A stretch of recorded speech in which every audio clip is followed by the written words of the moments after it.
purpose. Oh, it was. Jean and Lee said that was intentional. They said this as many times as they could in this episode because it is a story about a woman coming between two guys. I really loved Leslie's look in the background as well. There's a lot to see in the background of this scene. That's pretty great. And there's also someone missing in the background of this scene. Where is Jim? I can tell you where he was. Where was he? They shared in the commentary that John had to leave early to be on The Tonight Show. Oh my gosh. Well, you know, we were rapidly approaching our 100th episode of The Office, which is going to be Company Picnic, the finale of season 5. And we were starting to do a lot of press and promotion for that. I saw on the call sheets that after work on Thursday of this week, me and John and Rain stayed after work and we shot some syndicated promos. Oh, yeah. I found some old emails that a few of us did a satellite media tour as well. I bet. Yeah. I always got roped in for those, and they started at 4 a.m. because you do East Coast to West Coast. We were very excited. We were happy to do it. We were team players. I was always really proud of our group effort for the show. Well, Jim is going to reappear pretty quickly because he's asking Oscar what the rundown is, right? Mm-hmm. He's gone over to the accounting nook much the way that Michael used to do. He would go ask Oscar what something meant, and now Jim is doing it. I mean, Oscar's kind of the smartest guy in the office. Jenna, I love that you said that because Justin Spencer said this in the commentary. He joked that Oscar was the voice of the writers. He's the smartest guy who's always judging everyone. Yeah, 100%. But Oscar says, why don't you just ask him? Just ask Charles what the rundown is. So there was a deleted scene where Jim actually took Oscar's advice. What? Yeah, you got to hear it. You have a second? It's about the rundown. Jim, God, this rundown is taking more of my time than if I did it myself. What is the question now? What's a rundown? Well, the way that I sense healing it is this one of your friends? There is a lot of different modalities, but I do what I call a healing intensive. And the healing intensive is where I go very Jim, sorry, I don't have time. I know. All right, I'm going to get you that rundown right now. I'm going to go out and find it. Oh my gosh, isn't that amazing? And I love that Charles clearly knows that Jim's the prankster, which he probably, just add that to the list of things he doesn't like about Jim. But Jim actually asked him and then bailed. I thought that was a really funny scene. I wish that had stayed in. It was great. There was so much awkward, just long pauses. Oh. Well, back downstairs, Michael determines that their office space is too small. He says that the solution is for Pam and Ryan to each choose a corner. Pam suggests they work from home. Ryan suggests Michael fire whichever of them has less education. There's a little bit of that passive aggressive. But Michael is like, no, my corner idea is what it is. I want you to know there was a talking head in the script where Michael says that he negotiated a 7-year lease on this space. No. No, but it gets worse. He says originally Billy started at 3 years. Michael countered with 7. Michael. And then Michael says they should have said 10. So this is going to be their space for 7 years. Oh my gosh. Justin pointed out something really funny. He was like, when Michael says there are 4 corners in this room, and you guys kind of looked at camera like, yeah, idiot. Actually, there were more than 4. There were, because there were some weird bumpy things. Yeah. Well, Pam is going to retreat to her corner. By the way, her corner is next to the sewage pipe and the shower. Facing a wall. You think it can't get worse. Ryan's corner is behind a plant. It's actually kind of the nicest corner, really. But things are going to get worse for Pam because Michael says that's his corner because he can't work in the same corner that he relaxes in. Right. So she's like, which one's mine? And he says, yours is the one over there. By the copier. Oh, we had a fan catch at 12 minutes, 1 second. And it's a great continuity catch. It's very subtle. So hats off to Tatiana V, who says, when Pam goes to sit in her corner, she takes a small black object with her. You can see her holding it in her lap as the camera swings back and forth from her and Michael. But right before she gets up to leave, it has disappeared from her hands because Pam is now holding the arms of her chair. What is it? That's what she wanted to know. It was Pam's flip phone. Pam grabs her flip phone off of the poker table, but clearly I didn't do it in every take because it does just vanish. I miss my flip phone. You do? I do. And I miss the little antenna it had and how I would close the antenna with my chin. I'd like shove it into my chin. It did feel fun. I loved it. Phone. Yeah. Well, you know, Samsung has a new flip phone thing where you flip it open and it becomes like a big screen. Have you seen the commercials for I'll it? never be able to figure it out. There's too many moving parts. I know, but it looks cool in the commercials. It really does, Samsung. You know what I don't miss about my flip phone, lady? What? I don't miss the texting where you had to A, B, B, C, C, Yeah. D, E, E. Like you had to click, click. Yeah. Listen, all of this business with Ryan and the corners, Pam's gonna leave. She goes upstairs and she asks Charles for her old job back. She doesn't consult her fiance. Mm-mm. Not that she needs to consult him, but you know what I mean? You would think she'd loop him in. You'd think she'd like say, Jim, I'm gonna ask for my job back. No, But she didn't consult him when she quit, and she's not gonna consult him now. she's desperate. She doesn't have time for that conversation. No. Well, Charles says the position has been filled. She says maybe a sales job, maybe a job as his personal assistant, personal shopper. Nope, no dice. So Justin talked about several different alts in the scene where they had Charles being really sort of abrupt with Pam. And they dialed it back because it seemed too harsh. So he's just more indifferent. He's just more business. Yeah. Well, this was my only real one-on-one scene with Idris, except for when he sort of came in the first day, but that wasn't much of an exchange. I was so nervous. I was such a fan.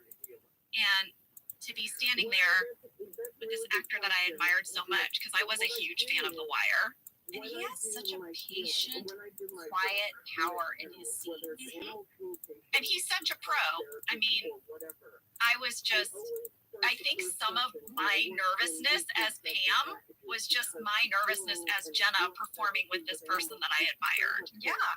Word has clearly gotten out about the Michael Scott Paper Company being downstairs because Phyllis and Stanley decided to go pop by and say hi. We really know what it was. They were just snooping. Oh, yeah. Yeah, I would do the same thing. Are you kidding? Well, at the top of this scene, when Phyllis and Stanley poke their head in, I want you to notice that Michael is playing with the stapler that we loved, that none of us could keep our hands off of. We would seriously staple papers on her desk. So do you think Steve was just like playing with the stapler he thought was cool?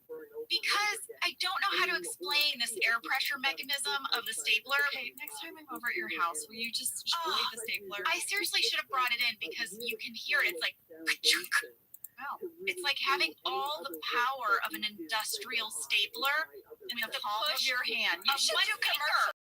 I really should. They should sponsor us. It's just the push of your finger. And when you do it, it's such an engineering marvel that you just want to staple everything in sight. Well, good Lord, I need to see the stapler. Maybe I should do a video of myself stapling things and you can put it in the office I lady's will. Instagram story. Give it to me. We all need to see it. Okay, I'll do it. I need to hold it in my hand. I need to touch it. Wait a second. Wait a second. That is what she said. And then I started going down that road. I was like, go back. Wow.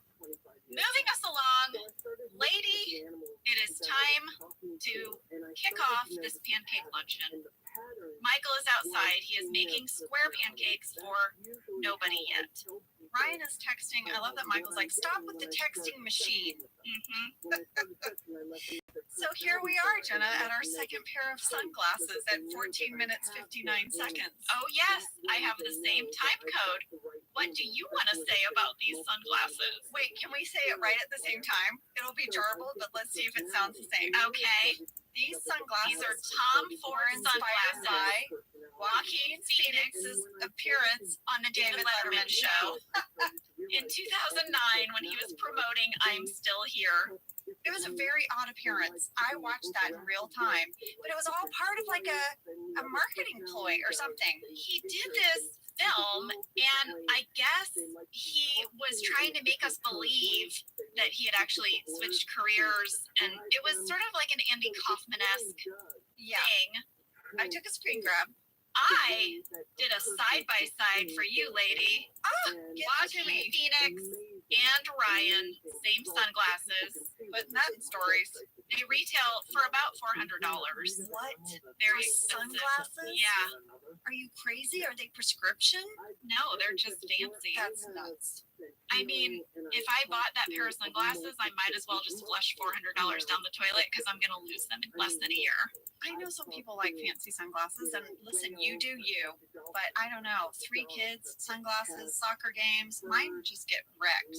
I splurged on a pair of $200 prescription I have sunglasses to have prescription sunglasses. because I was doing the double glasses for so long, you know, where you buy a giant pair of regular sunglasses that you put over your real I glasses. saw it, Jenna. You look like you need to live in like a Florida retirement community. I know, and you know what?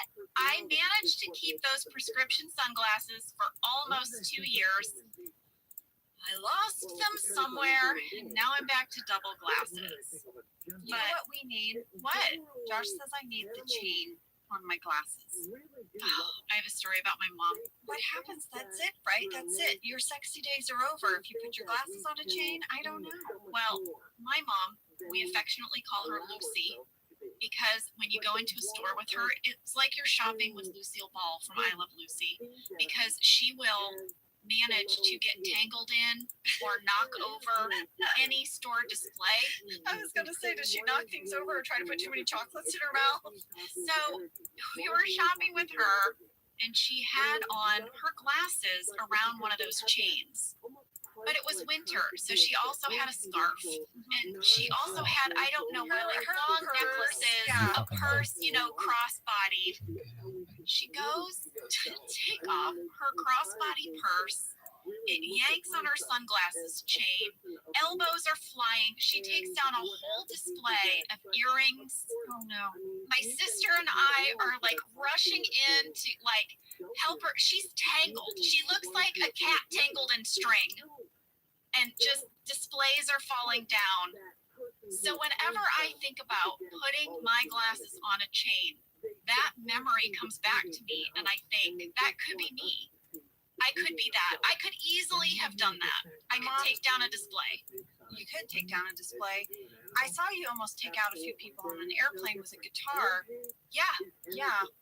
I mean, so I can't chain my glasses is the bottom line. No, well, I'm sorry. okay. But we spent $400 on these glasses for the character of Ryan, for this very subtle inside joke that clearly Ryan is a Joaquin Phoenix fan and probably saw that. It's in character. He is the kind of guy who has to have the thing, the latest thing. Sure. Even though his mom is driving him to work, Yes, exactly. he's really not employed. Like, he's not earning a paycheck. He isn't. He's gonna get $400 sunglasses. At 15 minutes, 10 seconds, right as Pam is walking up, there's a great shot of some fakey grocery bags. Ooh, fakey bags. We got some fakey bags. And Jenna, you shared on the commentary something that jogged my memory. It took me back immediately to this day. You shared while you were filming this parking lot scene, paparazzi snuck onto our set. Oh my gosh, I remember that. Yes, we had a guy. So, you guys, we weren't on a big lot. We've shared that before. We didn't have security. You just drove in. You did. And after this day, we got a security guard. In a little hut. Yeah, Yeah. this paparazzi guy clearly staked us out, realized you could just drive right on the set, came right on, and just started clicking pictures of the set, the parking lot. actors coming out of their trailers. They got one of Steve coming out of his trailer, and it took us all a while to be like, oh, who's that guy? Oh my God. Oh, wait. No one knows that guy. Did I mention in the commentary why we think this happened? Finally, after 5 seasons, No. John had started dating Emily Blunt. Oh no. Yeah. So that was sort of tabloidy interesting. Until now, none of us did anything of tabloid interest, basically. No. So I remember this because I was dating Lee at the time. He and I were starting to get serious, and John started dating Emily. And we became couple friends. You did. You guys would like go and do things. We did. And the news finally broke that the two of them were dating one another. And I think that's why the paparazzi showed up. Maybe so. Mm-hmm. Because it was just sort of, 5 years in, out of nowhere. Oh, this guy wants pictures. Yes, exactly. But one other time we had paparazzi show up was when we were shooting on location for Jim and Pam's wedding. Oh, yeah. Well, that would have been a big. That was like a big show event Yeah. within the show. But for the most part, we didn't have any of that stuff. We didn't, thankfully. I'm glad that we were our little tucked away little studio. I agree. I do think at one point the paparazzi got a shot of me leaving my trailer with like my empty lunch plate, and it is the most Like short laugh. it is just like the most unflattering photo That is so of a person who has finished their lunch. This was years later, you guys. Like the show had ended, and I was vacationing, and I was at a beach that I guess Maria Sharapova was at, and the paparazzi clearly showed up for her, but I was like side dish. So they got the photos of her, and then they snapped a few of me, and it ended up in a tabloid magazine. And I saw the picture of me, and I was like, how do I send them a thank you? Was it a really good picture of you on vacation? In my bathing suit. I was like, I should thank someone. I would say that we could put these photos in our stories, but it's gonna be like me punching out of my empty food plate and you vacationing in Mexico. I had just like been working out. I just want to tell someone thank you. Thanks for getting that for me. Well, since we're on the subject, I will just give this one more anecdote. I really, really did not get photographed by the paparazzi ever, and I still don't. In fact, one time I got in a car accident. I was rear-ended by the paparazzi who were chasing Christina Ricci. And I had to get out of my car, and we had to exchange all of our information. The guy never took my picture in the whole exchange. And then another time, I was out to dinner with Andy Roddick and Brooklyn Decker. No one took your picture. They swarmed them, and then everyone was taking their picture. Someone said, And hey, Lee and I, my camera were behind them.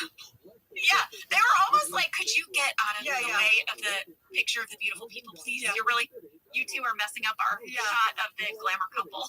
That was truly Even when I was in the proximity of people being photographed by the paparazzi, This is so no one true. cared. So true. I'm grateful. Yeah, me too. All right, moving on. Jim has completed his rundown, everybody. Huge news. He presents it to Charles. Charles doesn't even want to look at it.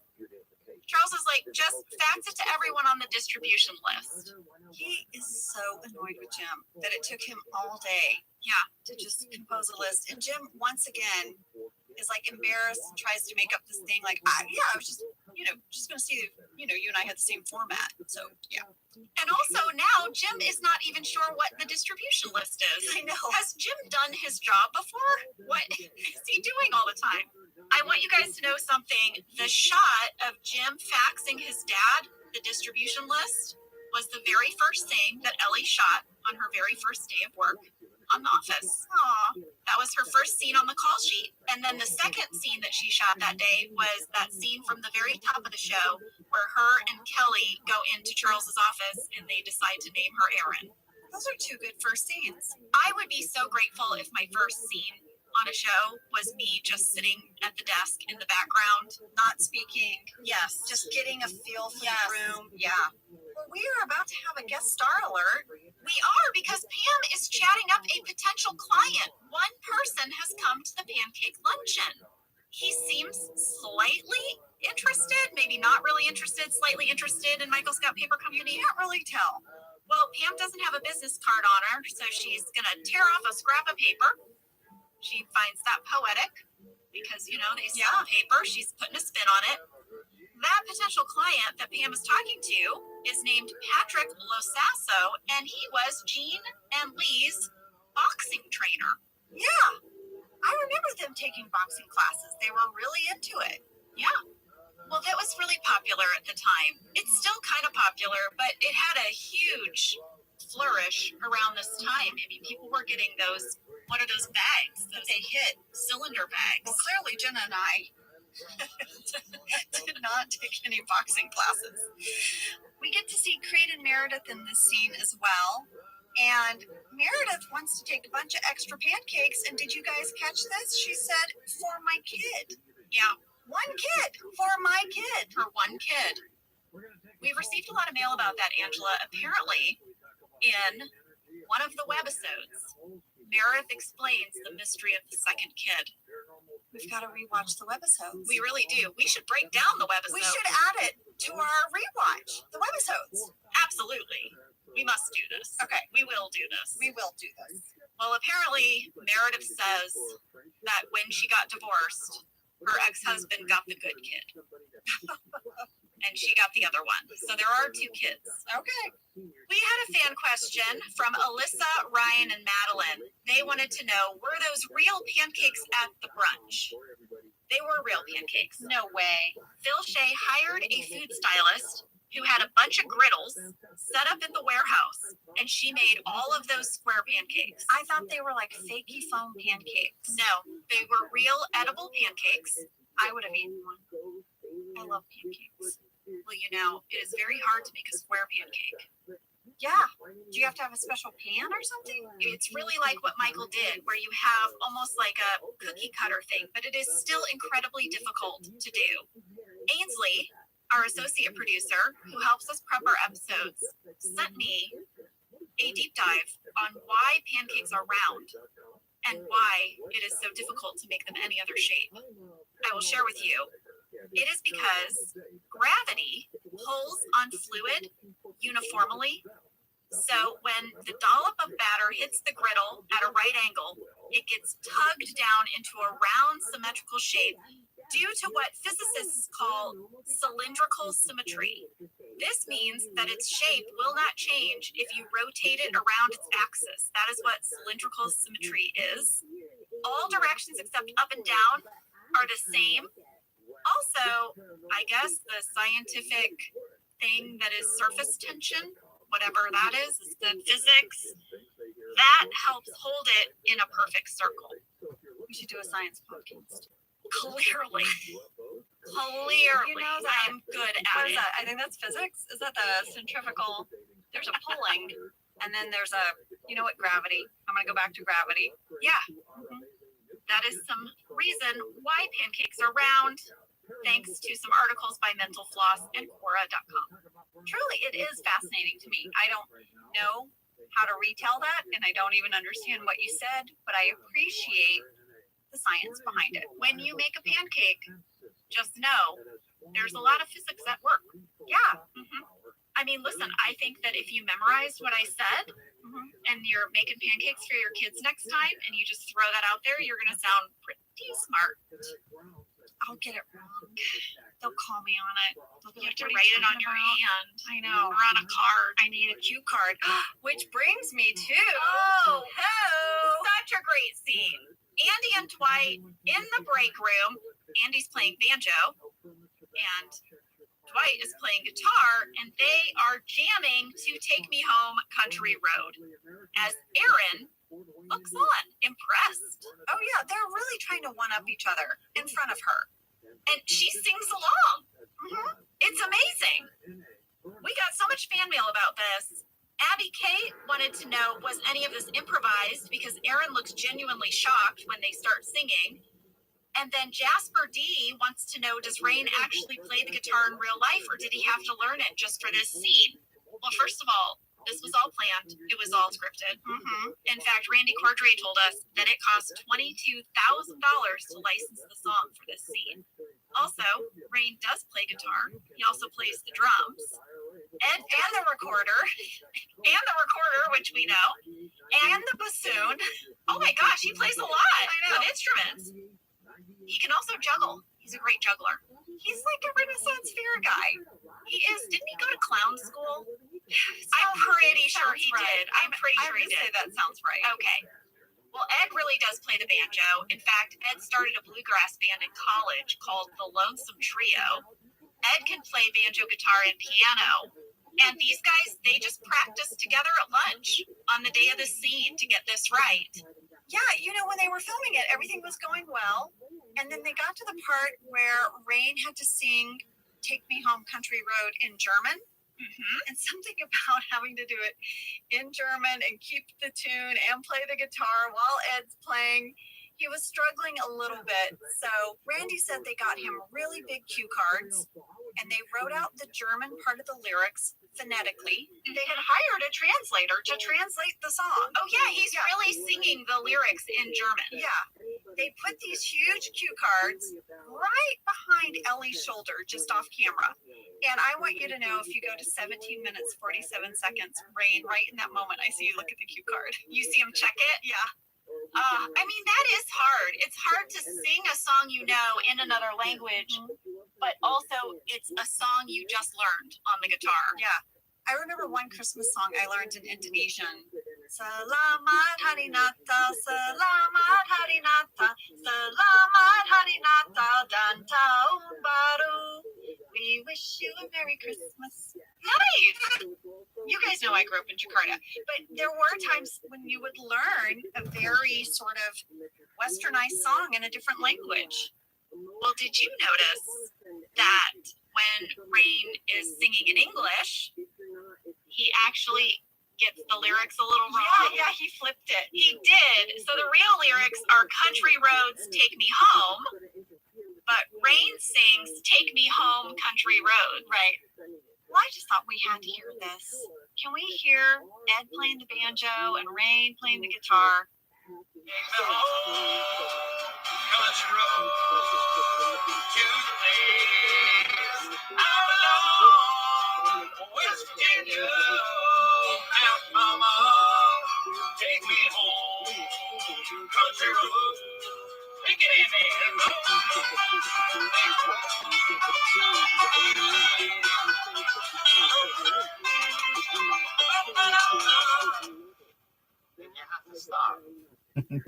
How fun is it to hear those guys play? Well, I know they must have had so much fun doing that.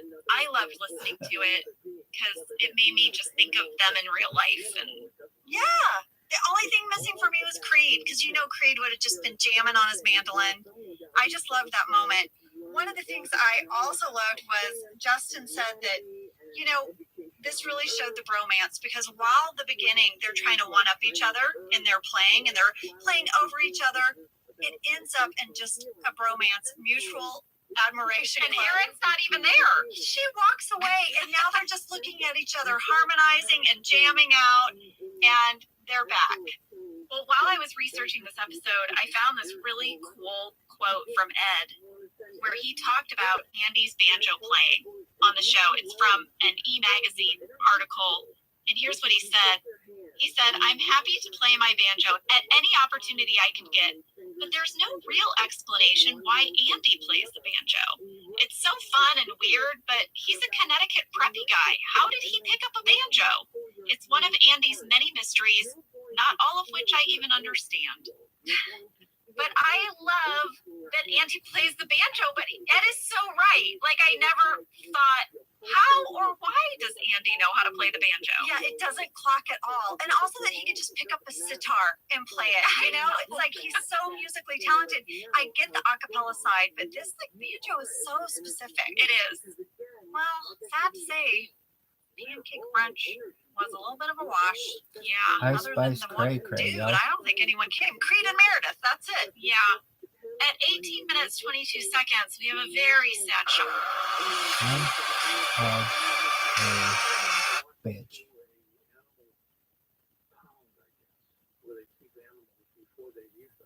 Shot of Michael. The wind is blowing, the paper all over. Randy told me that we set up huge special effects fans to create this wind, that it would make the whole thing feel even sadder if all these papers were blowing around and the tablecloth was blowing in the wind. And then Jean told me that Randall, our cinematographer, spent almost an hour filming paper blowing across the parking lot, like sad shots of paper blowing. He said we never used any of it. It's an hour of paper blowing footage. Yes, that would have gone into the closet of tapes somewhere, which is now Michael Scott Paper Company. Well, now they're all really down in the dumps. They go back into their tiny closet office, and you kind of feel like they're giving up. And then the phone rings, and Pam answers it. And guess what? It's Russell from the guy luncheon. He wants paper. He does. He places an order, and Pam guarantees his satisfaction. She guarantees it is her guarantee. Pam has made her first sale. Not only the first sale of Michael Scott Paper Company, but her first sale, they're going to tack $1 up to the wall. It's a huge celebration. Pam leaves with a spring in her step. Oh, yeah. She runs out, gives Jim a kiss in the parking lot. This is an amazing day. Ryan's mom is there to pick him up. Sure. Ryan's mom was played by Cindy Drummond, and there was actually a scene that got cut from the very top of the show of her dropping him off at work and giving him a sack lunch. Cindy is an amazing actress. She's been in a ton of television comedy. Her scenes just got cut for time. It's really unfortunate because we were really lucky to have her on the show. I love that detail. Every time I see her pull up in her station wagon, I just love it. Well, the episode's going to end with Andy and Dwight. They're just in such a great mood. They're walking through the kitchen. Oscar and Angela are sitting there. Angela does a massive eye roll. And there was an Angela talking head that got deleted. Dwight and Andy, friends. I mean, what do those two possibly have in common? She just takes a minute and she's like, what could they possibly have in common? And then looks at the camera like a little embarrassed. That was Michael Scott Paper Company. Oh, and next week is Heavy Competition, which happens to be Office Ladies 100th episode. I can't believe it. Yeah. I can't believe it. Driving into Earwolf today, I always call my mom on my drive, and she said, well, how many have you done? She was like, are you almost done? I said, Mom, we're coming up on 100. She said, is that it? I said, no, we're halfway. Halfway there. All right. So we will see you next week for Office Ladies 100th episode, Heavy Competition. Thank you so much for listening. Thank you, guys. And I know we just heard Dwight and Andy playing together, but I want to hear as we leave the episode Ed solo as we say goodbye. I can always listen to Ed play that banjo.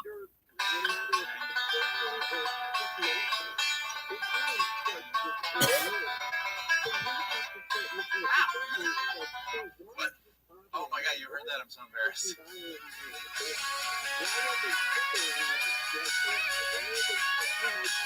Thank you for listening to Office Ladies. Office Ladies is produced by Earwolf, Jenna Fisher, and Angela Kinsey. Our show is executive produced by Cody Fisher. Our producer is Cassie Jerkins, our sound engineer is Sam Kiefer, and our associate producer is Ainsley Bubico. One Our fucking theme time song is Rubber Tree by Creed Bratton. For ad-free versions of Office Ladies, go to StitcherPremium.com. For a free 1-month trial of Stitcher Premium, use code OFFICE.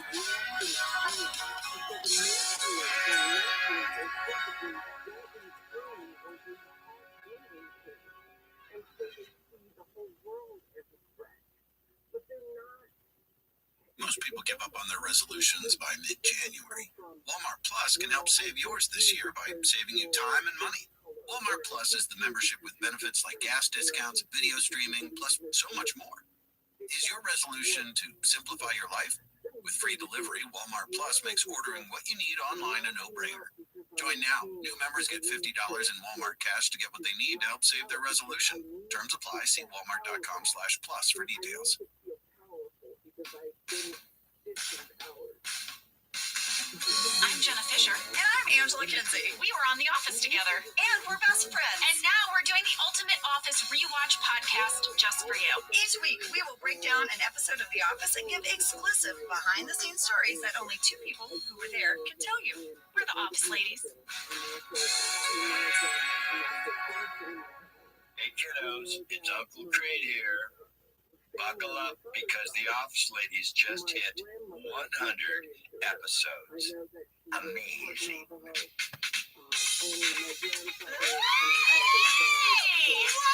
I love the song. I am already starting to cry. Yeah, this is my song. This is my song. I even tweet about it. I'm gonna open it up. Look at this. We're drinking again before 10 a.m. We are, because it's 100 episodes, and we could not have done this without you guys. We wish you were all here with us. Oh my gosh. Okay, Jenna, don't be afraid. I've opened champagne before. I'm slightly Oh, you know what? I shouldn't point it towards the glass. Sam, I won't point it towards the glass. I appreciate that. Okay, here we go. Congratulations, Jenna. Congratulations, Sam, Cassie, Cody, Colin, Marissa, Ileana, Hannah, and Sweetie. Everybody that helps us make this show. Oh my gosh. We're going to be celebrating with our team later after we record. Yes, and we got some fun gifts. Oh, we do. Speaking of fun gifts, I promise you the bags are unrelated to the gifts, but under the table there, those are for you. Happy 100. Sam! Oh my God. Sam, Sam, Domino's pizza I promise you it's the only bags. Did you get us pizza? The bags are unrelated. How do you have Domino's? Sam, get out. Sam, you are the cutest person on the planet. You guys. Okay, how do we describe this? It's one of those it's one of those volcano bowls. Oh my gosh, it's like Pam's art school. It's Pam's art school bowl. Congratulations, guys. Oh my God. Sam, and he has little bottles of alcohol and straws. Sam, this is the cutest, most thoughtful thing. You are so sweet. Now remember, the key to a punch is it's literally whatever you want. Oh. Oh my gosh, we can't have a volcano bowl and Okay, we're gonna have champagne today. We'll save the volcano bowl for our company get together. Sam, I love it. That is so sweet. Surprise gift under the table. Under the table. This is like Oprah when she's like, look under your chair. You get a car. You get a volcano bowl. Sam, thank you. And we have something for you guys. I can't wait for you to see, but we're going to give it to you all at the same time. That's right. Because Cassie's on Zoom today. Hi, Cassie on Zoom. Hi, guys. You're missing champagne, Cassie. I know. Cheers, Jenna. Cheers, lady. I've got a glass of champagne and a cup of coffee. A nice way to start the day. Listen, today we will eventually be discussing heavy competition, but we would like to dedicate our fast facts to Office ladies today, to our 100th episode. That's right. So should we get into it? I can't wait. Fast fact number 1. Office Ladies podcast debuted on October 16th, 2019. So here we are, just a little over 2 years later, having released 100 episodes. 100. And in December of this year, we will hit 200 million downloads. What? I'm getting on the table. Oh no! 100 million downloads. I'm on the table. This isn't from champagne. This is excitement. It's an audio program. They cannot see. I'm on the table. Now I don't know how to get down. She's tangled. Oh, geez. Oh my gosh, you're my mom is Lucy. Your glasses. You're Lucy in our studio. You just full on Tom Cruise that lady. I Tom Cruised it. Oh, no. The couch. Oprah's couch. I know. You did it. Listen, when we started this podcast, we never could have imagined that it would grow this big. I did not imagine it. No. Or that it would be as popular, or that it would resonate with people, or that we would have this community that we have. And it means so much to my life. It means so much to me. It has changed my life in all the ways that The Office changed my life. This has changed my life as well because it has brought me a job that brings me closer to my family and closer to my best friend. Oh, lady, don't make me cry. Well, I feel the same way. I am just deeply grateful, truly grateful. You guys, we're so thankful for you, for all of the comments and messages you leave us every week, the things that you share with us. It just means so much to us, and we love doing this. We love it. I love it. I have a really fun fast fact number 2. A fun fast fact. I'm gonna take a sip of champagne while you say that. I love our mail. I go through a lot of our mail with Ainsley. Yes. You go through a lot of our physical mail, Yes. Angela. If you write a letter to the Earwolf offices and send things, I go through that. Jenna and Ainsley go through our digital mail. Yes. That's how we divide it up. In our digital mail, we got a letter from Dr. Peter Thibodeau.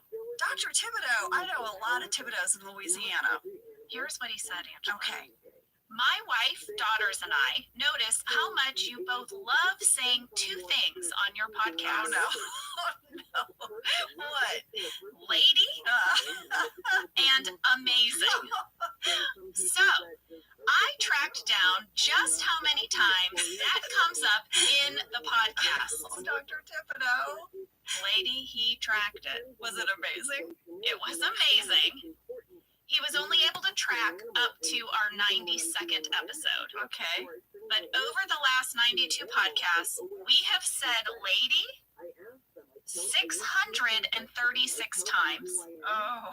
And we have said amazing 786 times. Wow. But he broke it down with charts. The charts are incredible.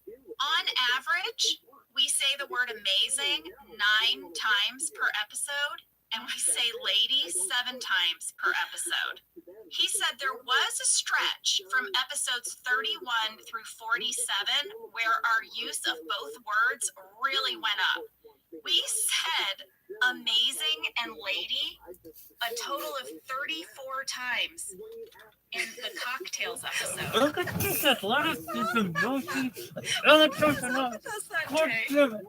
Well, I looked it up, and episodes 31 through 47 ran from June of 2020 to September Motherfucker, that's the 2020. last part of my Summer hand. vibes. It was also right in the heart of the pandemic. We were recording from home in our closets.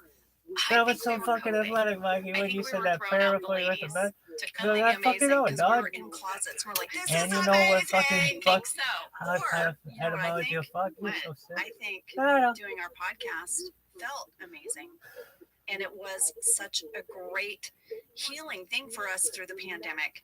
Really, It was an escape. It was for an me. escape. Like every time I walked into that closet, I was like, I get to hang out with Jenna today. Yeah. And we get to talk about really fun things. And that's really when, Where's the moon? like, Cody and Cassie and Sam and you, like, became my best friends because you were the only If you're people I being- ever saw on that Zoom. 100%. Yeah. We would start our podcast just sort of sharing. Yeah. Like in school where you have circle time and you share. Yeah. That was the first part of every podcast Zoom. I think that's why we thought they were so amazing. I agree.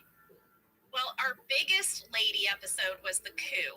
We said it 19 times. Made me snort laugh. Our biggest amazing episode was traveling salesman. We said it 20 times. But then this was my favorite thing Oh my gosh. that Dr. Thibodeau wrote. Dr. Thibodeau.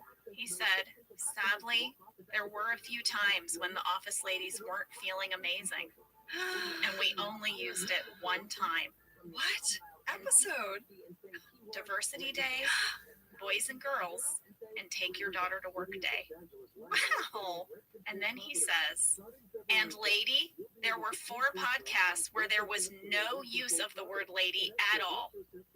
And those were sexual harassment, booze cruise, Dwight's speech, and customer survey.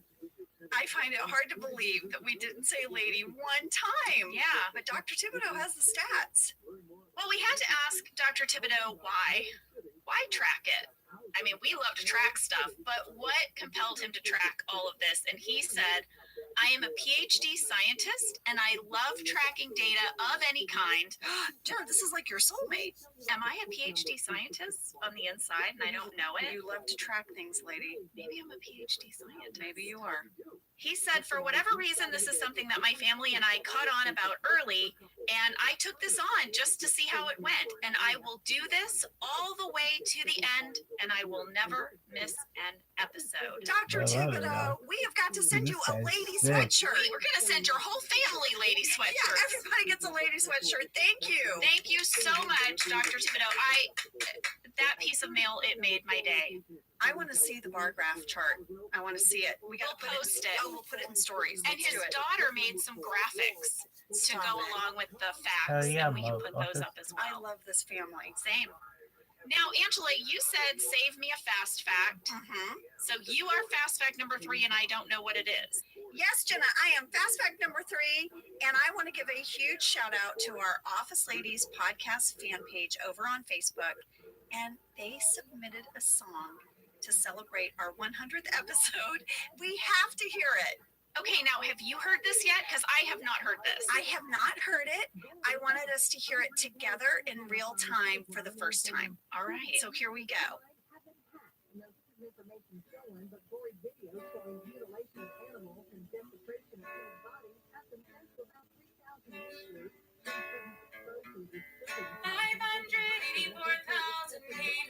Seconds. That's how many seconds are in the podcast. 584,800 seconds. Right. We've all been listening every Wednesday in Fast Facts And deep dives, with guest stars and Cantopedia new plans and perception. and heartbreak in the It's a very good breakthrough. podcast. 584,000 I feel like they're not even trying. That's like watching The Office, only 2 times. You have a bunch of cats. And one native bird. You helped us with our backpacks. And showed us just what we were. You've inspired us. Oh, we thank you so much. I love when Kelly and Andrew do. Oh, 100th episode celebration. Celebrate from your Office Ladies Facebook fan page. Very good. You've inspired us all. This is so beautiful. You've inspired us all. Ladies. All. You've inspired us all.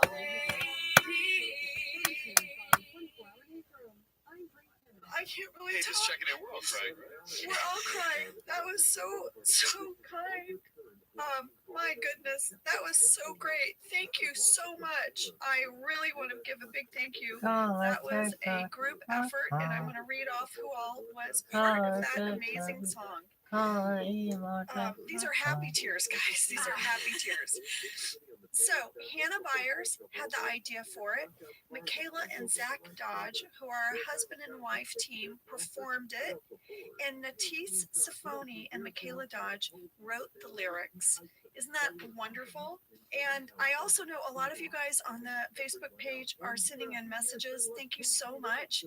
Michelle, Nikki, and Brad are helping me, and we're going to put all of your messages over the next few days into our Insta stories. What, you gonna Thank do you what so now? much. Listen. Office Ladies Facebook fan page. I'm still kind of speechless. I I know. pretty much wept through that whole thing. You really got me with the cat eating the bird and the backpack.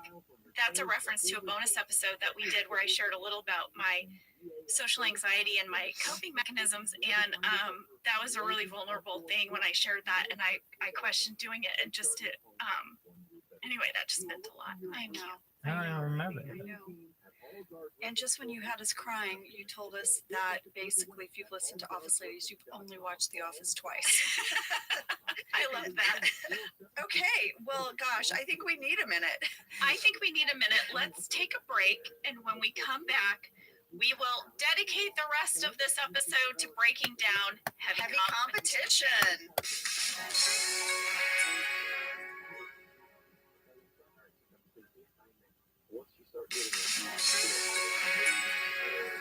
All right, we are back. We've had a laugh. We've had a cry. We've had a little champagne that's really good. Thank you. Champagne, it is Brut Classique. Well, by Francois. I'm always classique, baby. You know what? My eyesight's so bad I can't read it. It's all right. But it's very good. It's Francois. That's what we need to know. By the way, during break, both Sam and Jenna were just making fun of me getting on the table. Well, because it's it's a podcast. I know it's a podcast. We appreciated it. 200 million downloads. That's a big deal. I knew I had to do something. I was like, I gotta do something. What do I do? I appreciated the energy. Okay, I all did. I appreciated it. Well, You Sam- always show up with that. Thank you. Sam videoed it. Cassie took photos. It'll go in the pod stories. Should we break down heavy competition? Do it. This is season 5, episode 24, written Does by that Ryan taste Coe like this and or taste directed by like this? Ken Whittingham. I'm going to give you a summary. Do it. Okay, that's it all. Michael forces Dwight to choose between either his Give me loyalty password. to Charles Yeah, give me Minor the and Dunder details, Mifflin door. or Michael. No matter what. And this results I don't know. in Yeah, the no two matter of what. them going to war.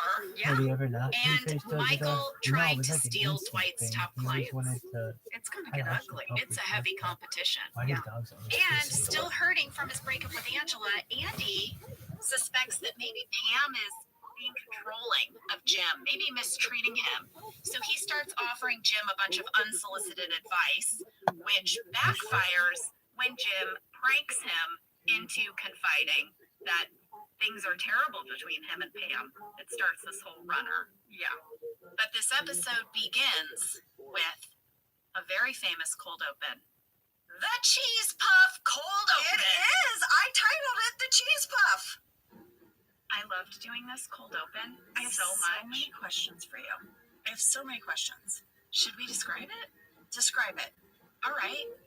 It's Pam, Michael, and Ryan tossing cheese puffs into one another's mouths in various But facing ways. the door and say that It's like the there's things a you you see want to on fit like and they feel YouTube safe where with the you. guy bounces the basketball off like the back of a wall. Seven and reasons hits like the other side of the dogs wall and it sleep goes with in their the bum hoop. facing you. That's what you guys are doing, but you're doing it with cheese puffs. Something's And making I love noise the up there. callback because Mouse remember, or this is what something. Michael took when he ran out of Dunder Mifflin on that last day. You have questions. We got a fan mail flurry about this. So first we reached out to writer Ryan Coe to find out like what was the inspiration for this cold open. His response was so funny. It's so good. I actually spit out my coffee while listening to it. Yeah, Can we we gotta hear play it? it. Hi, Jenna. Hi, Angela. Thanks for letting me talk about my episode. Jenna, you had mentioned that you love shooting that cold open with the cheese balls, and you were wondering where it came from. I remember that it was most of all a product of exhaustion. I'll back up a bit.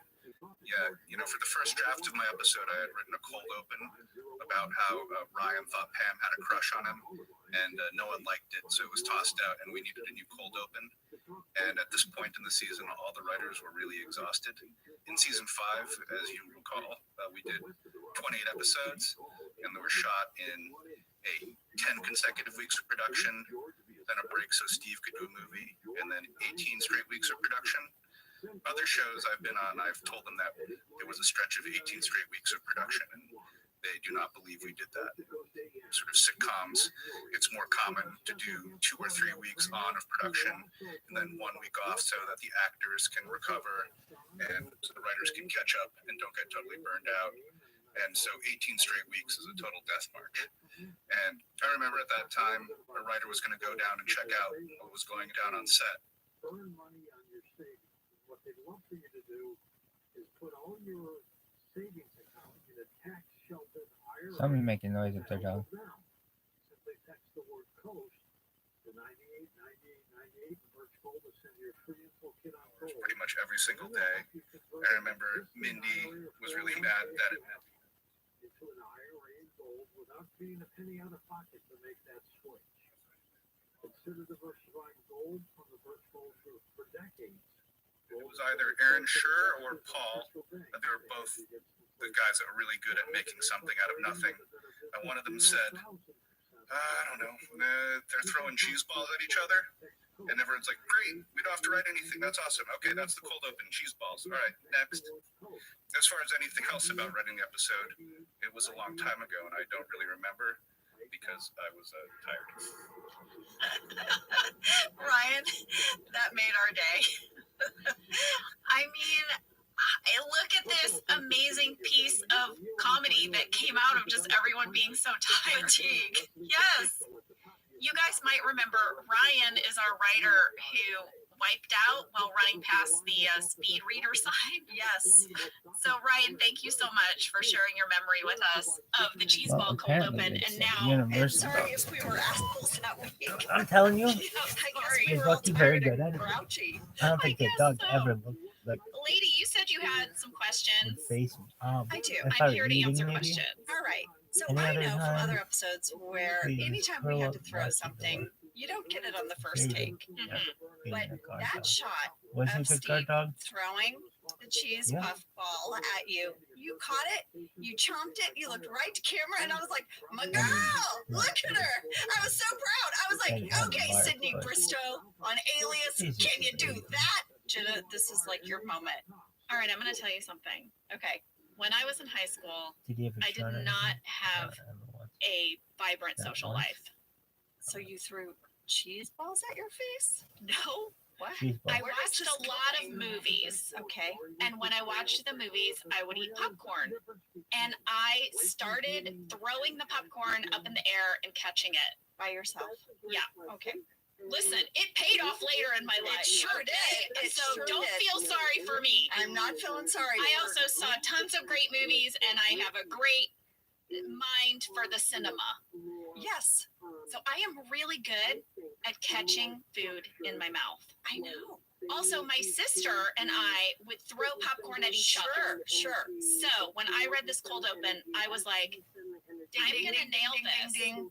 Yeah. And then I got really scared that they were gonna want to CGI it. Because you were like, guys, I got this. It's not CGI. No, I I know. want everyone to know those are real cheese balls.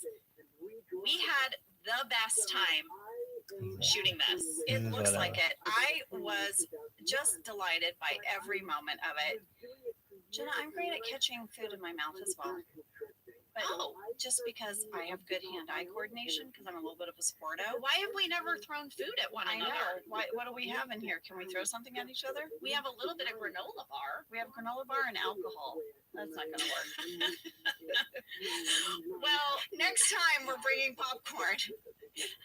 we can film that. Sam's going to the kitchen, Oh, so God, maybe Sam? we'll get some Okay. food in a second. It did take us a whole afternoon to shoot this, and the one that took the longest was the three-way, where Just phrase that differently. I'm gonna phrase it how I want to. Okay. Okay. Okay, the one that took the longest was the three-way. As you were saying, continue.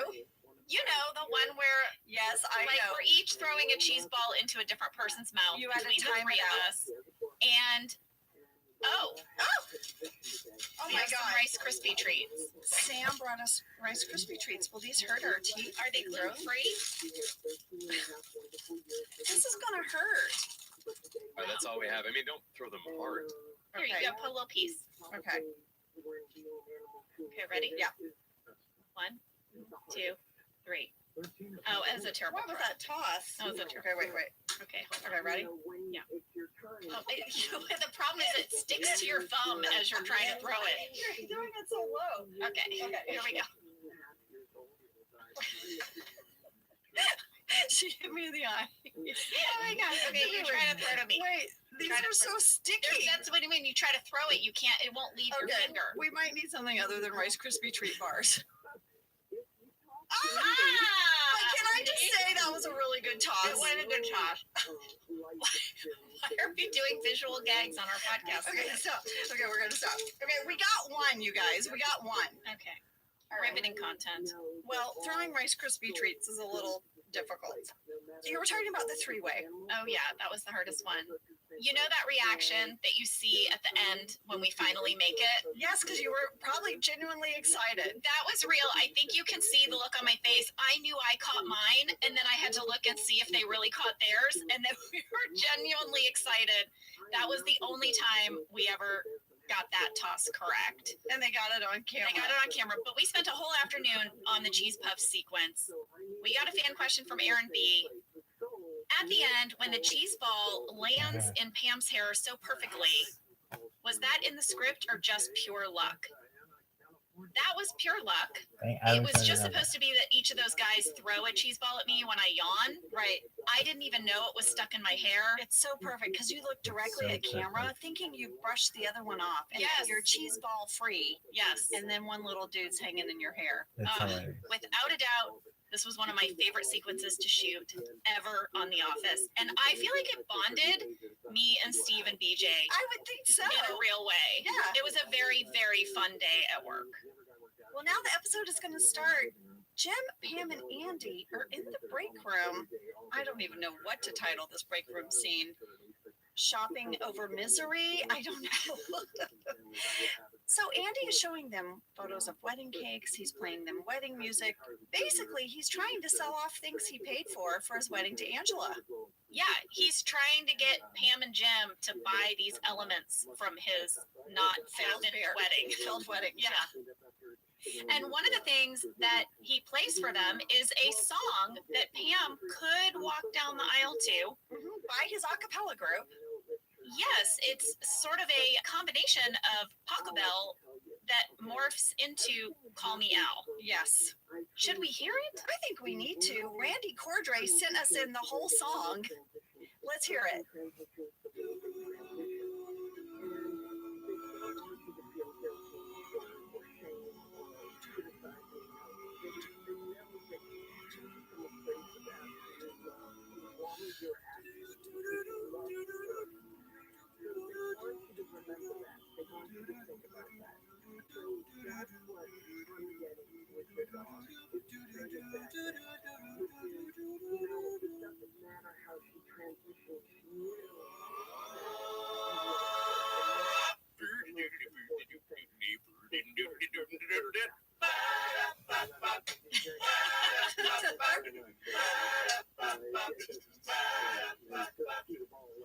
That's right. Andy tells Pam she can walk down the aisle to this song for the low price of $9,000, which Pam says seems like a lot for an a cappella group from a college that neither her or Jim attended. Yeah. Wait, before we move on, I just want you guys to know I played that this morning in my kitchen and literally was dancing. And Ed's guitar a cappella solo will never, ever disappoint. If you're having a day where you're down in the dumps, listen to Ed Helms as Andy go, like it's so good. Do you think anyone's ever actually walked down the aisle to this? Oh, I hope so. Me too. Oh, I hope so. If you walk down the aisle to this, will you tag Office Ladies Pod? Please. We got a fan question from Harmjan V. Did Ed Helms do all the voices in this a cappella song? No. No, he did not. He got together a group of his friends to perform this piece. He called John Michael Higgins, who did the arrangement and the solo voice in the first section. You guys know him. He's from all of the Christopher Guest movies. He was also in that movie, The Breakup, with Vince Vaughn and Jennifer Aniston, where he's in an a cappella group called the Tone Rangers. But he has also appeared, or his voice has appeared, on a previous episode of The Office. That's right, you guys. He was in Launch Party. He and Ed sang Take a Chance on Me to Angela in that episode over speakerphone. Yes. So he did the lead vocals on this. Ed did that bass line. They recorded it in a studio at Universal Studios. Randy told us that they did this in 3 takes. Amazing. Amazing, Dr. Thibodeau. Amazing. Well, after this episode aired, they updated the Angela and Andy wedding website. They posted the whole song along with an advertisement for the a cappella group for the wedding services for $9,000, just like Andy says in the scene. That's incredible. Well, next up, we see Dwight in a white long sleeve shirt.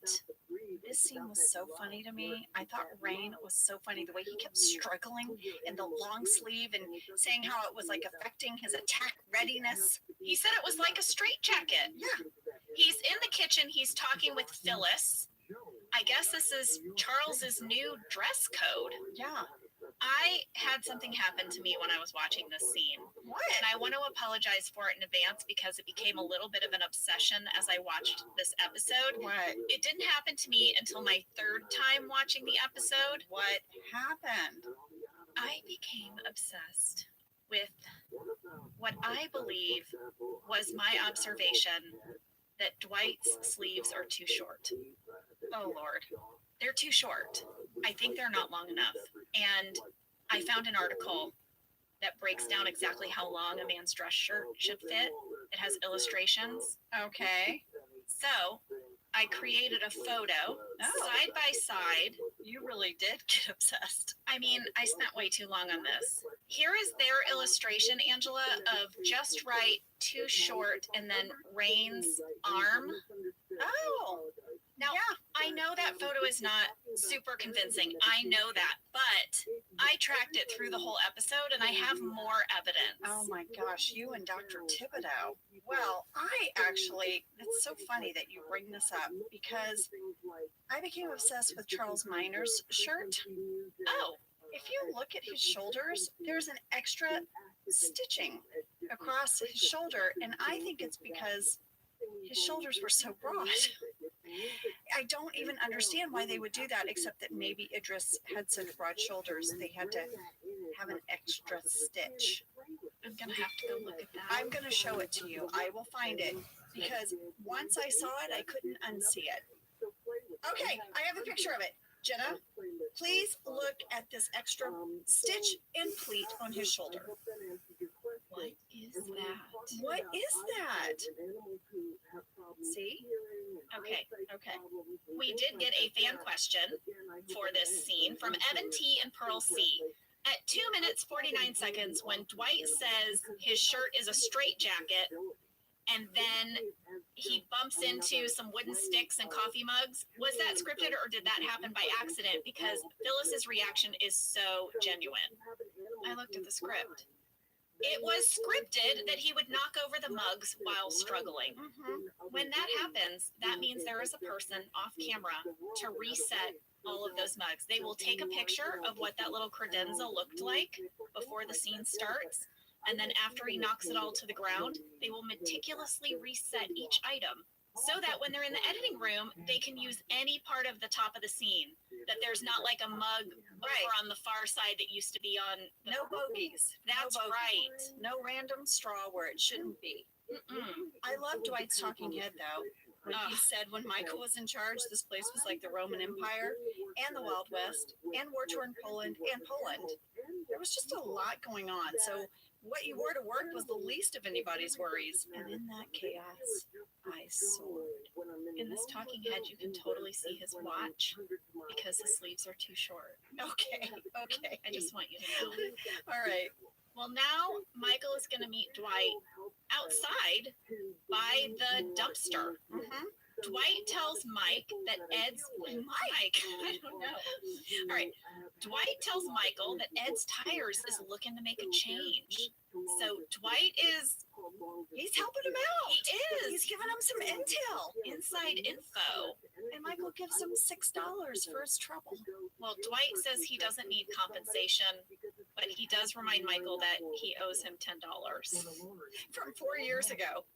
I know. I loved that. I had to know if that was scripted because I thought Steve was so funny when he was like, it's 4 years ago. Why won't you let that go? Was it scripted? It was. I also want you to know at 3 minutes and 30 seconds, you can clearly see Michael's shirt sleeves coming out of his suit jacket, but you cannot see Dwight's. Jenna, you're I'm on to sorry. something. I'm You're on sorry. to something. Listen, Idris had broad shoulders and Rain's shirt was too short. too short. You believe me? I believe you. Okay. Back inside, Andy is going to tell Jim that he's worried. You know, Pam bosses him around. He's really worried that their relationship maybe isn't so healthy. And he says, listen, I know a few things about love. Horrible, terrible, awful things. Yeah, there's a lot to unpack here. Andy is projecting his own hurt onto shot down this idea of using any of Andy's wedding stuff, and he thinks Jim was bulldozed.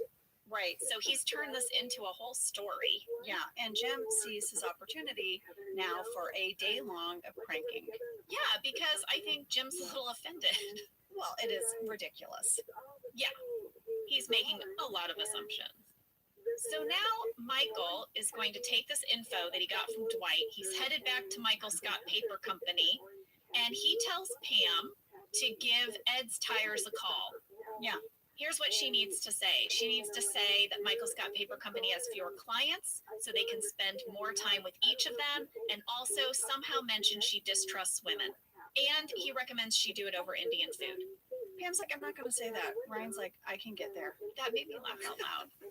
This is a little foreshadowing for something that's going to come up later, which is that Michael takes kind of meticulous, detailed notes about each client. And he knows, well, he does little details about each one. I feel like when I saw Michael's Rolodex, Jenna, it reminded me of my note cards. Oh, Because I usually put a few words that mean something to me, right? Now I put it all in a document, but if you look at my notes, I give myself words that only mean something to me. Look next to Jim's talking head. What does it say? boo. Why does it say boo? Because I You don't know what that means. I don't like Jim in this moment. I think he's being mean to Andy, so I wrote boo. And then right here, what does that say? Trophy. That means something to me. We'll get to it. But I was like, oh my gosh, I'm Michael Scott. I have like a few keywords. Well, you know, in my early actor days, when I would go to casting offices, I would come home and I had a little card file, like a Rolodex, where I write down little notes about anything like that, like loves chocolate chip cookies, so that the next time I went into that casting office, I could have something that might spark Yeah, a moment of connection. You're like, hi Tammy, had any good chocolate chip cookies lately? Pretty much. Yes. So casual. Yeah. Okay, so back to the scene. I have a little thing I spotted. At 5 minutes 9 seconds, there is a poster hanging in the background of the scene. It's over to the left of Michael's desk. It says diversity. So that poster was made by Phil Shea using the hands of our hair and makeup crew. Yes, that is their hands and like I guess their arms, right? Yes. Yeah. So now Pam has a talking head. They've done their little chant, Their cheer. their morning you ugly cheer. Yeah, yeah. And she just said, listen, she's here. She's part of this now. That's right. And I had a little catch at 5 minutes and 16 seconds. What's up, background catch queen? This is a on my face catch. Oh, Did you notice in this episode that I have a darker pigmented lip and eyeshadow? It's a much richer color. no, I did not Oh notice. my gosh. Okay. I noticed because this was a huge thing. Listen, when you had dark nail polish out of nowhere, I noticed. I know. Your lipstick, I didn't quite notice. We usually alternated between two neutral lip shades, but my makeup artist, Laverne, she said, I really think we could go a little bolder for Pam. She made her first sale last week. Yeah, she's got her blazer. Yeah. Yeah. So how can we continue to tell the story of her growing confidence? So we went with a bolder lip. I like it. Thank you. Our next scene is Charles and Dwight. They're in Charles's office. Note his shoulders, please. Also, please note that Rain's entire watch is exposed because his sleeves are too short. Okay. 5 minutes, 39 seconds. All right. So basically, Charles wants to know if Dwight is happy at the company, you know, and he invites him out to drinks. So in the background of this scene, you can see Jim. Jenna, John has angled his computer because he's clearly like surfing the internet or checking email or something. So while I was watching the scene, the first time I just watched it just to watch it, then I was like, wait a second, John's doing email in the background and the way back. This scene also has a line I love when Charles says to Dwight, "You're so focused," and Dwight says, "Like a wolf, thank you." Well, Rain was asked in an interview what he thought drinks between Dwight and Charles might entail. Yeah. And this was his answer. He said, probably Charles getting really bored after about 8 minutes and making up an excuse to leave. He was also asked about his decision to choose Dunder Mifflin over Michael's Got Paper Company. What did he say? He said Dwight is loyal to whoever values loyalty the most. And in this case, Dunder Mifflin honors loyalty with an actual paycheck. And that is why he chose Dunder Mifflin. I also want to point out in this scene that Charles is still drinking out of his Satakoy steel insulated coffee mug. And I have to say, I think it's a betrayal. You're out of the steel business, Charles. Let it go. Get a Dunder Mifflin insulated mug already. Yeah.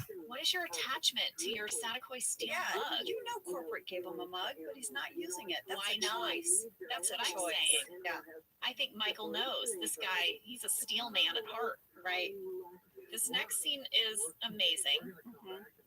Michael calls Dwight to ask about Dunder Mifflin's pricing for Ed's tires. He wants to undercut them. Right. And this is when Dwight's internal conflict begins. Yeah, he starts to waffle. Well, because Charles has invited him to drinks. Michael know. never invited him to drinks. I know. So he tells Michael something's come up. Mhm. And Michael's like, oh my gosh, is it Moe's? Did you cover up the well? What is that backstory? I don't know. Has Moe's fallen in the well? Of course numerous he has. times? He's probably fallen and been gone for like 2 days, and then they find him in the well. I love comedy like that. It's Just there something you and then it throw goes away. away. Yeah, you just throw it away. Michael's not getting it. He's not. Dwight starts kind of talking in code. He's kind of like, things are changing fast, and you know, There's a cool new guy. and I don't think he'd like it if I helped even my personal hero. And Michael's like, what are you talking about? What are you talking about? So Pam and Ryan are like have to write on a notepad to help Michael understand what Dwight is saying. And then Steve as Michael reads the notepad, all the expressions that come over Steve's face as Michael figures this out. Mhm. I was blown away. I said, give Steve all of the awards, and that's why I drew a trophy. Seriously, though, this is an amazing performance. It's so subtle and nuanced. And Steve, I loved every single thing you did as Michael being clueless and then not believing the note they're holding up, but then figuring it out and then being like, oh my God, and then being betrayed. Like all of it. It is really hard to play realization as an actor. Yeah. Because you know the information. You had to memorize it. You had to read the script. You know where the scene is going. Yes. And so to play all of that, it is like one of the hardest things to do as an actor. And then to do it comedically, amazing. Amazing. We got a fan question about this scene from Kelton O, who said, how is it that Pam and Ryan can hear both sides of this phone call? Yeah, they seem to hear Dwight so clearly through the phone. Well, this is very funny, Kelton, because Rain was actually right off camera. Yeah, doing his side of the phone call. We could totally hear him. Rain actually had to come into work that day. He did not have anything else to shoot. All he did was stand off camera and read his side of the phone call. It's actually a thing. It's called doing off-camera work. And that is often how different sides of a phone call are done. We did not have the capability to like call into that office. Right. Like It we was did a- upstairs. Because it was a closet and a fakey phone. Yes.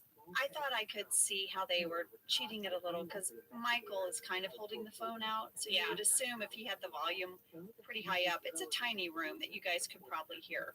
We also had a fan catch from Maya R, who said this, Angela. What? This went right to my heart. She said, I noticed a Paper Pro stapler on Pam and Ryan's table, and my mom actually works for the company that sells these staplers. It originated in Pennsylvania before merging with Boss Stitch. Could this be why the stapler was used in this episode?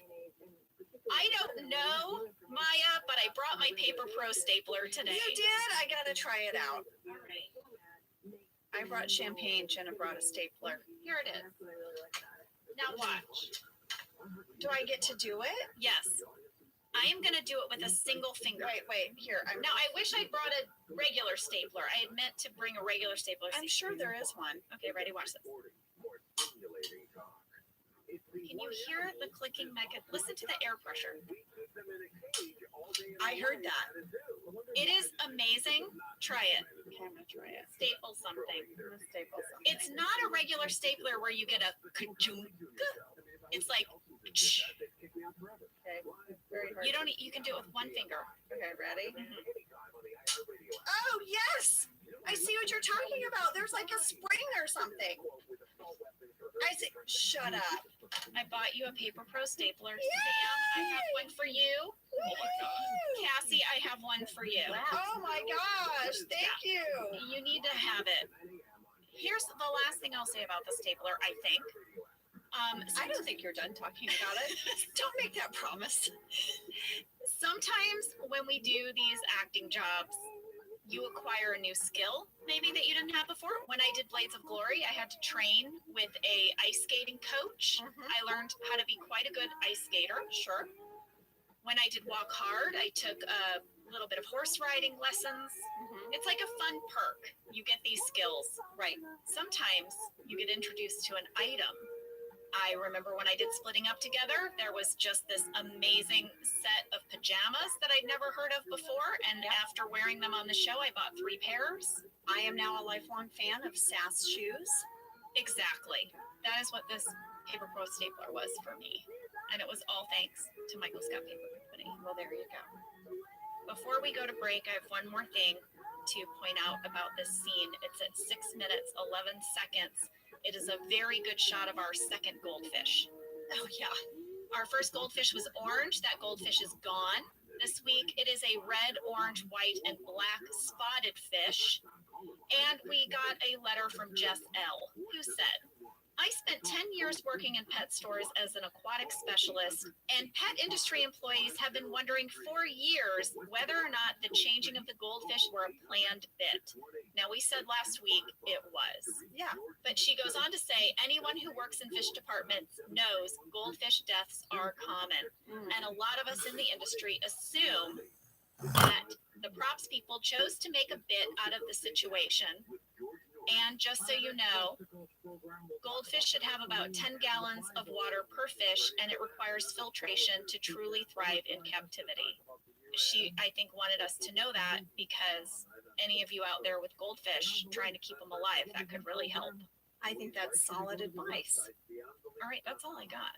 Well, I have something delicious coming up with Jim and Andy that I can't wait to share. Ooh, It just brought me so much joy. And why don't we take a break and I'll come back with that. I can't wait.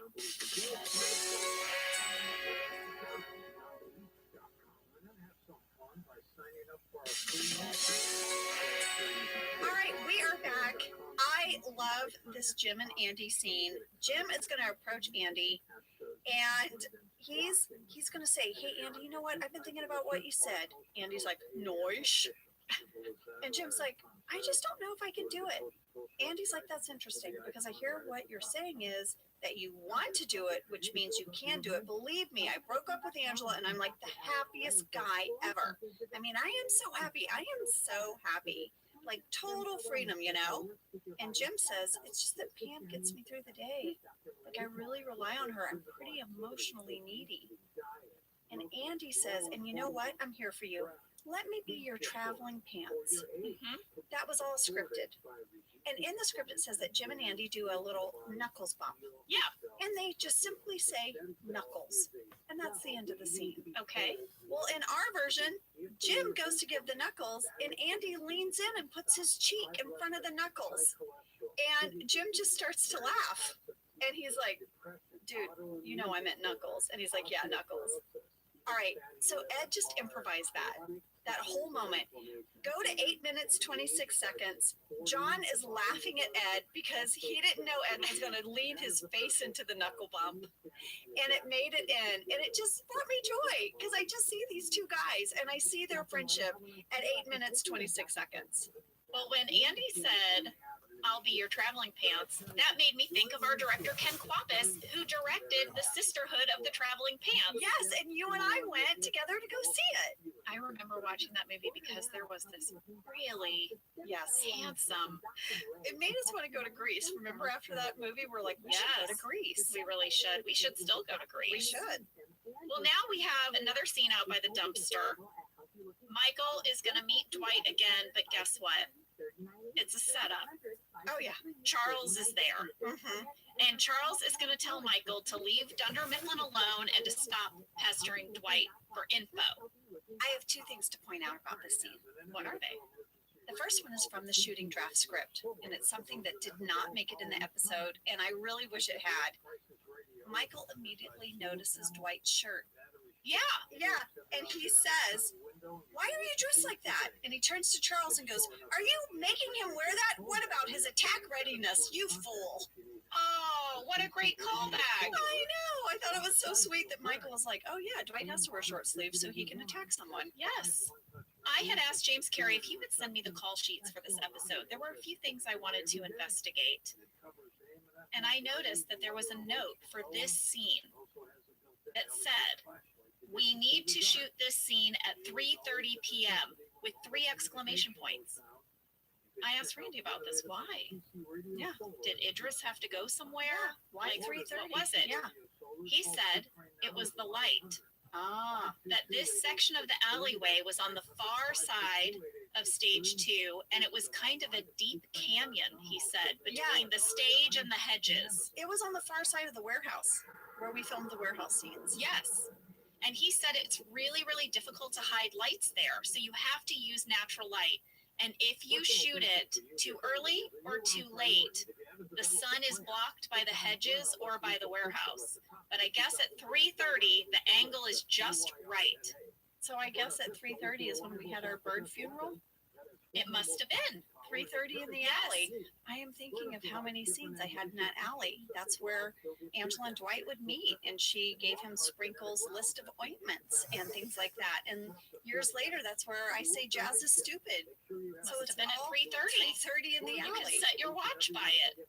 Well, Michael's going to return to Michael Scott Paper Company, and he's going to try to tell them what happened. And basically, he got a pee-filled water balloon thrown in his face. That's what he tells Pam and Ryan. Yes. I mean, They're like, clearly what at are some you point in his saying? life that actually happened, right? Must have. Oh, that's terrible. Well, they have to really decipher what that means Hmm. so they can figure out what the heck is happening. Well, Michael's going to call Dwight. And he says, "I'm going to steal all your clients and I'm going to kill them in front of you." Yeah. It's like, little I'm going to intense. come at you, and I'm going to come at you hard. And then both Dwight and Michael try to call Dwight's biggest client The whale, Mr. Schofeld. from HarperCollins. HarperCollins, who is publishing our book, Office BFF. I know. Jenna, when I rewatched this, I was like, oh my gosh, this is synchronicity. Does this mean our book is going to be printed on Dunder Mifflin paper? What?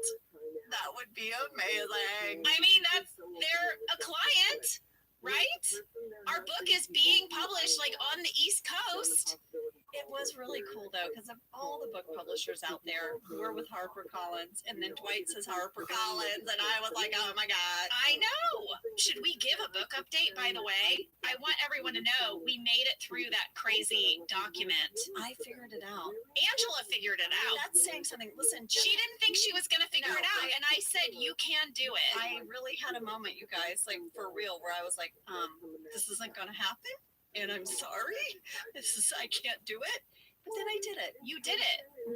I made myself a little cheat sheet Mhm. that I kept by my computer. Oh, yeah. I mean, listen, I hope I did it. I know we haven't got any feedback on it Yeah, yet. maybe we're gonna get like a note back that was like, well, way to go, ladies. You completely effed it up. I know. And okay, so we have 2 more rounds of that, and then the book is like locked and it goes to the printer. Oh, Lordy. So yeah, Can't make any changes. I know. It's coming up. I showed it to my kids. Yeah? I showed them the photo layout, and they were like, "Oh my gosh!" Because it's finally a book. Do you know what I mean? Yes. It's not just like you and I turning in all these pages. Yes. And It looks like a book It looks like a visually in a PDF. I showed it to Lee and I said, "Oh, do you want to see how the photos kind of lay out?" And I thought he would look at it. Honestly, I thought he would just like, glance at it. yeah, then he would be like, "Oh my God, it looks cool." He went through every single page, like, but like he was compelled to. He was like, "This is amazing." Aw. He was like, Dr. Thibodeau Lee said amazing. Lee said amazing. He said, "It's so personal. It's wow." He's like, "These pictures, he already knew the stories, Right. and he just was like, people are gonna love this. That's what he said, and it meant so much to me because we've, Yeah. sometimes you make something in a bubble and you don't know. Right. We like it. We love it. So to me, that was such a confidence boost. Oh yeah. That's what I needed to try to figure out the formatting document. I needed that boost. Oh, I needed a glass of wine. Well, let's get back to the episode. Michael does finally get Mr. Schofield on the phone by promising him a set of tickets to the Penguins game. The Wilkes-Barre Penguins game. Look what I'm wearing. And Angela is wearing her very own personal Wilkes-Barre Penguins hockey jersey with her name on the back. Yeah, I'm number 1, Kinsey. So in 2007, I went to the office convention with Craig Robinson, Kate Flannery, and Brian Baumgartner, and we all went to a Wilkes-Barre Penguins game. We got to go out on the ice. We got to meet Tux, their mascot, and we all got a jersey. I've kept it all these years, and I wore it today for our 100th episode. That is so cool. Here's our picture, Jenna. I'll show you. Look at us on the ice. Oh my gosh. Isn't that cool? It was such a fun day. Were you nervous when you were walking on the ice? I Because you was. just wear your regular shoes. I was, and I had these little boots on, and I was like, dear Lord, please don't let me bust my butt in front of all these people. Did they have little carpets down or At no? the beginning, but then Right. we walked all the way to the center, and there was no more carpet. Yes, I got to go to the All-Stars game in St. Louis, Oh, so cool. and I got to be like a coach on the sideline. Did It you was really? really fun, yes. And then at the end, I had to walk out on the ice, Yeah. and I was so nervous Right. that I was going to fall. And David Pasternak from the Boston Bruins, he came over and he Aw. gave me his arm, and it was like a big fangirl moment for me. Well, I held Kate Flannery's arm. Who did the Penguins play that day? Oh, they played the Albany River Rats. Oh, Yeah. I just love hockey. I can't say it more I have to times. say, it was a really fun time. Well, Michael's thing with the tickets is going to work because Dwight is going to get a call from Mr. Schofield and he's going to say he's leaning toward Michael Scott Paper Company. So Dwight calls Michael. He's like, I will agree to meet you 100 feet from our original meeting place. They're not going to meet at their same secret location. Mix it up, guys. 100 feet away at high noon. Yes, and Michael tells Dwight to walk 100 feet toward the sun. But it's right above you. It's not possible. Dwight's clearly confused. I have a whole thing about Dwight's undies. Oh, yes. We're going to see some green undies on Dwight. Of course we will. Not just undies, but whole torso, the whole shebang. There is nothing Rainn Wilson loves more than exposing his torso. It's exposing Dwight's belly. It's true. I had to know. I took a screen grab. I texted it to Rainn, and I said, Rainn, are these your green undies? Were they actually yours? And this is what he wrote back, and I quote, those were provided by wardrobe, my love. Aw. So I said, oh my God, Rainn, you had to have a wardrobe meeting about underwear.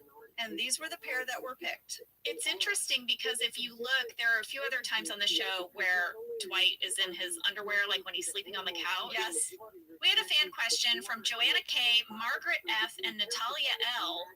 During the scene where Dwight is buckling his pants after showing Michael that he isn't wearing a wire, do I hear a rooster crowing in the background? Yes, guys. Yes, you do. It's at 13 minutes, 34 seconds. There was a house in our vicinity and they had some chickens and a rooster and it was a challenge. Yeah. Because you can't make a rooster not crow when it wants to No. crow. Also, Jenna, do you remember the year that there was like a flock of parrots? Yes. That like were living in that tree, and parrots are so loud, you guys. They're like, rah, rah, rah. So I was like, And when they're in a group, they get a bolster of confidence. they really do. They're super chatty. I remember this because I was like, Kenneth Paul, who did my makeup, I was like, there is a flock of parrots. And he said, Angela Faith, because he always called you by your first and middle name. He said, Angela Faith, don't you mean a pandemonium of parrots? Is that what a group of parrots is called? I guess so. Oh. We also had a fan question from Charlotte M. She's wondering, where the heck is Rainn Wilson's mic pack, right? Yeah. I'll tell you what, there was no mic pack. They had to capture all of his sound on a boom microphone only. Yeah, they couldn't fit it under his balls. So What has happened to you? that's champagne. That's the champagne talking. That crept up on us. It did. Slowly. Champagne sneaks up on you. That's the problem with champagne. Champagne makes me fun. It does? Yeah. What can I expect from this afternoon? I had to stop drinking it because I have to drive home. Lady, we skipped something a while back and I want to bring it up. It's when Andy's in the kitchen and Jim enters and he's doing like this whole melodrama of messing up a sales call. He's beating himself up and It's like he's in a soap opera. yes. And then he like drop kicks his lunch across the And room. steps on it. Yes. We got some fan mail. People wanted to know if that lunch bit was an improv. It was not. In fact, in the script it said Jim drop kicks his lunch bag. So I just want to say what that means. When there's that simple line in a script that says Jim drop kicks his lunch bag, when Phil Shea is going through a script and he sees that sentence, he's going to highlight that. Right. He's going to go to production and he's going to say, how many takes of this scene do you think we'll do? How many lunch bags do I need to make? How many sandwiches do I need to make? All of it. He'll probably also go to John and say, what are the odds you improvise taking a bite of it after you kick it? What kind of sandwich do you want in there? Everything. He would be so meticulous. And then he would have to make a bunch of identical lunch bags. And then, like before, we would have a crew member off camera ready to fly in. That's the lingo. Fly in a new lunch bag. And they would also probably have John try to kick it into the same corner every time. Yes, that is how that little bitty sentence affected a bunch of people. Now, lady, it's time to go to Alfredo's. Yeah. Michael, Pam, and Ryan are going to go to Alfredo's. They're supposed to be meeting Dwight there because they're supposed to be like reconciling at Alfredo's Pizza Cafe. Dwight is such a good liar because I feel like the lying is in the details. And he knew he was never going to meet Michael for lunch. No, he's actually putting a fish in their ceiling. Yes, he's sabotaging them. He loves to sabotage. He's stealing Michael's Rolodex. Right. He knew he wasn't going to go. And Michael said, how about Cooper's? And Dwight's like, no, I had fish last week. Alfredo's. Like, this is really sneaky. Very much so. Yeah. Well, Randy told us that the vent where Dwight throws the fish was not real, and it was actually kind of difficult to construct. That Michael Gallenberg had to consult with our builder, Tim James, and they had to like drop the ceiling and create this vent, and they also had to build in sort of like a plastic receptacle to catch that fish because the fish was real. What? It was a real fish. It was not a prop fish. No. It was a real dead fish? I mean, it was like a fish they bought at the store. Right. So it was a dead fish. It was a dead fish, yeah. Stinky dead fish. Wait a second. Let me understand this correctly. They had to build a fake ceiling. Yeah. With a fake drop down. With a fake vent. That could also hold dead fish. Yeah. It would have fallen through otherwise. Yeah. I can't believe we didn't use a fakey fish. I was shocked. Yeah. Randy said it was a real fish. I wasn't there. You know, later when we come in and discover it, we're totally faking that we smell it. It was gone by then. So wait a second. At the end, in that montage, you guys take the fish out of the ceiling. Did you have to touch a real dead fish? Oh my gosh, lady. First of all, I did not remember that we did that scene. Even though I watched this episode 3 times, I was clearly so distracted by Dwight's White sleeves. That you didn't notice you touched a fish. And I have no memory of it. But I mean, I guess we did. According to Randy, I guess I did touch a dead fish. Have you ever done a prank like that? No, No? I don't like pranks. Okay. You know me. I know you. In college, I had a group of friends who got really into pranking. They were like next level pranksters. Here's an example. They took a dead fish and they put it in the back of this guy Nick's toilet. They lifted the back of the toilet and they put that fish in the toilet water, you know, that's in the back. No one ever lifts that thing. Unless your toilet's not flushing and you've got to jiggle that little thing, no one lifts the back of the toilet, right? No, yeah. That fish was there a long time. Did it get so stinky? It got so stinky. We would go over to Nick. He lived in a house with a group of guys, and we'd be like, God, Nick, your house stinks. He's like, I know, it's the plumbing or something. I've had 3 different guys out here. Couldn't figure out what it was for like a month. Oh, this is so disgusting. It's so disgusting. And then there's a certain point where the smell really zeroes in on one area. And he finally lifted the back thing, and it was so foul. It was like maggots and disgustingness. He wasn't noticing that, like, the water in his toilet was affected. I don't know what to tell you, lady. I don't know what to tell you. Did Nick find this amusing? Oh, it was on. After that, the pranking got really out of control. They got really into pranking. Here's my thing about pranking. What? For me personally, Mhm. to like get through a day, Yeah.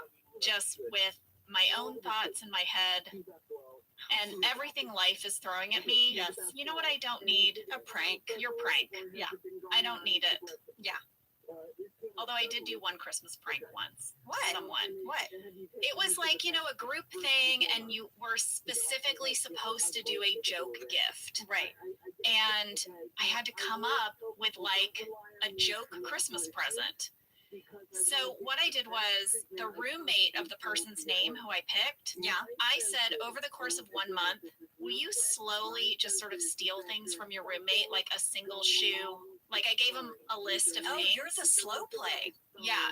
I was just like, have little things go missing. Mhm. Like maybe favorite coffee mug, and then at the very end, toothbrush. And then at the Christmas party, I had wrapped up all of the missing items into a box, and then that was the gift. Oh, that's kind of It's fun. all your stuff that's gone missing for a month. Yeah, That was my joke gift. I like that. I am not much of a prankster. I'm a lame pranker. Well, I'm glad you're a lame pranker, lady, because I don't want pranks in my life, and you're my BFF, and so I'm happy that I don't have a BFF that is like devoted to pranking. Yeah, that would really suck, wouldn't it? It really would.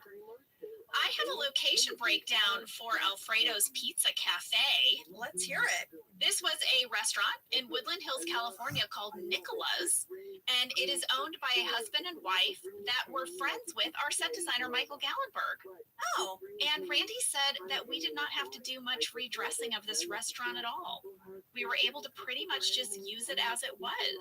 that's great. Randy would also like you to know that Nicola's has the best chopped salad in the valley. I looked it up.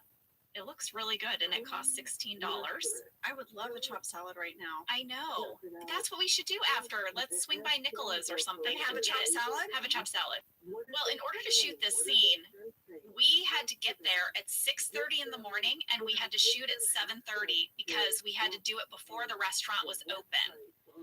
But after this, BJ and I just got to go home. That's all I had to do that day. I remember I was back home by like 10 a.m. My work day was done.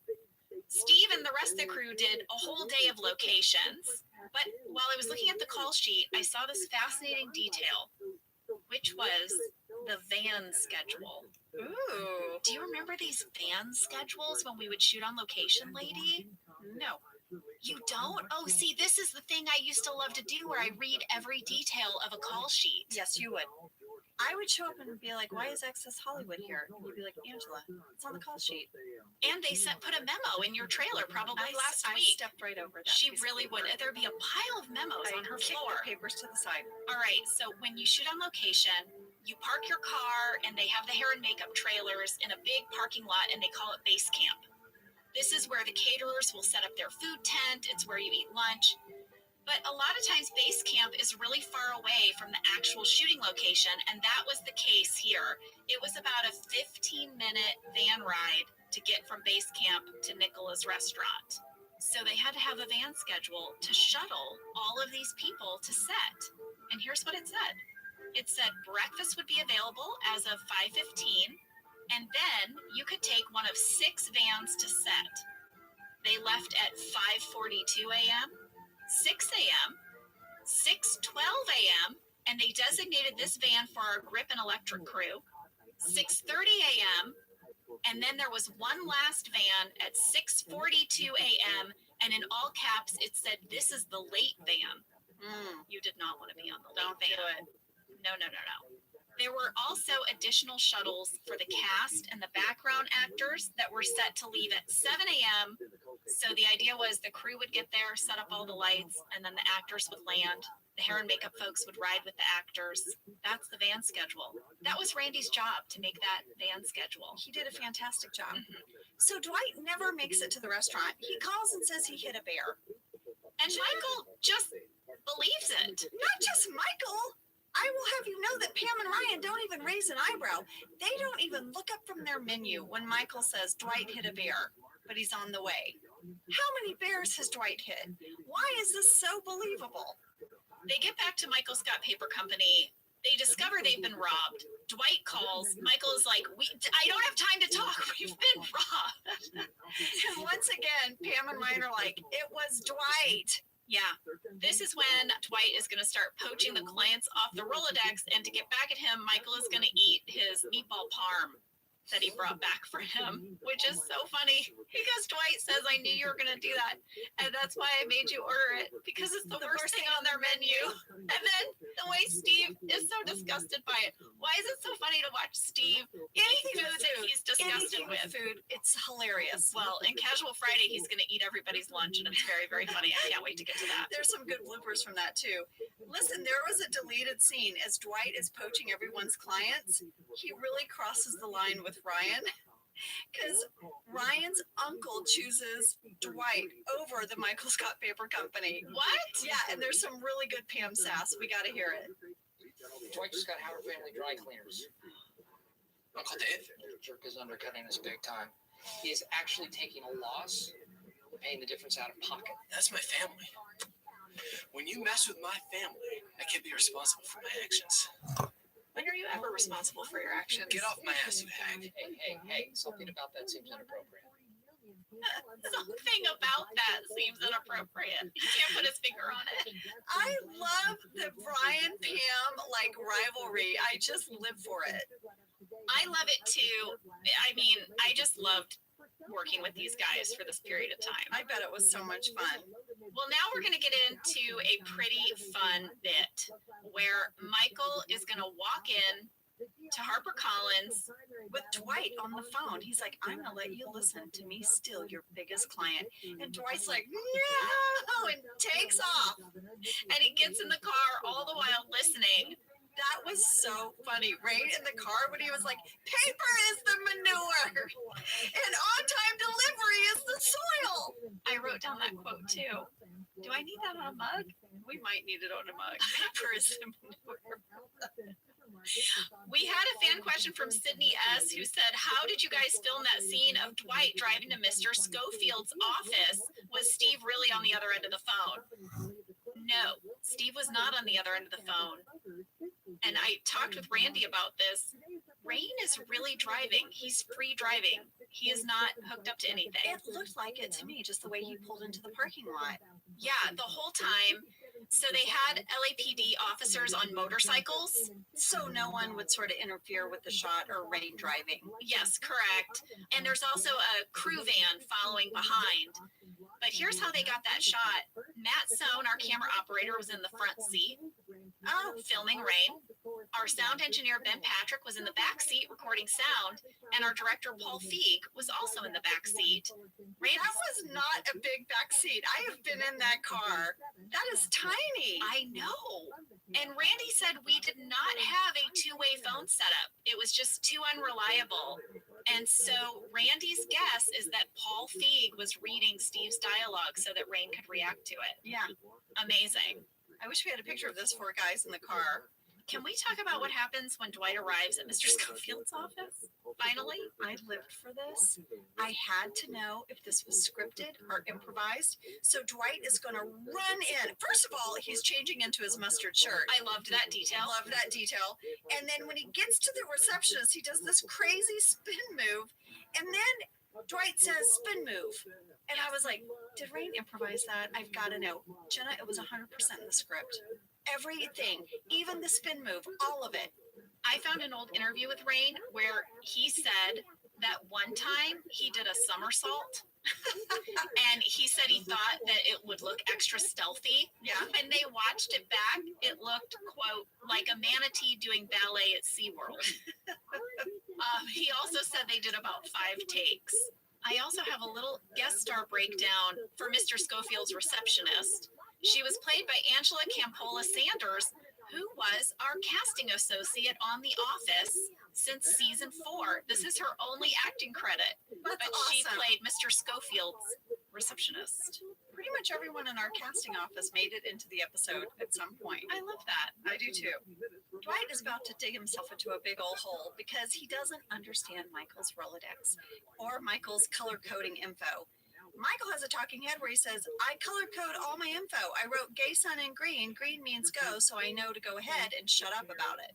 Yes, and orange means orange, glad you didn't bring it up. Most colors mean don't say it. Yeah. But Dwight doesn't know that. Yeah, so Dwight is basically saying all the things that are color coded to not be said. Right. Well, before we wrap up this heavy competition between Mike, This this episode, that's the champagne. I know, And the champagne, you have a nickname for everyone in your champagne brain. Mike, Dwighty. Okay. I think we should go back and wrap up this Andy Jim storyline. Okay. We both had to stop drinking champagne, by the way. We did. It's so interesting. Scotch and Splenda was like, waboo, waboo. But champagne, we're like, I can't talk right now. Yeah, I still really do love the Scotch and Splenda. Me too. I have to say, it's a really good drink. And we got some letters from people who said it's basically an old fashioned. If we'd added a few orange bitters, Right. that's what it tasted like to That's me. right. Because I guess you would add like a sugar, Yeah.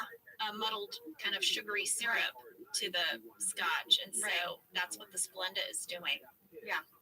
But champagne just makes us go, what? What are we talking about? What's happening? I know. All right. See? I know. I'm like, what am I talking about? Okay, so Andy and Jim. Andy is going to tell the whole bullpen that Jim is upset. And Phyllis is going to be like, Andy, I think Jim is just messing with you. And then there's that smug shot of Jim in the kitchen, Yes. looking out through the blinds with that grin on his face. We had a fan question from Rhea H. and Punet B. Can we talk about how douchey Jim is being in this episode? Andy was being really supportive and genuinely cared for Jim. And while Andy's concern might have been misguided or nosy, I think it came from a good place. We'd really like to get your take on this prank that Jim pulls on Andy because we think the prank might have been a little mean-spirited. I didn't care for it. I didn't either. I do think this is a mean-spirited joke. I mean, we already know I don't like pranks, and I don't love especially pranks that At someone's expense. that play with their emotions. Right. I think it was too big of a reaction to Andy's kind of nosy meddling. And he does have this nice speech, Jim, at the end to Andy. He's like, listen, I know Angela broke your heart, but you're going to find someone else. You really will. So I feel like that was the moment where the writers were like, you know, Jim's not a bad guy. Maybe he was trying to show Andy something, but I just didn't like the prank. Me either. Yeah. Well, I'm glad we discussed that. Yeah. We're with you. So this episode ends with more cheese ball fun. Michael, Ryan, and Pam, they're trying to see how many cheese puffs can they fit in their mouth. 32. That's the record. Yeah. And then the phone rings and Michael answers it and he's got a mouthful of cheese puffs and we're all laughing. And while this is happening, you can hear a Michael talking head where he's saying he wanted to start a company and not a war. Well, this talking head was added later. This was not in the original script. Steve shot this a couple weeks after we shot the original episode. And all of this footage of us doing this cheese puffs bit, Yeah. this was originally going to be at the end of the cold open. So it was all of that was going to live at the top of the episode. Yes, but they thought it would be funnier to end the cold open on Pam getting the cheese puffs while she's yawning. Mm-hmm. And then they gave this episode this new tag with the cheese ball bit. This was not the original tag for the episode. So instead of this bookend of cheese puffs at the beginning and end, there was a tag and we did film it, and I want to share it with you guys. So Andy is in the conference room, and he is selling off his wedding stuff. He's determined. Still, well, you know, he didn't get buyers from Jim and Pam, so in the tag, he's selling it to the rest of the gang. And they're all bidding on things. Stanley buys the rice bags, and Creed decides to get in on the action too. I thought we had to hear a little bit of it. Why are you here, Stanley? Here for the rice. Boom, sold. 100 bags of rice, Stanley Hudson. Creed, how would you like a crispy new tuxedo for your funeral? I'll take the bottom half. I want to go out the same way I came in, shirtless. And everyone else starts making bids too, they asking questions on things. Angela is not in the scene, but she walks by and had this talking head. It was in the shooting draft. I don't know why I'm down. I guess I always thought that Andy would save the stuff from our wedding, just in case. No, stupid. Just in case I married someone else and he decided to throw us a wedding. I told you it was stupid. I guess there were some things in there that Angela liked. Yeah, and maybe she hoped would make a comeback. So there you have it, guys. 100 episodes! Oh my gosh, we got it in just before the holidays. Yeah, I'm glad, because that's always like a very crazy time. it is. The Halloween to New Year's. It's a sprint to the end, I always say. Well, listen, we're going to have a few breaks coming up. We do take a break at Thanksgiving. We take a break at Christmas and New Year's. We will have some great reruns of episodes with fun little new stuff at the top. Yes. So be sure to listen to that stuff. But listen, Ange, we got this letter because, you know, I said I was going through the mail. Yeah. From Susanna G. And I wanted to share it. I really appreciated it. Okay, let's hear it. Susanna says, not sure you'll see this, but I wanted to say something to you both. First, you are my people. You are silly, loud, honest, organized, Jenna, me too, and just so She did put relatable. Angela in there for organized. It's okay, Susanna. But more importantly, I noticed your value of mental health mainly depicted to me by the breaks that you take sometimes between podcast episodes. Not all podcasts do that. And as a fan, I always look forward to listening to next week's episode. So when I hear rerun content, at times it's initially a bummer. However, it's always followed by thoughts of, well, perhaps they needed more prep time so that they didn't have to sacrifice family time or self-care. And as a hustling mom with a career of my own, 2 small children, and a law enforcement hubby with crazy schedules, demands, and stresses, my life is chaotic to say the least. But I'm learning more and more my stability and that of my family comes from not sacrificing those 2 things. So I commend you for staying committed to your values and still getting to do what you love and with your bestie. What a blessing. Maybe I got all this wrong and that's not what's going on at all, but if I'm on the nose, I simply want to offer encouragement to keep it up your way. I'll be waiting for next week's episode whenever you get to it. Sending virtual hugs to you both. That is so sweet. Susanna, you got it 100% right. Yeah, I feel seen, Susanna. Yes, it really meant a lot to me because I feel like Angela and I are 2 gals with a very strong work ethic. We love making this show, but it is also important to us that we reserve holiday time, a little spring break time, a little summertime just for our families, Yeah. for our mental health breaks. And so we do take time off for that. You know, it also means that our team here gets a break. That's right. Everyone gets a break. So thank you, Susanna. I really appreciate it.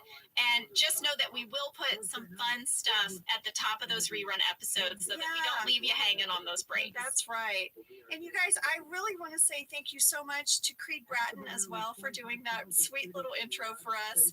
And you guys, he has a new single that just dropped. It's called Breathe Easy. It's available on Apple Music. And I thought we could listen to a little bit of it as we say goodbye. Happy 100th episode! Happy 100th!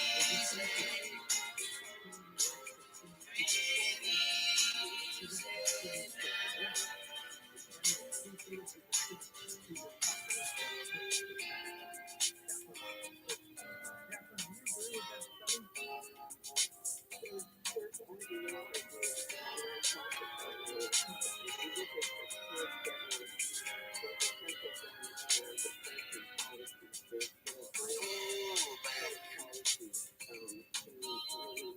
dark and shade redefined. Thank you for listening to Office Ladies. Office Ladies is produced by Earwolf, Jenna Fisher, and Angela Kinsey. Our show is executive produced by Cody Fisher.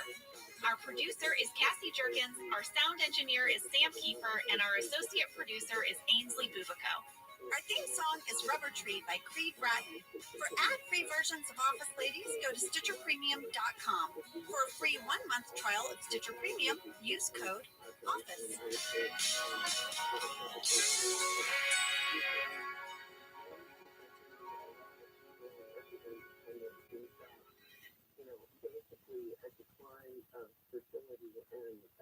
Most people give up on their resolutions by mid-January. Walmart Plus can help save yours this year by saving you time and money.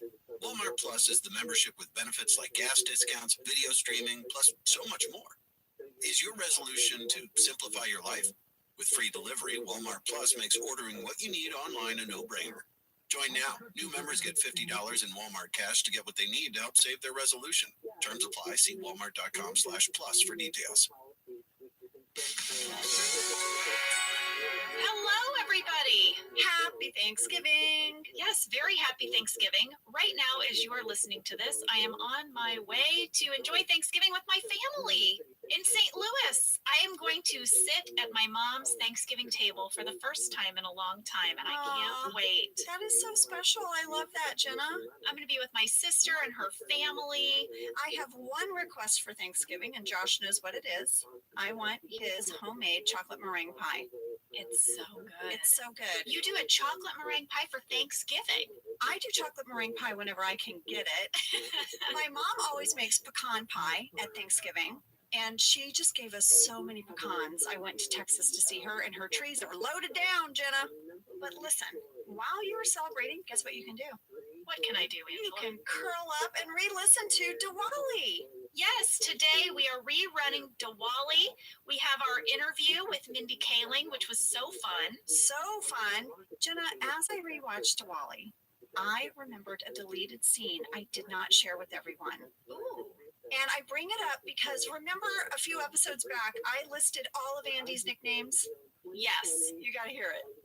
At Cornell, in my fraternity, my house name was Hubble because I was so good at finding a party. It was like a powerful space telescope. Okay.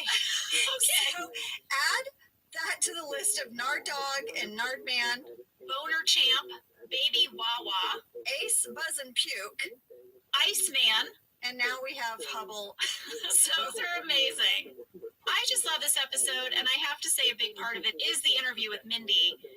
We reached out to Mindy to let her know we were revisiting this episode, and Mindy sent in a little clip.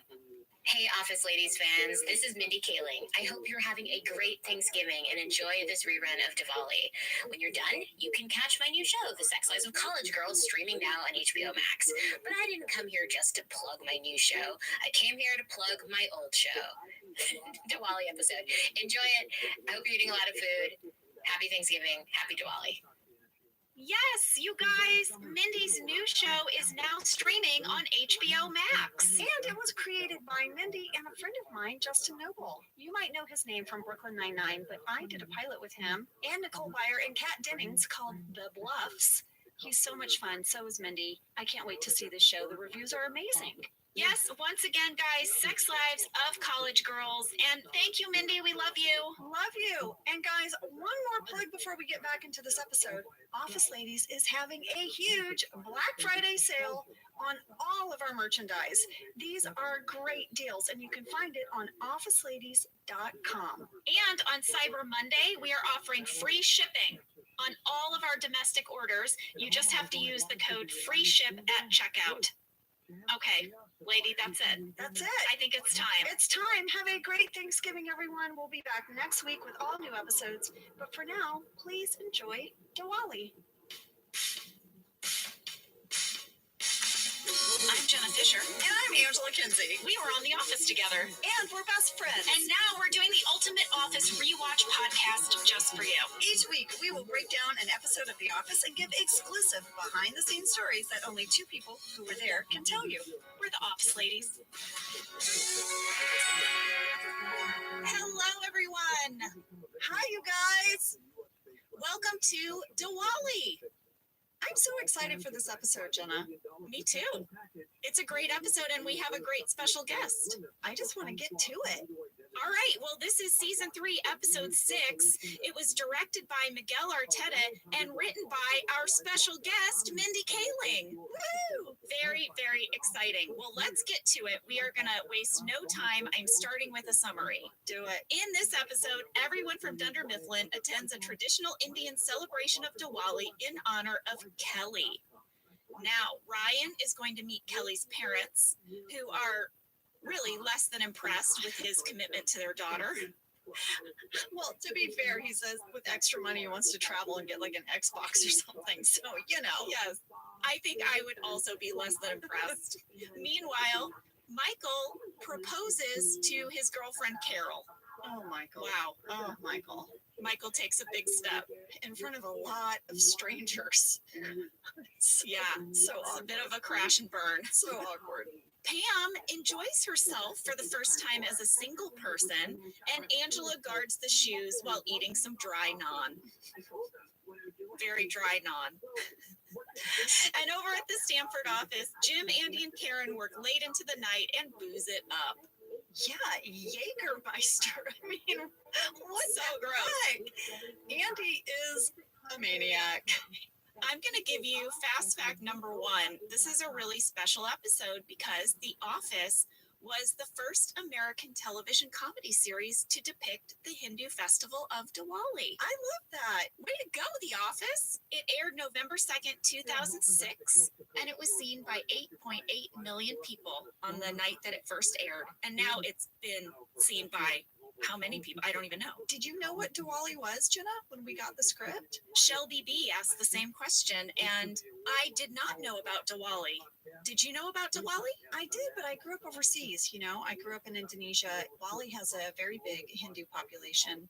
So I had heard of Diwali, and I thought it was awesome that we were going to do an episode about it. Had you ever celebrated Diwali? I had never celebrated it by myself. I went to an international school. They did recognize, you know, many holidays, and there was like a Diwali day. Yeah, well, they do that at my kids' school now. They have a day where they celebrate Diwali, which I think is really cool, especially since I grew up not knowing about it. It is so beautiful, and it was so fun. I remember we were all really giddy. Of course, this meant we got to leave the office. That brings me to fast fact number 2, Angela. Fan question from Juliet G and Phoebe Tomac. Where did you shoot the scenes when you were celebrating Diwali? Well, guess who I went to for the answer? Does it rhyme with Schmentish Media? It does, and we have a sting for it. You do?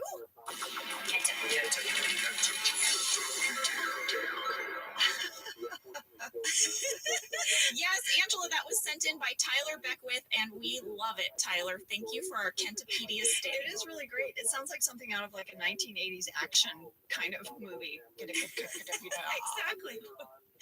Well, Kentopedia told us that Diwali was shot at Grant High School. We shot most of the scenes in their gym, which is called Grant Hall. And we shot there at the end of August, and school was in session. They had just started up the school year. He said that we shot there for 3 full days, and we had to work around the school schedule because, like, school was happening in the hallways. I have such a fond memory of our time shooting there because they parked our trailers facing sort of like a little field with some trees, and normally they were just in a asphalt parking lot. And so I would open my door and there'd be trees and grass, and Brian brought a football and we like tossed the football out in the grass, and I have such fond memories of this whole week. I remember it too for those exact same reasons. Well, this school is host to a lot of filmmaking, including Freaks and Geeks, Blackish, Malcolm in the Middle, and True Blood. And I've got a little bit of trivia for you. Yeah, Melora Hardin went to Grant High School. Get out of town. Yeah, we shot at her alma mater. Wow. I love that. She's like a true sort of like Hollywood kid, you know? Like there's She all these is. things from her life, like right here. To me, it's still all sort of like, I still feel like a transplant in some ways in Los Angeles. Like still to this day, if I'm ever out and about and I see the Hollywood sign, I'm like, there's a Hollywood sign. Oh my God, it's a Hollywood sign. But if I drive by and I see like a film crew filming something on the street, I get as excited as if they pulled up in my neighborhood in St. Louis as a kid. I'm like, oh, what are they filming? Oh, look, I wonder what it is. I wonder if we can find out who's the star. Yeah, I look Like, I get that same reaction Yeah, still. me too. I drive by and I try to see, is like, is there someone famous out there? Exactly. That's so true. Well, I'm going to move us along, Angela, because I know we want to get to our interview with Mindy. Fast fact number 3. I said earlier this was directed by Miguel Arteta. Angela, I was such a huge fan of Miguel. When I found out he was going to direct this episode, this is the only episode he directed, I completely geeked out. Okay, he had directed this little... Go up to him. Were you dorky? What'd you do? Oh, Angela, I followed him around the entire week. We bonded. At the end of this week, I thought we were best friends and would work together forever on every future project. And I'm not going to lie, every time there was like a script sent, or when I was trying to produce a movie myself, he was the first person I would go to, because I was like, literally, like, this guy is a genius. I love him. I love that. I didn't know you were like following him around everywhere. Oh yeah, I wanted everything about him to rub off on me. So he had directed this little indie movie called Chuck and Buck, written by and starring Mike White, who, by the way, You're also obsessed. have stalked. Yeah, I know. Obsessed. I know that you stalked him. I got to work with him, and then that made me feel one step closer to Mike White, who I eventually managed to stalk and I became friends with Mike White, and then I eventually got to be in a Mike movie starring Ben Stiller. And then after that happened, I was like, well, I can now retire because I have worked with my idol. I wrote in my journal about this week. Do you want to hear what I wrote, lady? Of course. I always want to hear your journal. Your journal delights me. It does. That's going to be your autobiography. The Journal Delights Me by Jenna Fisher. I wrote that, and I wrote this. Me and the adorable Mindy Kaling are going to be doing really early morning interviews together on all the local NBC stations. We are going to talk to 16 cities, and we have to get up at 5 a.m. Oh my gosh, you guys did a little press junket. I think this is my very first one. Well, what's crazy about that, Angela, is you probably then, after you were done, had to come to work. Oh yeah, because I remember we had to be on stage. We actually did them on the set with the set as the background. And we got there and we met this satellite media tour is what they called it. And we met their crew, and we had to be there at 4 a.m. to go through hair and makeup. And then we started doing interviews at 5 a.m. and we talked to a new city every 15 minutes for 3 hours. Wow. Yeah. And that you did it with Mindy. Mindy was my first press junket. Well, this is a wonderful segue into our upcoming segment. We'll take a break, but when we come back, we're going to play our interview with Mindy Kaling. She came and talked to us. It was amazing. It was such a joy to have her here, and I'm so excited for you guys to listen to this. And then afterwards, we're going to fully break down the episode. We'll get to that right after the break. We'll see you with Mindy.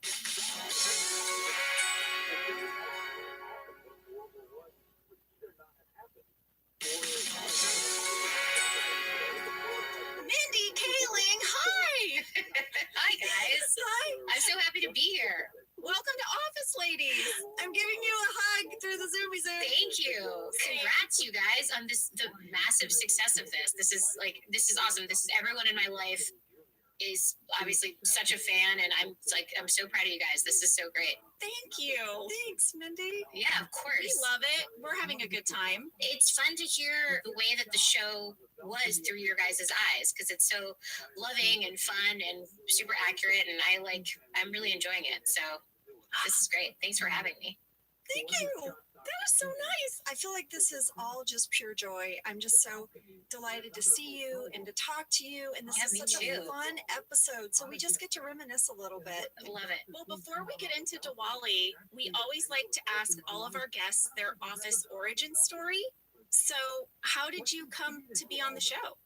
Well, it was 2004, and I was off doing a play off Broadway in New York called Matt and Ben, which was a play that I wrote with my writing partner and friend at the time, Brenda Withers, where it's like an hour-long short play where I play Ben Affleck and she plays Matt Damon. It's so hard to tell this story without being like, okay, so just ignore that kind of interesting fact and then move on.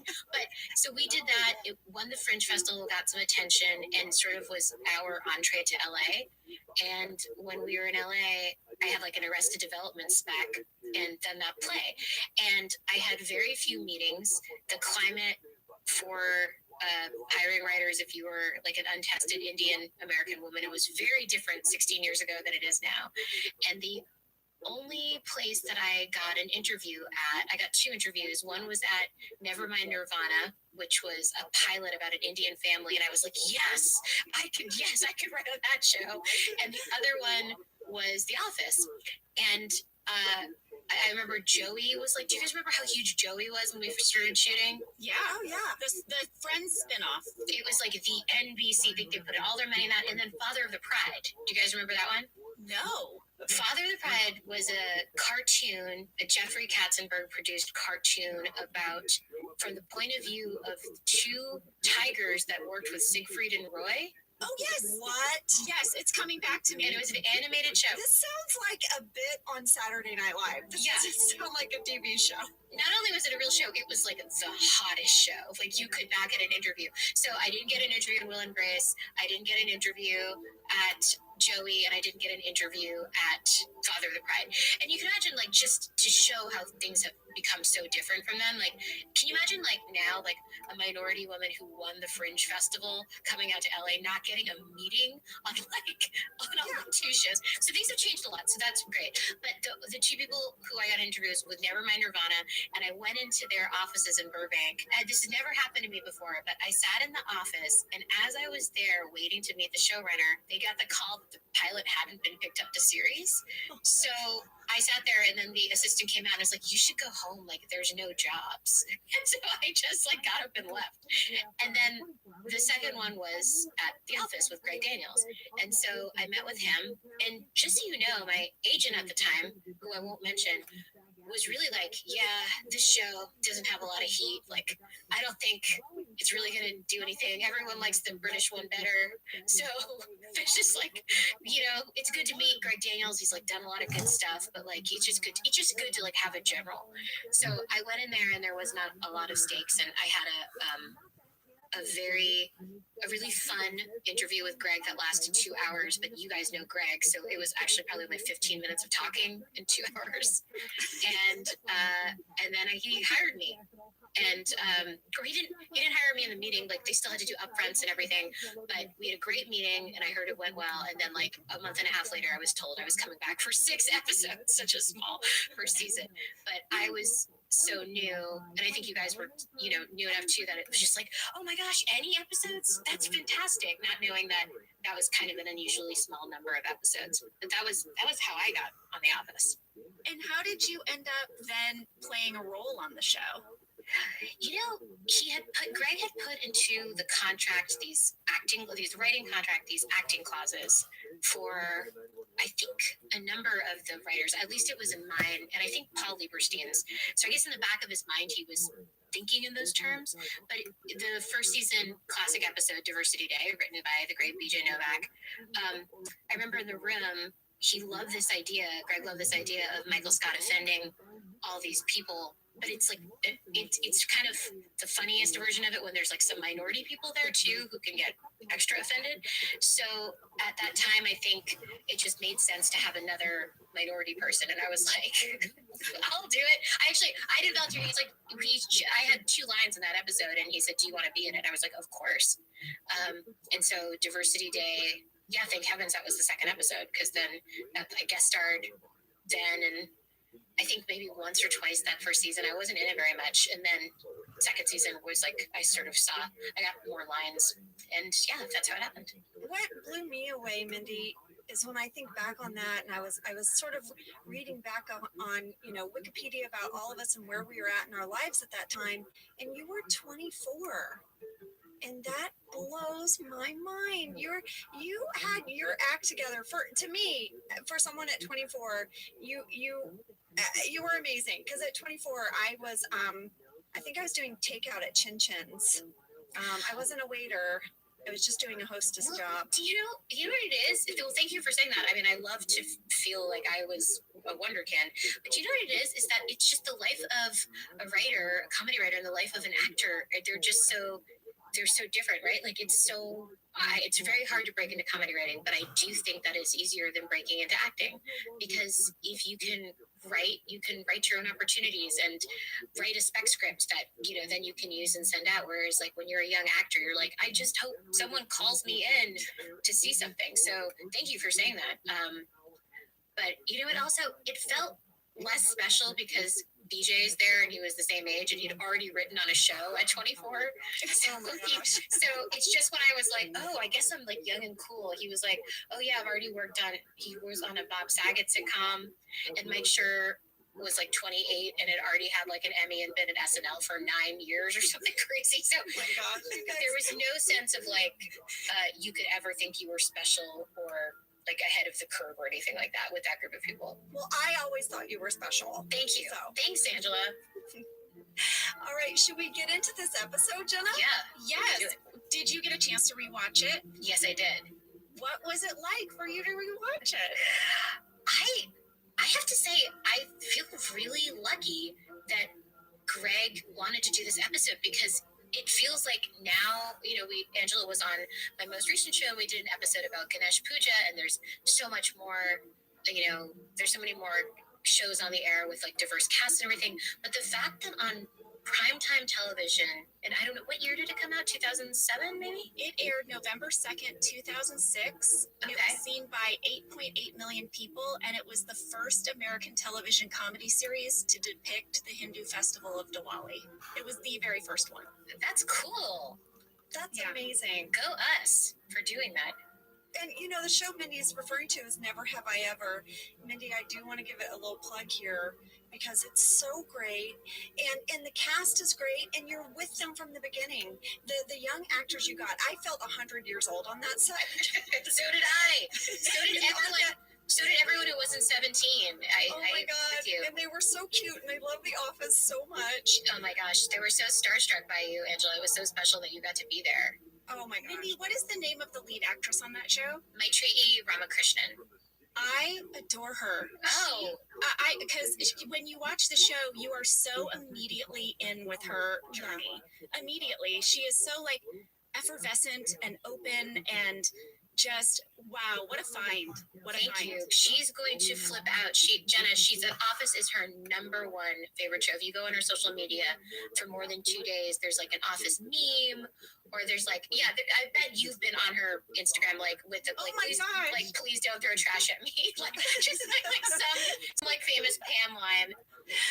Okay, so here we go. So now we have Diwali, the Festival of Lights. It's on network TV. Mindy, you have been so amazing at just really, I feel like, representing all different sides of culture and on television. It's just, you should know what it's meant to people. We had a lot of people write in about having their community seen in this mainstream way, what it meant to them. It's really moving. Oh, wow.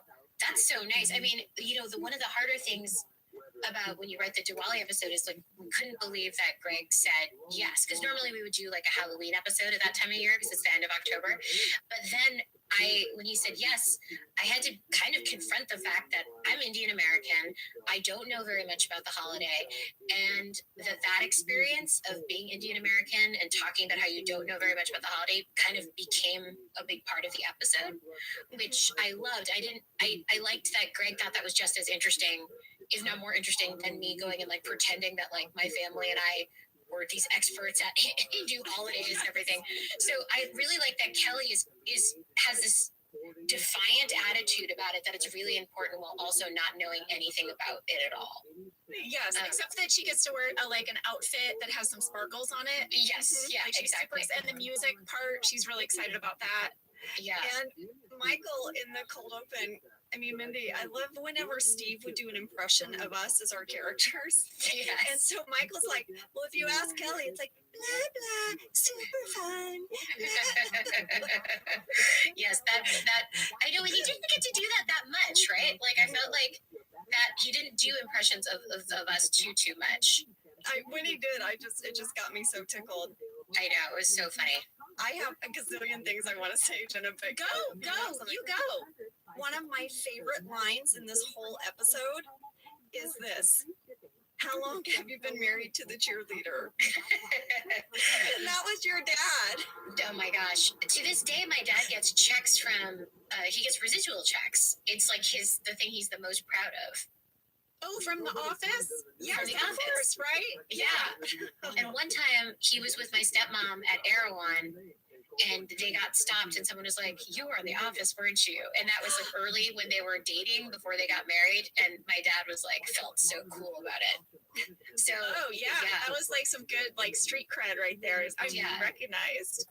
Yeah, completely. I just remember that was like those episodes, you know, at the beginning of the season, it felt like one thing we did a lot was somehow we pulled out someone from the main cast and there was somebody somewhere else, and that was Stanford for that season. Yes. And it was one of those ones where I really liked the Stanford episodes. I think sometimes when we did that, it worked really well. Sometimes when we pulled them out, we were like, just come back. We just like want you back in the main cast. But that was a time where I felt like it worked pretty well.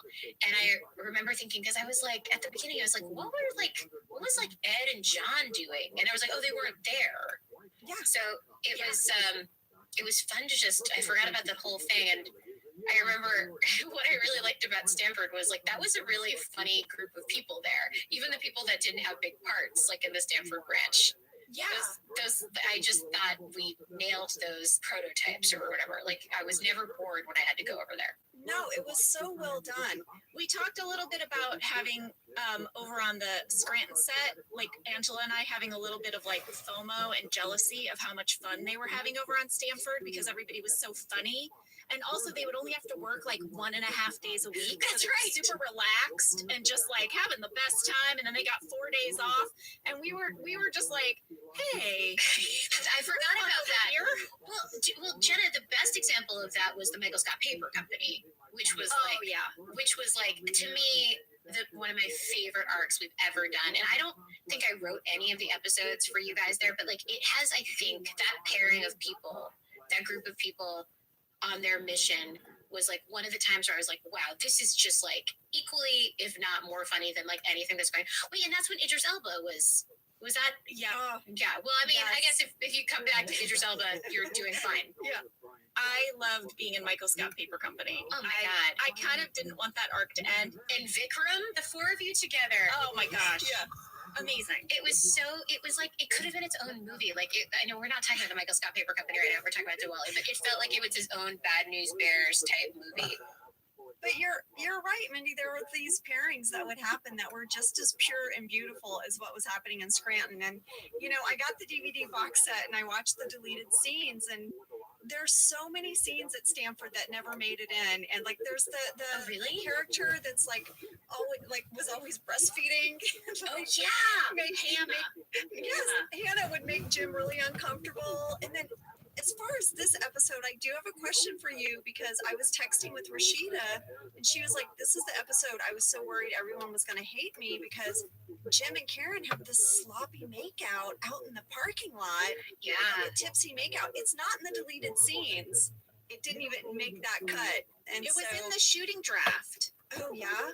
Did you guys end up shooting that? Because I was going to ask about that too.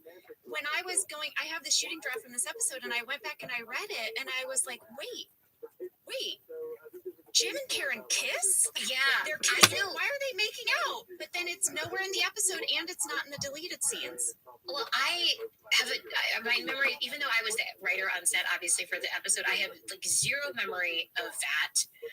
But I will say that one thing that we used to do, I felt a lot, was to write scripts that advance story. And then what we noticed when we only had 21 and a half minutes to air an episode, that such like a little went such a long way.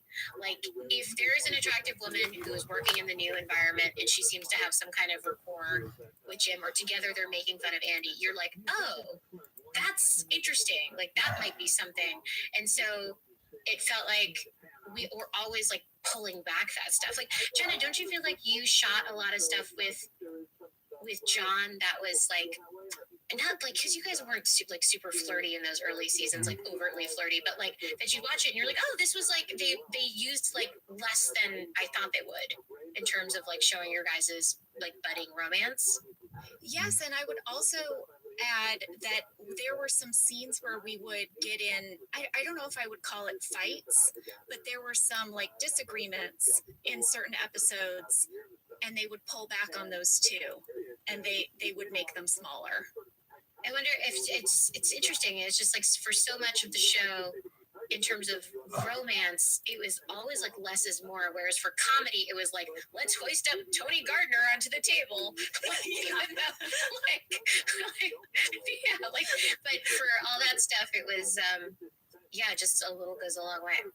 But the relationships were so finessed. I thought they were so smartly done. One of the things I remember really well about this episode was, again, like it's such a time capsule of like 2006 or whatever, because the love interest, he wasn't really a love interest, but there was an Indian character who my parents preferred to Ryan. That was like a very small part of it. And it was played by this writer, Vali Chandrasekharan, who was kind of a friend of the writers on the show, but not an actor, just a guy, like a guy we knew. There was a real sort of casualness to our show of like, we're just kind of putting it together. Yeah, we probably shot this. This is season 3, right? For Diwali, we knew that season 2 had done well. We'd been nominated probably at this point. We'd been nominated, but we didn't know. So I felt like at the beginning of season 3, we started shooting, we started feeling like a little bit more like, okay, we're not going to just get canceled or something. Because I remember so much stress earlier on, thinking like, it's hard to enjoy a show as much when you're like, is this even going to last? And I do remember being able to enjoy things a little bit more starting like at the beginning of season 3.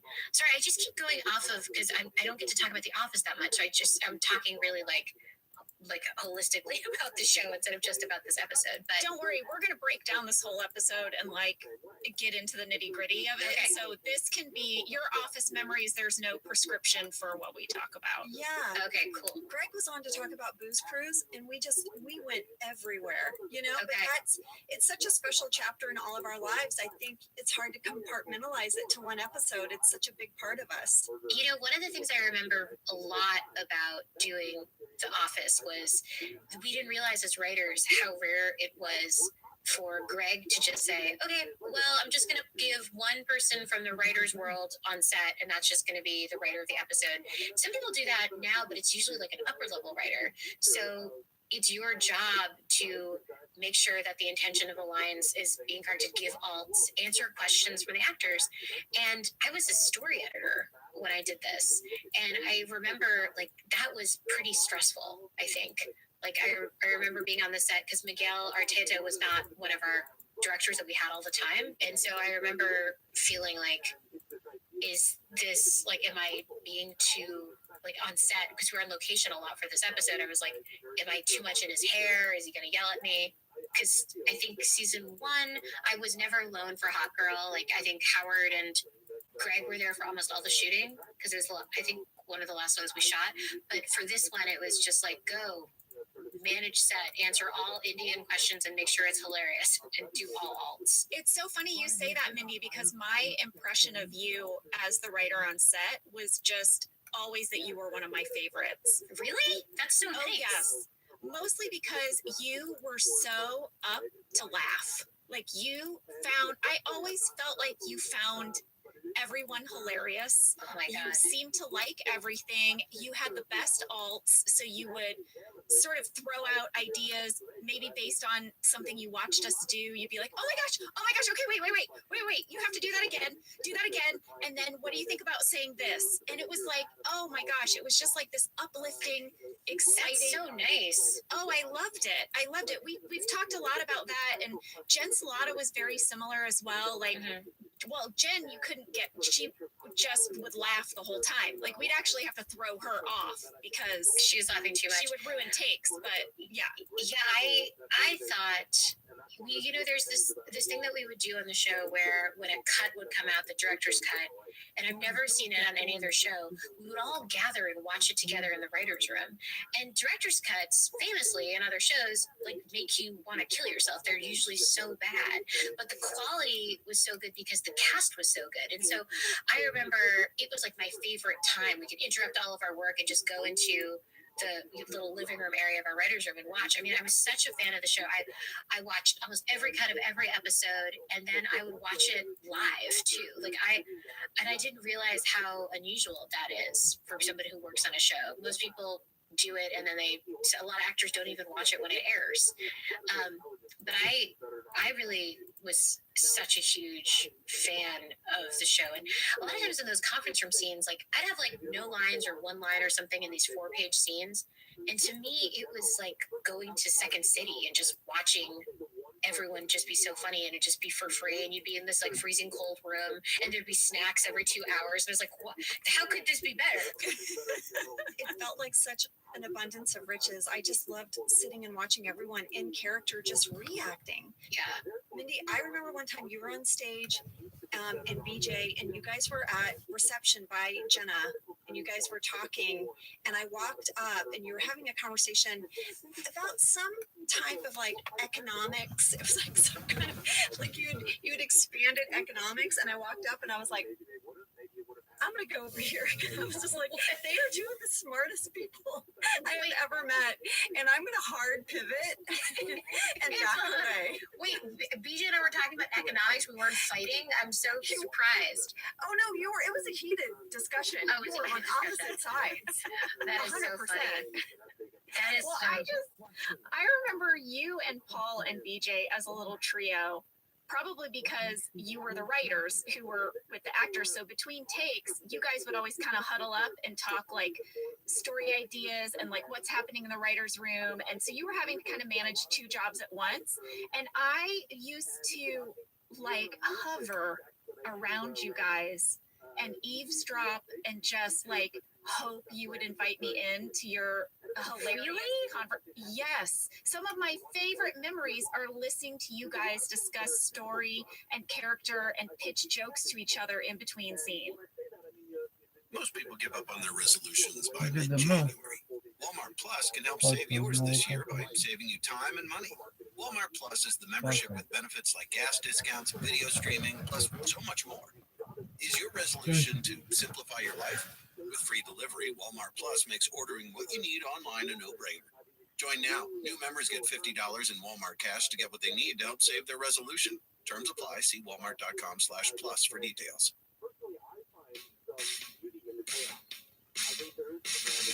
I'm Jenna Fisher. And I'm Angela Kinsey. We were on The Office together. And we're best friends. And now we're doing the Ultimate Office Rewatch podcast just for you. Each week, we will break down an episode of The Office and give exclusive behind-the-scenes stories that only 2 people who were there can tell you. We're the Office ladies. Hello, everybody. Good morning, everyone. I always say good morning. It's because we're here in the morning. We're here in the morning. Every time I do it, Jenna gives me this look like, Angela, it might not be morning for everyone else. Don't stop. Don't stop saying good morning. Should we talk about the episode we're going to be breaking down today? I would love nothing more. I found this episode hilarious. This snuck up on me. Yes, it was a sneaker-upper. I absolutely loved it. You know, you look back and you think about The Office and all the like sort of obvious ones come to mind. Right. But this is so incredibly good. It should be on all the lists. It should. And there was more to it that didn't make it in that is so delicious. And I can't wait to share that. What we're talking about is Broke. Season 5, episode 25, written by Charlie Grandy and directed by our very own Steve Carell. How fun was that? That was amazing. That is my fast fact number 1. Ooh, do it. But we should start with a So summary. we should. I need my order. Go in order. Okay. I need to say good morning. You need to go in order. It's who we It's are. who we are.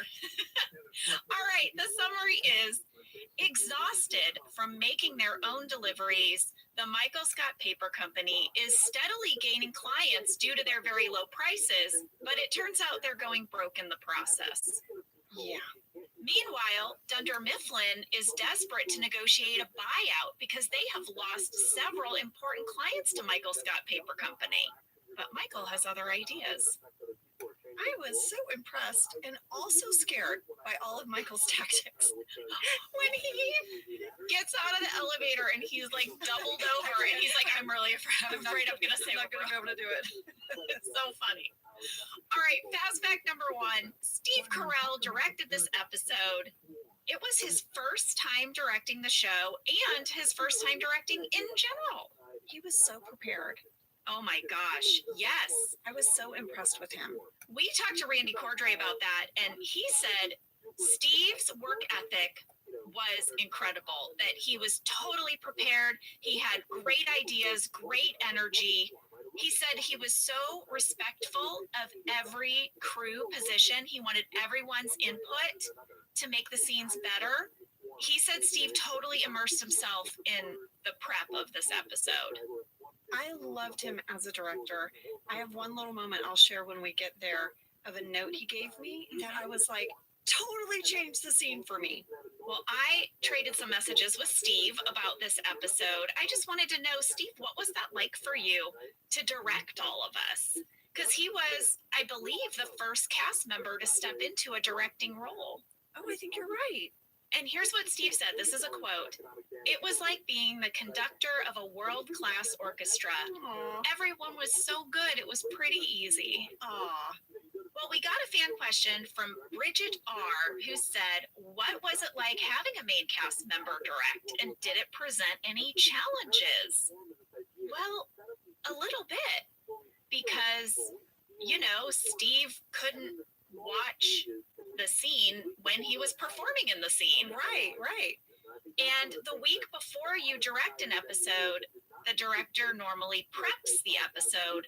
And that sort of involves meeting with each of the different department heads to make decisions about the locations, about the props, the wardrobe, camera setups. And this was a little tricky for Steve because Steve spent the prior week acting in an episode. I remember he had to sort of squeeze things in. Like he'd be in a scene and then he would have to like hop into like a van to go location scout or Yes. yeah. Randy said luckily the Michael Scott Paper Company storyline was such that Steve generally had a couple days off each week Yeah. for when we would shoot up at Dunder Mifflin. And so he immersed himself in prep for those 2 days. But it's true.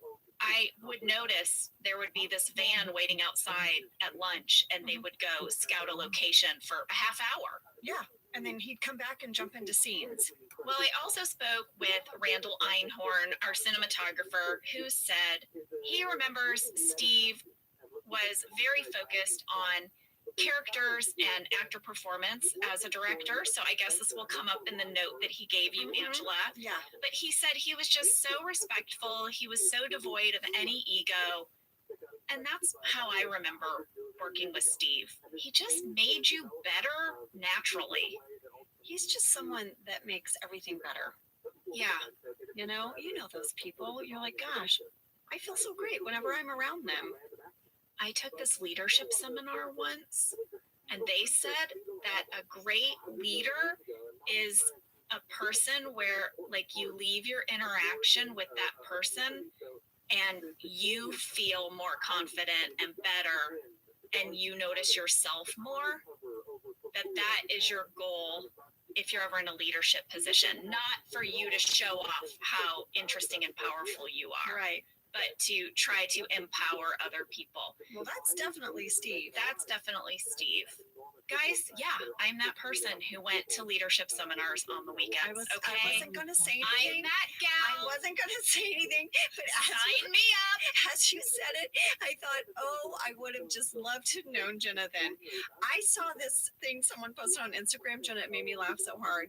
I'm going to paraphrase it, but it said something like, everyone in life deserves the person they cannot sit next to in a serious situation. And I just think about if I had taken that leadership class with you, we wouldn't have been able to sit next to each other. Listen, that leadership class was great because I had a really hard time finishing things.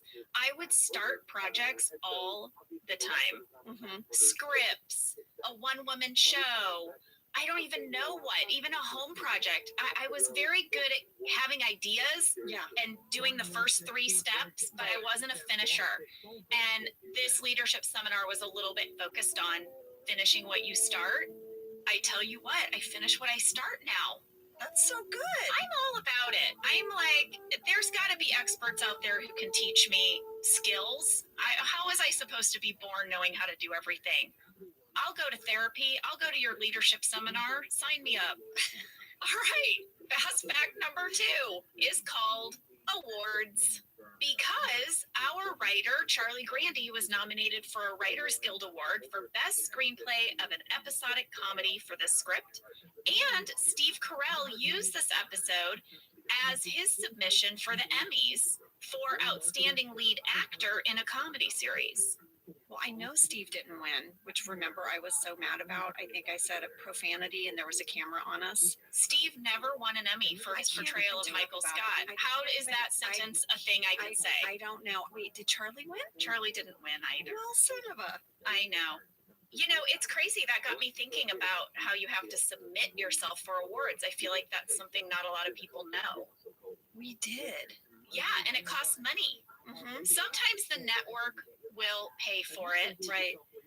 But I think as an actor, you pick 1 or 2 episodes that you think best represent your performance. You also pick your category. You can decide if you want to be submitted for lead or supporting. I know. I was very excited because season 4 of The Office, there was an article that said I was a dark horse for a nomination for supporting actress in a comedy because I had that whole great, arc with sprinkles and all of that. Yes. And I was so excited. That was enough for me. I mean, I realized that some people were able to have sort of a big machine behind them campaigning, but just the fact that this one person saw my performance, I cut out the magazine, I saved it. I totally get that, Ange. I was only nominated the 1 year for season 2. Yeah. And occasionally, though, my name would come up on those lists. Yes, it's so exciting. Yeah. What's your fast fact number 3? Fast fact number 3 is called Time to Make the Donuts. Do I get a donut? Did you make donuts? No, I wish I had, though. I know you love a donut. I do. I should have known. I can't say donut and not provide you with You donuts. literally said it's time to make the donuts. Oh, no. This is not a Scotch and Splenda. I know. You got me thinking it's a Scotch and Splenda moment. No, this is a little mini deep dive that I found incredibly charming based on the fact that Michael says it's time to make the donuts. Oh, the expression. Yes. Do you remember that commercial? It was from the 80s. It actually ran from 1981 all the way to 1997, and it was for Dunkin' Donuts. Do you remember it? Well, I was overseas until 84. Okay. This, by the way, is the thing my husband loves to tease me about. He said, Ange, you can't say you were in Indonesia for everything, okay? But there's some pop culture that's lost on you. Yes. Okay, well, I grew up without television. Is that crazy? Until I was a teenager. Wow. I know. And then you wound up on television. And then I was obsessed with television. I bet. It's like the kid that their parents don't let them have any sweets, and then they come to your house and they raid your pantry. Yeah. I became obsessed with television. Well, let me bring you up to speed. Okay. Fred the Baker was a character played by actor Michael Vale in these Dunkin' Donut commercials. Okay. And he was known for his catchphrase, time to make the donuts. So it would just be him like all day coming in and out of his door saying time to make the donuts. I actually have an audio clip of it. Oh, I need to hear it. Time to make the donuts. Dunkin' Donuts are always fresh. I made the donuts. We make them at least twice every day. Time to make the donuts. Not a few kinds like supermarket made donuts. Time to make the donuts. 50 varieties of donuts. Time to make the donuts. I made the donuts. Dunkin' Donuts, up to 52 varieties, fresh day and night. No supermarket can say that. So Fred the baker had to make all those donuts, lady. I have so many questions because I could only hear it and not see it. It sounds like he's getting really tired. He's tired. He's making donuts in the rain. Time to make the donuts. Because he's always making the donuts. Yeah. Well, this commercial was named one of the 5 best commercials of the 80s by the Television Bureau of Advertising. Fred the Baker was so popular that when Dunkin' Donuts decided to finally retire this character, they surveyed customers to see how they might react. Well, customers said they would let Fred retire, but only if, like, Fred, the character, was treated like an honored friend and employee. So, Dunkin' Donuts created an official retirement celebration for him, which included a parade in Boston and a free donut day. They served over 6 million customers. It was September 22nd, 1997. Wow. But listen to this. After the actor who played Fred the Baker, after Michael Vale died in December of 2005, Dunkin' Donuts ran a commercial celebrating him that included like an in memory of. And today, the catchphrase "time to make the donuts" is printed on the side of all Dunkin' Donut boxes in memory of Michael and his character of Fred the Baker. Aww. So if you get a box of Dunkin' Donuts and you see that on the side, that's why. That's so sweet. You know, I think Dunkin' Donuts was more of an East Coast chain for a long time. Because I know whenever I flew to New York, I got very excited because there was a Dunkin' Donuts by baggage claim. And I would always go get a donut while I waited for my suitcase. Yeah, we had Dunkin' Donuts in St. Louis growing up, and my dad would go every Sunday, and I always wanted the strawberry ice. I love that one. That was my favorite. I love that one too. Now, during The Office, there was no Dunkin' Donuts on the West Coast, and John Krasinski had this idea that he wanted to open up the first Dunkin' Donuts in LA. Did he really? Yes. He was really into this for a while. And he tried to get Conan O'Brien to go in on it with him. Oh my God. This was a whole Could thing. you imagine if Conan and John owned a Dunkin' Donuts? That was the plan. And I don't know why it fell apart or if this was just like a daydream, but he talked about it all the time. He wanted to open a Dunkin' Donuts franchise in LA. And you know what? Now they're here. And whenever I pass by them, I wonder, is John like super pissed? Because he had that idea. That was John Krasinski's idea. To bring it to the West Coast. Yes. Well, that's all I got for Fast Facts, lady. Well, I found them delightful, and now I want a donut. Sorry, I really should have brought some Dunkin' Donuts in. Clearly. What was I thinking?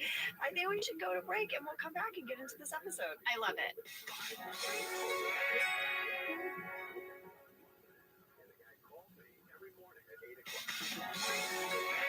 All right, we're back. This episode opens with Pam, Michael, and Ryan making paper deliveries. Yeah. And incidentally, I found out the working title for this episode was Delivery Day. Yes, thank you, Randy, with those nuggets. Well, you know what? Michael starts the day at 4:30 in the morning with a prank.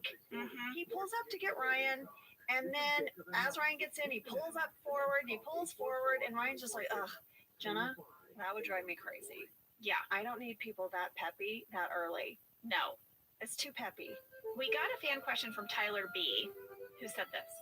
My friend and I have watched the opening scene with Michael inching the delivery van forward while Ryan tries to get in over and over. At 46 seconds, we cannot figure out if Michael says, I lied or denied to Ryan. It's denied. He says the captions say denied, but I'm not convinced because it almost sounds like delied. Do you know? Well, we have the script. What did it say? It was not a scripted moment. Oh, of course not. Of course they were playing around a little bit. I hear I lied, but I hear Steve has this funny delivery he does sometimes where he like laughs at the beginning of a line and he'll hold out a vowel. So I hear I lied, meaning like the duh is like part of his laugh. Well, gosh, I just think I need to hear it. I need to hear it, and then I'm going to decide what I hear. I think we should put a poll in our Office Ladies Pod stories. I agree. I lied. It's I lied. He's like, I lied. I gotta hear it again. I gotta hear it again. I lied. Oh my gosh, it's definitely I lied because he's saying I won't do it again. Yes. And he's laughing. It's I lied. It's not denied. The subtitles are wrong. Completely. It's definitely not denied, but it is like, I lied. Yeah, yeah. It's a little laugh. It's a little bit a of catch at the top. It's a little bit of a delight.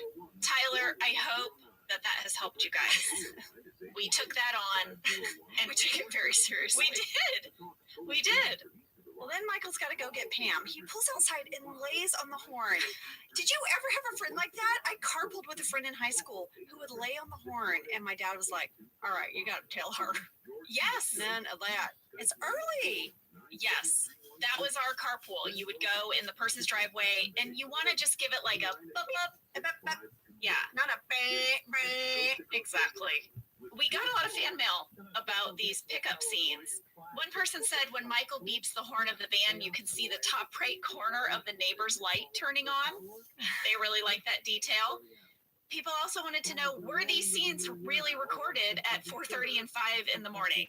No, we shot these at night. What we would do is we would shoot all day at the studio, and then we would pack up and drive out to these locations to do like the early morning shots. So it was actually just evening. I checked in with Randy to refresh my memory. He said we had to do this over 2 days because we never wanted to shoot too late into the evening, because then we'd have to start later the next morning, and then you have to give the crew and the cast their turnaround. And then you guys, that becomes a domino effect. Then every day starts later and later, and then you get into one of those what we call a Frighter Day situation. Fratter day, Frighter Day, frat, Frighter, frat. like Saturday day, but from Friday, so fratter day. Well, I've always called it Frighter Day because you go FRID, and then you go into Saturday. You, I believe, Potato, would be potato. the only one who's saying Frighter day. Everyone else is saying Fratter Day? Mm-hmm. In the biz. Well, guys, is it any surprise that I've been saying it wrong? I guess I could stand corrected, but I feel pretty confident. I will be texting a few of our friends when we wrap. All right, why don't you tell us more about how you shot these scenes? You obviously did, one day was the Ryan pickup, and then the next day was like the Pam pickup. No. What? One day was at Michael's condo. Okay. You know, at the open shot, right? The other night, we did both Ryan's house and Jim and Pam's house because the location for Ryan's house was just a few houses down the block from Jim and Pam's house on Calvert Street in Van Nuys. Oh. And the people who live next to the house that we used for Jim and Pam's house let us put a PA up in their bedroom to flip on the light flip on switch. the light. They were very good sports, Randy said. And that's not all, Angela. I also got a ton of fan questions about the van, because Pam has that talking head where she says they got it at a used car lot, and they think that it says Alleluia Church of Scranton in Korean on the side of the van. People wanted to know, what did it really say? It said Alleluia Church of Scranton in Korean. Our graphics artist, Michael Marcus, designed the logo, and they had it made into a large, like, stick-on decal that they put on the side of the van. So it really did say that. I love that because I love our show's attention to detail. I have a question for you, Jenna. Yes. In the next beat of this cold open, you're like, gosh, I could really use some coffee. And Michael's like, milk and sugar. And you're like, yes, thank you. And you take a big old swig, and it's actually milk and sugar. And Michael says he drinks it Every morning. Yeah, What'd you really drink? It was just water. Please say it was just water. it was water. Thank goodness. But I really sold it. You did. When I was rewatching this episode, I watched that moment and I was like, that's good acting. It is good acting because I should put that on my Emmy submission. You should. Because when I watched it, I thought, I wonder if Jenna was like, you can put milk and sugar so I react honestly or something. If you got kind of method, but you did what I did about running. Yeah, I was like, You just faked it. I'll just fake it. Fake it. I'm an actor. I can do it. You can do it. And I did. And you sold it. So now Pam and Ryan are going to be unloading the paper. And I want to say a few things. Did you notice that I'm wearing a pencil skirt? I did. Did you see what the boys are wearing? I did. Pam is wearing a hoodie and sneakers, but a pencil skirt. And I think with pantyhose at 4:30 in the morning Yes, to unload paper out of a van. yes, Pam, are NBC executives. correct.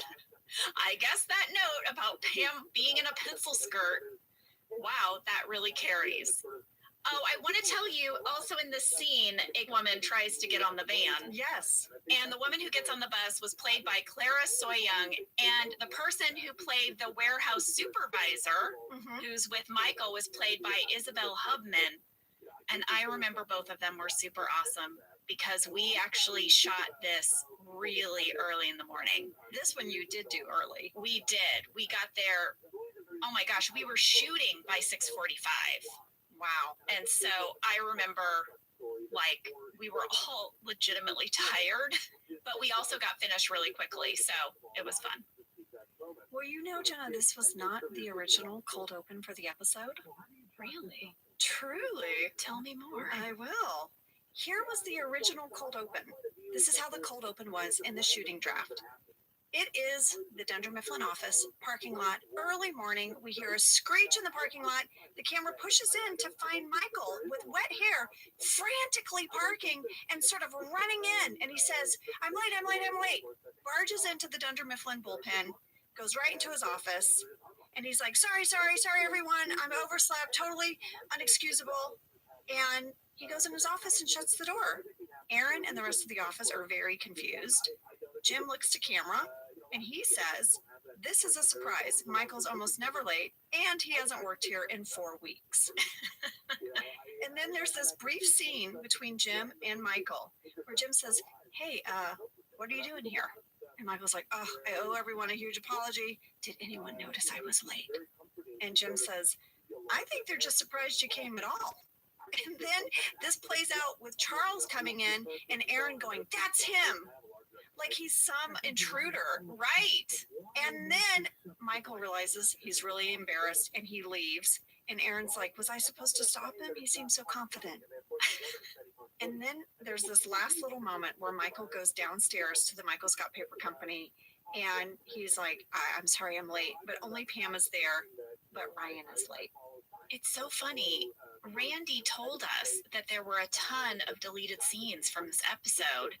And I bet what they did was they cut this cold open and they made what would have been the top of this episode a cold open. Yes. Because this is not a standalone cold open. This relates to the rest of the episode. It's, you know, deliveries and Michael Scott Paper Company. Yeah. And so that's really interesting. They must have had to do that for time to squeeze more stuff in. There was a lot in the shooting draft that did not make it in. Wow. So as this episode opens, Charles Minor is going to walk into the Dunder Mifflin bullpen and announce that they have now lost 10 clients to Michael Scott Paper Company. Yeah, that's a huge dent in their business. It really is. Charles is going to have a talking head where he says he does not know what to do to inspire people. And the camera's going to pull back. You're going to see Dwight hovering over his shoulder. I just want to point out that Dwight is still wearing his long sleeve white shirts with the sleeves that are too short because you can see his full watch. It is exposed on his wrist. His sleeves are too short. It's official. We agree with you, Jenna. We agree. His sleeves are too short. Okay, thank you. But before this talking head ends, Angela's going to enter the room. to talk about these expense reports. Yes. And all right, this is the scene I was talking about earlier where Steve gave me a note that changed how I delivered this line. And it was so fun for me to rewatch and remember. Angela comes in and she goes, Charles, I got your memo about the expense reports. Thank you. And Steve was like, what if almost in Angela's mind, this was like a personal memo to her? Like he sees her, right? Yeah. He understands how much these expense reports have meant to her over the years and how Michael just never cared about them. So he was Great like, note. great note. He was like, Angela, what if this is like personal? So that's why I walked in. I was like, Charles, I got your memo about the expense reports. Thank you. And I sort of touched my chest. Yeah. Thank you for seeing me. This starts an amazing runner, Jenna, about the expense reports. The whole entire thing got deleted for time, and I'm going to share about it. Before I play the first one, I want you to know when Angela leaves the room and Dwight says to Charles, been there, done that. That was not in the script. Oh, Rain improvised that? Rain improvised that. And then immediately after the scene would have started this expense reports runner. Angela is delighted to be policing people. Here is clip number 1. Stanley? Andrew? Rejected? You never had a problem with me expensive cigars before. Yes, I did. I just didn't have the power to enforce it. Phyllis, this client you take out to Alfredo's every Saturday night wouldn't happen to be a refrigeration company, would it? Michael never cared. He said it was a perk of the job. I'm sorry. I get no joy from this. All right, so on that line, I get no joy from this. I turn around and I walk away beaming with the biggest smile. And so I took a screen grab of it. It's hilarious. I'm going to put it in stories. And then right after this, there would have been back-to-back Phyllis and Angela talking heads. And this is what Angela said in her talking head. She holds up a rejected stamp and says, I bought it for myself for my birthday. I've been waiting for a chance to use it. It came with an approved stamp, which I can't seem to find. Amazing. And then Phyllis would have had a talking head immediately after that said, that little bitch, get with the program. A free dinner here, a bottle of wine there. Everybody's happy. You take away my perks. See you later, alligator. Ooh, Phyllis sass. What is that? What's see you later, alligator? I'm not sure. I don't know if you want to find out. I know. So there was all this hullabaloo with Angela rejecting everyone's expense reports, and it keeps playing out. I'll share more later. Well, next up, we're going to go down to the Michael Scott Paper Company where everyone is so tired. Well, they've been getting up at 4:30 in the morning every day. Ryan thinks they should get a delivery guy. Michael thinks they should just maybe build a loft for Pam in particular. Yeah, just bunk up there, Pam. Michael's like, yeah, dorm rooms have lofts. And Ryan's like, no, they don't, Michael. But did you have a loft in your dorm? Because I did. No, I had 2 twin beds in my dorm room. My dad built me a loft, and I put my bed up high, and I put my desk underneath it, just like Michael said. Well, I had friends that had that in their bedrooms growing up, but in my college, you had a roommate. Did you not have a roommate? I did have a roommate, and your dad built a loft on your side of the. I had a 1-room dorm room with 2 twin beds and a little sink in the corner. Yeah, so we had like a Jack and Jill bathroom situation. So. Oh, I had to go down the hall. I had a little shower caddy. Oh. And I had to walk to a like community shower. I mean, it was a girls' dorm, but you know. I'm not gonna lie, I kind of picked my college because of the dorm room situation, like slightly. I loved my school. I went to Truman State in rural Missouri. It was amazing. I loved it there. But the dorms at the time, this was a little rare. You had like 2 bedrooms separated by a bathroom. So it would be 4 girls sharing 1 bathroom. But guess what? What? The dorm room on the other side of our bathroom had an issue. It was like really smelly. Like maybe it smelled like maybe an animal died in the wall. Ew, gross. It was so gross. So they didn't put anyone in there. So we were just 2 girls with 1 bathroom. So it was only 2 of us, you know, me and my roommate shared. And at first, my roommate and I were like, what if we open the window and air it out? We could just make that like a living room. We were all excited. Okay, we tried. We could not get rid of that smell. Did you report it? Yeah, and they could never get rid of the smell. It just stayed empty. Luckily, if you kept the bathroom door shut to that room, it didn't come our way. Yeah. I don't know what happened in there, but as a result, we got a pretty private bathroom. That's amazing. Yeah. I went to Baylor University. I loved my dorm room, Collins. My Collins girls out there, but I shared one room. We had the shower down the hall, and my roommate's name was also Angela. Oh, so everyone in college called me Kinsey. Uh-huh. And I still to this day know anyone who knew me in college because all my messages, like on voicemail, like my husband can always tell because they're like, Kinsey, what's up? No one knew my name was Angela. I think a lot of people just thought my name was Kinsey. My roommate, I loved her. Her name was TJ. And she came from such a small town in Iowa that you could just write her name and then the city and state and zip code. You did not have to write her house number or her street. That's my hometown. And she would get mail. I found that so cool that I would write her letters on break. And then we'd come back and be like, did you get it? She'd be like, oh, yeah. And I went home with her once to visit. And it was amazing. Like, she was the coolest. That was my hometown. I mean, we didn't have to dial a full phone number, just 4 digits, and you could get anyone in town. Wow. I know. Crazy times. But I guess to wrap that up, I'll just say I had a loft. You had a loft. So Michael had a point. He did. I want to point out in this scene at 3 minutes 55 seconds, you can see the latest fish in the fish bowl. It's an all black goldfish. This is going to be the last fish of Michael Scott Paper Company. Yeah, why didn't Michael bring the fish to his office? I don't know. That's a really good point, Angela. What happened? Yeah. Well, Randy told us in real life, this fish went to his assistant, Jackie, and it lived on her desk for 2 years. He said the fish kept getting bigger and bigger, and they had to get bigger fish bowls to accommodate it. But she took very, very good care of it. Well, I have appreciated your documentation of the fish every week. I feel like it was your plant. It was my plant at reception. Yeah. It was. Well, it's over. That's your last fish breakdown. Okay. Back upstairs in Dunder Mifflin, special guest coming in, David Wallace, to check in on things because they keep losing clients. And Charles seems very enamored with David Wallace, wants to impress him.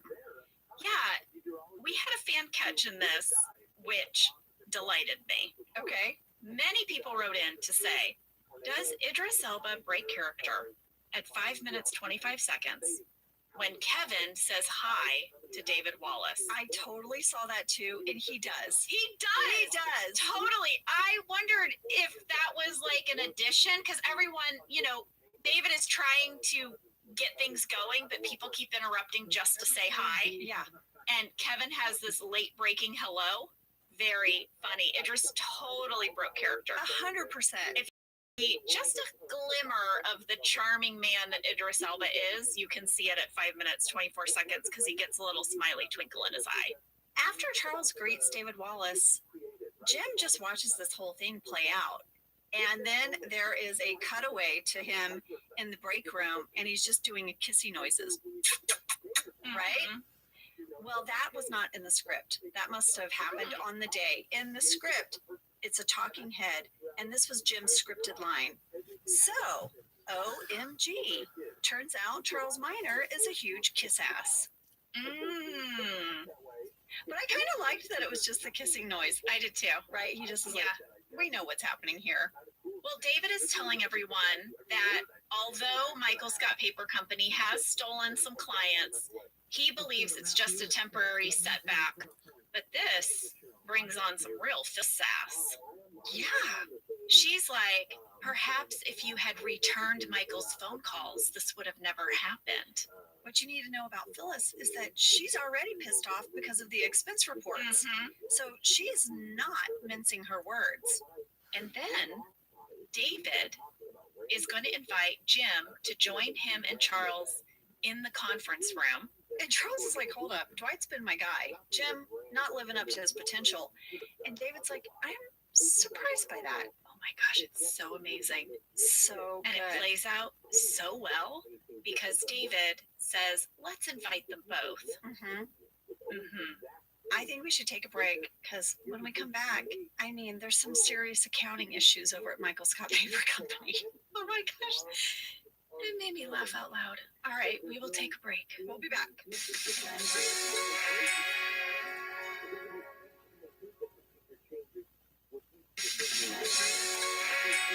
Well, we are back, and the Michael Scott Paper Company has decided to go speak to an accountant to see if they can hire a delivery guy.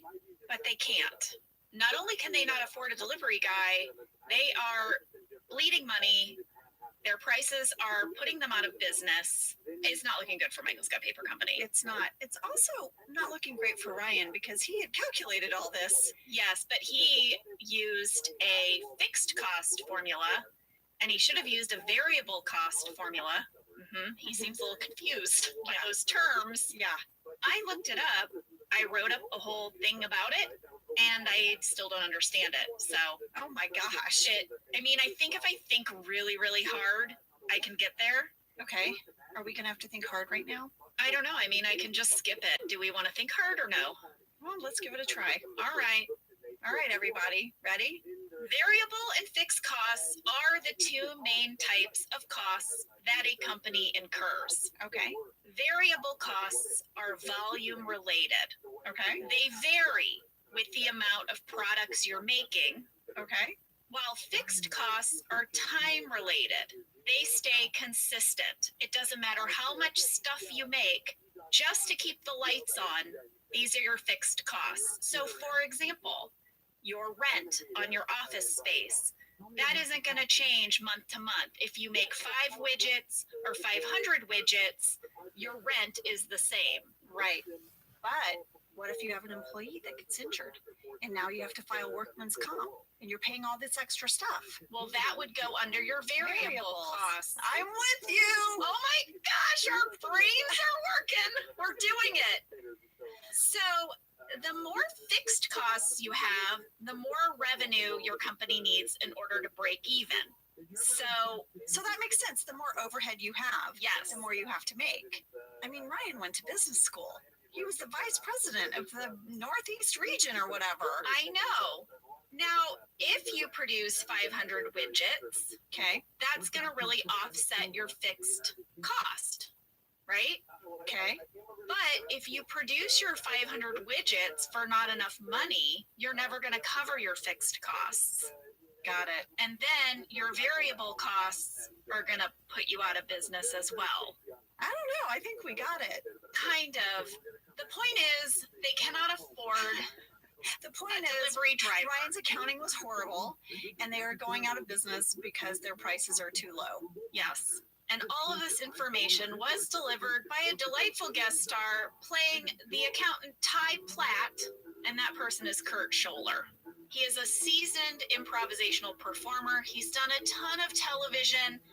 Angela, I believe you knew him from your improv days. I did. Kurt and I were both at Iowa West. He is so smart and quick and funny. Really talented guy. Again, we were so lucky to get such great guest stars on our show. Well, you know, on his computer, when Michael is like, crunch those numbers again. Yeah. And he hits just number one button and nothing changes. Well, nothing could ever change because that was a fakey spreadsheet. On the computer. It was made by our graphics designer, Michael Marcus. You know, I said earlier that Michael also made the decal for the side of the van. Yeah. And it just got me thinking, if you are a graphics designer, you can work for a TV show. TV shows have a graphics designer on their team. Yeah. That's so cool. I know. He would make logos and all kinds of things for us when we needed fakey signs and props and things. We needed things like that almost weekly. Yes. So he would work with Phil Shea to design these things and with Michael Gallenberg, our production designer. I have to share with you guys, after the scene, Ryan was going to have a complete meltdown. It's in the deleted scenes. It is so crazy. But it's like Ryan is faced with the fact that this new business that he was, I guess, optimistic about is going out of business, but also the fact that he crunched the numbers and he was wrong. And he is actually not very good at being a businessman. And he loses it, Jenna. It's in the deleted scenes on the DVD. He throws those cheese balls, he opens it up, and he just starts throwing them everywhere. I am talking everywhere. He dumps the entire container and is yelling, and Michael's just watching it all happen. Is Pam there? Pam leaves. He starts throwing things. She I don't leaves. remember this. Yeah. Isn't that crazy? Yes. I totally get why this one didn't make it in because it was kind of over the top. Like Ryan trashes their office. Well, what actually made it in the episode is that they just return. They're very just down in the dumps. And Michael starts calling clients and saying, you know what? Actually, we need you to give us more money. Could you imagine? No. Could you imagine if you bought something from a company and then they called you later in the day and said, will you pay me more for that? Because I'm actually going out of business. Yeah. That is such a weird phone call. I know. And Pam has that great talking head. She does. She says, when a child gets behind the wheel of a car and crashes into a tree, you don't blame the kid. You blame the 30-year-old woman in the passenger seat who trusted the kid and said, go ahead, drive, kid. Yeah, you Something got like that. I'm paraphrasing. Yeah. She's like, you got great. this. You got this, kid. Yeah. Lady, should we go back up to the conference room for a scene that I couldn't get enough of? I enjoyed the scene so much. You guys know that Jen and I watch these episodes 2 to 4 times before we record. This was a highlight every single time. One of my absolute favorite moments in the entire episode is when Dwight suggests, getting all of his bees and putting the bees in the office. Watch Idris as Charles turn and just look at Dwight as he's giving his bee speech. Everything going across Idris's face of like, holy crap. Yes. Who have I attached myself to in front of David Wallace? I also love the attention to detail in this scene visually. I don't know if you noticed, but Jim and David Wallace are both wearing blue shirts with kind of blue ties. And on the other side of the table, Dwight and Charles both have on kind of like a white or a light yellow, canary yellow. Yeah. Brilliant. Yeah. So cool. It's almost like teams. They have on their team colors. Yes. Also, I noticed in this scene at 8 minutes 56 seconds, a Fiji water bottle. I saw that too. And I Once thought, again, with the label turned away from camera. I was like, what is this? What is that? Because it showed up back in Wallace's office. He had a water bottle. Remember, my son did the whole water bottle break. Yeah. Fancy water bottle for I'm David gonna ask Wallace. Randy about it. Yeah. Why the Fiji water showing up in scenes all the time? Were they giving us money? No, the label is not facing I camera. know, but everybody knows it's Fiji because they're the square bottle. I'm gonna get to the bottom of Get it. to the bottom of it. We haven't seen a lot of Jim and Pam together in this episode. Or in any of these episodes. I know. Yeah, Well, they're working at rival paper companies. I guess so. They do have this great scene in the hallway where Pam tells Jim that they have about a month before they're going to go out of business. And he tells her not to worry, but then his phone starts ringing. Yes, I have an audio clip of it. Idiot, idiot, idiot. That's Jim's ringtone. Yes. Now, to create the ringtone, they recorded Rain saying idiot, Right? and then our post-production supervisor, Jake Ost, put it on a loop, and then our sound engineer actually put a speaker on the set next to us. It was not actually coming from the phone. In post-production, they put a filter on the sound to make it sound like it was coming from the phone, but that was like a whole fakey ringtone thing we had to set up. So nowadays, obviously, you can get customized ringtones for your phones, and you can actually get this ringtone over on OfficeTally.com. No way. Yeah. I love that. Well, when I watched this moment, I started laughing so hard because I remembered years later into the show, Kenneth Paul, who did my makeup, who also did Rainn Wilson's makeup, had Rainn do like a voice memo, and he made that his ringtone. So Kenneth Paul's ringtone was Rainn Wilson doing this. Ring, ring, ring. It was so annoying. And whenever KP's phone would ring, I'd be like, oh my God, Kenneth Paul. Have you ever had a personalized ringtone? I haven't. Me either. Maybe we should. Should we make it the office ladies theme as our ringtone, or is that too narcissistic? Maybe. I was going to just have Keanu Reeves maybe be my ringtone. Like, you know what? What if I'm fainting with excitement over this idea. What if my ringtone is just surfs up, bruh? What if that? Or my ringtone could be, I know Kung Fu. All I know for certain is that when we're finished recording today, I will be looking up Keanu ringtones. Yes! This I know for sure. Okay, where are we? We are back down in Michael Scott Paper Company, and Michael is on the floor. And They're so mopey. they're so mopey. Michael says he always thought that the day Steve Martin died would be the worst day of his life, but he was wrong because it's this. Pam's like, you know, Steve Martin's not dead. And he's like, I know. I have to say something. Yeah. Have you watched Steve Martin's new show on Hulu, Only Murders in the Building? I haven't, and so many people are telling me to watch it. I know you love it. Okay, absolutely loved it. Amy Ryan is on it. She even talked about it on our podcast. Yes. She's so good. You know, the premise of the show is that this guy in their building named Tim Kono has been murdered, and these three residents come together to try to solve the crime while doing a podcast about it. In episode 2 of Only Murders in the Building, this show that Steve Martin is in, that he created, I want you to hear what they say. Okay. What if Tim was a dick? Well, it's a definite angle. I mean, I wouldn't want him to be dickier than Steve Carell in The Office. I'd still care if Steve Carell in The Office got murdered. Or would I? Thinking, visualizing. We need to find someone who knew him. How about that for full circle? Yeah. Pretty amazing. So Steve Carell references Steve Martin, and then on Steve Martin's show, they reference Steve Carell. Yes. Okay. I think we need to discuss, there's some big revelations that happen in this scene. I was going to say, Pam says that she's applied for a job at Target, Old Navy, and Walmart, and none of them even called her in for an interview. Ryan confesses that he didn't even go to Thailand. No, just Fort Lauderdale. That is so perfect. I thought that was so brilliant. Of course, Ryan lied about going to Thailand. Of course. And this is when Michael pretends that he loves pad thai, because Ryan said there was a great pad thai place in Fort Lauderdale. But then Ryan's like, you've never had pad thai. Michael's like, I haven't done a lot of things. This was a fan catch by Ella W. and Abby W. What'd you the catch? W's. What'd you catch? They said in Diversity Day, Michael wishes aloud that he had some pad thai because he loves pad thai. Oh my gosh.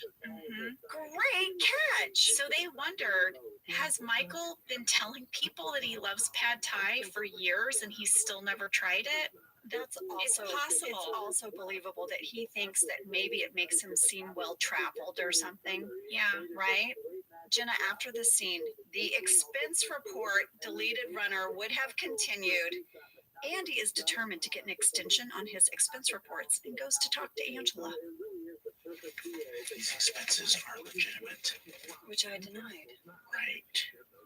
Would you please respectfully reconsider these? Why would I do that? Because of our history. Romantic and thrice sexual. Twice. Resubmit with proof of business. Names of who you were with, what you talked about, phone numbers I can call to verify. You get a 2-hour extension based on our history. Righto. Then we're even. Yeah. Wow. I know. Scandalous. Scandalous exchange. So yes, Angela's going to give Andy a 2-hour extension. What is he going to do with that? You'll see. Okay. Oh, I'm so glad. I have the clip. I'm glad that pays off. Oh, I'm very sad this runner was deleted. I know. It was really fun. Now we're going to find out that Dunder Mifflin is going to offer Michael Scott Paper Company a buyout. Yes. So Jim is going to go into Michael Scott Paper Company and give them this news. And Michael is like, what? Why would they want to do that? We're totally like, And Jim's like, like, don't, once I hear it, I can't unhear it, so don't say it. And so Michael gets it. Steve has another one of those amazing moments where he comes to a realization very slowly. the three of them are going to go upstairs now to meet. And Ryan and Pam are like, Michael, you cannot say that we are broke. You cannot do it. Are we clear? We are not going to mention that we are broke. And he's like, I got it. They get in the elevator, the doors open on the next floor, and he's like, I don't got it. I can't do it. I loved it so much. It made me laugh out loud. That's a whole fakey elevator, as everyone knows. We got in the elevator, the guy with the pulleys pulled the rope, shut the doors, and then we relocated to a completely different building, to the Dunder Mifflin elevator. And we got out, and it is seamless. It looks so good. That was funny. And then we walk in, and Michael has his line that I have seen quoted so many times, where he says, well, well, well, how the turntables. Okay, I had to know how that was scripted. So I went to the shooting draft, and that line is not in the script. Oh my gosh, we got a fan question about that. Yeah, I don't know if it was pitched on the fly. You know how sometimes writers would have some pitches, or if Steve improvised it. I don't know, but in the script, this is what it said. Well, well, well. Oh, how the meteor's fallen. And I love the turntables so much better. Turntables is so funny. I know. Because Michael gets all of his phrases slightly off. And Michael, you know what? I can relate to that. And you still sell Friday Day. Friday Day. For years, I've been saying Friday Day. I've been saying lots of things. I love that when they get into the conference room, Michael immediately rejects their first offer, and he says, just give me your second offer. Yeah. And their second offer is a buyout of $12,000. Kelly and Angela are trying to eavesdrop, and Kelly has her ear to the door with like a coffee mug. Mindy and I kept laughing. That was so funny. It was so ridiculous. We're so invested in what Charles is doing. We have to be eavesdropping. And you know, I remember Mindy tried a few different things. In the script, I asked Kelly, what do you hear? And she actually responds and says, the ocean. Oh, but in the episode, we have this wah, wah, wah, wah, wah, wah, wah, wah, wah. She was so good at it. She was doing Charlie Brown's teacher, right? It was so funny. We were tickled. Well, Michael is going to reject this offer of $12,000. And this is when he is a brilliant negotiator. I could not believe it. Do you see the look on Pam's face? I do. Pam is all of us in this moment. Exactly. So he gets David to give them an offer of $60,000. Yes, he's like, listen, here's how I see it. You're up for approval by the board. And they're probably not going to be too happy that you are losing customers to Michael Scott Paper Company. So you actually need me. Yes. So they say, we'll give you a moment to discuss it. And now we're going to have a scene out at Dwight and Jim's desks. But did you notice behind them? No one is in the conference room and the door is open. It's a total continuity catch. Ryan, Michael, and Pam should have been in the background there, and they're not. Oh, good catch. Yeah, but Dwight gets this phone call from a client saying that Michael Scott Paper Company called them and asked them for more money, and they'd like to come back to Dunder Mifflin. And Dwight's going to run into the kitchen and tattle. He's going to tell Charles, Michael Scott Paper Company is going broke. And normally Charles would take that information from Dwight and go right into action. But Dwight's been acting so strange to Charles all day, and then Jim capitalizes on that. Yeah, he kind of baits Dwight into bringing out his full weirdo by sort of heckling him about his ability to solve cases. And Charles is like, you're both morons. Don't go anywhere near the conference room. Here's what I need to bring up about this scene on a practical level. Did you notice where Charles is standing in this scene? By the counter? Yes, but very close to the fridge. Yeah. And through the entire scene, he's got his Saticoy steel coffee mug. Yeah. And he's got a full coffee pot. Each hand is holding one of these items. Why did he walk so far away from the coffee maker to put his coffee in his mug? Because the coffee maker is over by the door that leads to the office. So this man is saddled with these two coffee items. And I'm just like, why did he drift? In my mind as an actor, I'm having to make up a reason why this happened. So I'm imagining he got the coffee pot and he's starting to pour and he notices something on the fridge. He wants to get a closer look. And then Dwight comes in and he's now stuck with his 2 coffees. I don't know. It was an odd staging for me and I became distracted. I love that, like, this moment pulled you out for a minute. Like, as an actor process, you're like, that makes no sense. I'm like, I need a reason. I need a motivation. Back in the conference room, Michael says no to this very lucrative offer. Yeah, and Pam is like, can we have another minute? Yeah. And this is when Michael, again, makes perfect sense. And he says, what we need are jobs. We don't need a buyout. That money's not going to last forever. We need employment. And everyone agrees. Yes, this is his teach a man to fish moment. Yes. Right? So when they come back in, that's what Michael is going to say. You have to hire all of us back. And also, in addition to jobs, Michael wants his Sebring again. And his old parking space. But Charles says they don't make Sebrings anymore. Is that true? Lady, you know I had to know. Oh, I'm so glad you looked this up because I didn't look it up and it has been bothering me. All right. Charles is wrong. They are still making the Sebring. This episode aired April of 2009. According to the internet, they made the Chrysler Sebring from 1995 to 2010. And in looking up this fact, I ended up watching several Sebring commercials over the years. Oh, they have you made really I did. We're invested. I think I watched half an hour worth of commercials. Oh my gosh, they made some really interesting choices in their commercials, but there's one I really needed you to hear. It is from 1995. It's the year the car debuted.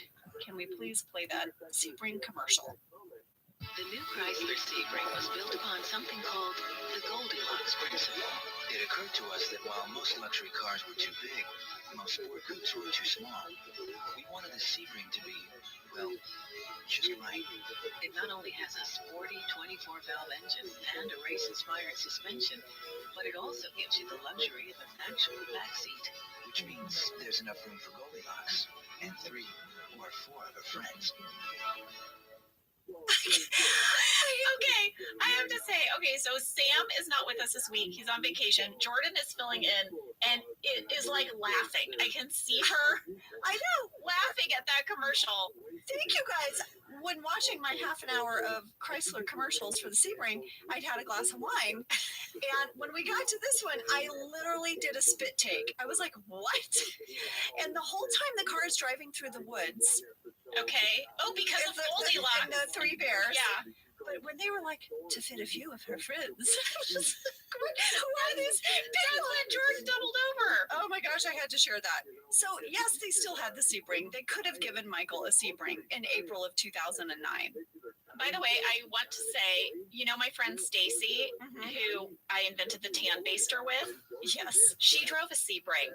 Oh. And it was a lovely car. I have to say it was kind of like, they're right. It was a really nice combination of a sporty coupe, but also roomy. But with a comfortable back seat. I don't know. I never sat in the back seat. Well, Goldilocks would have been happy with She could have sat back there. Also, since we brought up Jordan did our song parody, Total Eclipse of the Fart. Yes, that was Jordan who sang that. We're very happy to have you. Thank you for filling in for Sam today. Yes, Sam, I brought cake today, so you missed out on that. I also got it on my sweater as I walked in. Yeah, I noticed it right away when you walked in. And I thought, I don't know, it's ketchup or something. You thought I had a messy breakfast. I guess I did. I guess I did. I thought it was left over maybe from the last time you wore it. Jenna. What? I wouldn't leave food on my hoodie and hang it back up. If you didn't notice, you might. Have you never not noticed? It's a pretty big mark right on my boob. I love that my husband, though, didn't say a word as I walked out. Josh, come on. All right, so back to this episode.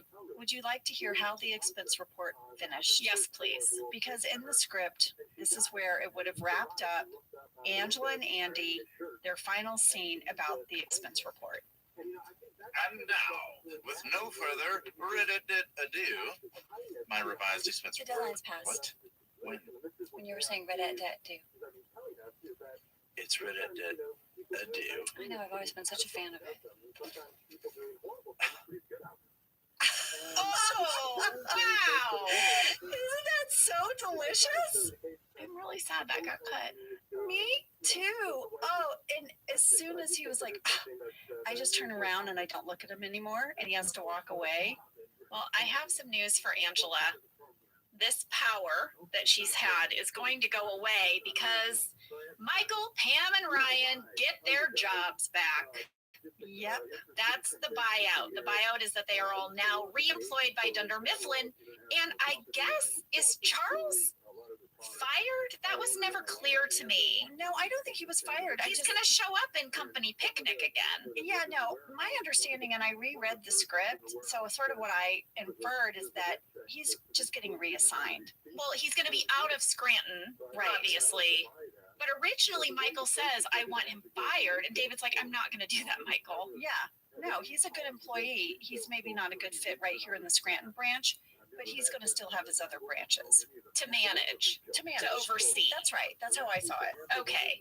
Because the whole thing kind of ends with Charles trying to say goodbye, but Michael says, no, you're done. And that's the same line that Charles said to Michael in 2 weeks. Oh, So this is some good Michael sass. yeah, Michael held on to that. He really did. And then there's this talking head by Michael that kind of ends the episode where he's just sort of wrapping up this whole storyline of having had this paper company. And Randy shared with us that this was added later. It was not in the original script. They even shot it about 2 weeks after we shot the rest of this episode. Do you want to know what was in the original shooting draft? Yes, please. Well, there were two final goodbyes to Charles that got cut. Any guesses who would want to make sure they said goodbye to Charles, Jenna? I'm imagining it was the ladies who had their ear to the door. Who fought over a scarf in the rain? Yes, Angela and Kelly. So in the script, there was this tag. As Charles is leaving, Angela approaches him and she says, "It was an honor." And Charles says, "Okay then." And he leaves. Dwight looks out the window as Kelly waits for Charles, sitting on the hood of his car sexily. Oh my gosh. As Charles approaches, we see Kelly is sitting on the wrong car. She runs over to Charles but doesn't get there in time. She bangs on the window as he drives off. Charles talking head. Never sleep with coworkers, man. What? Wait, what? That's what it ended with. Wait, co-workers? That's what it said. Never sleep with coworkers, man. Okay. What the heck? That was the ending to this episode. Angela walks up to him, says it was an honor. Kelly tries to sit on his car before he leaves. I don't know. Wow. I know. I was like, I have to share that. Okay, well, listen, I'll have you know that in a very early draft, like one of the earliest outlines for this episode, there was another tag. Now, this one didn't even make it into the shooting draft. Okay, because I don't know about this one. Listen to this. My lady, where did you find this? Randy Cordray. Oh, Randy. Here's what it would have been, and I am so bummed that we did not get to do this. You were going to see Pam, Michael, and Ryan packing up Michael Scott Paper Company, and before they go, Michael is going to give them each a Scotty, which is the Michael Scott Paper Company version of a Dundee. Oh, with a little Scotty dog? No, because Michael Scott. Oh.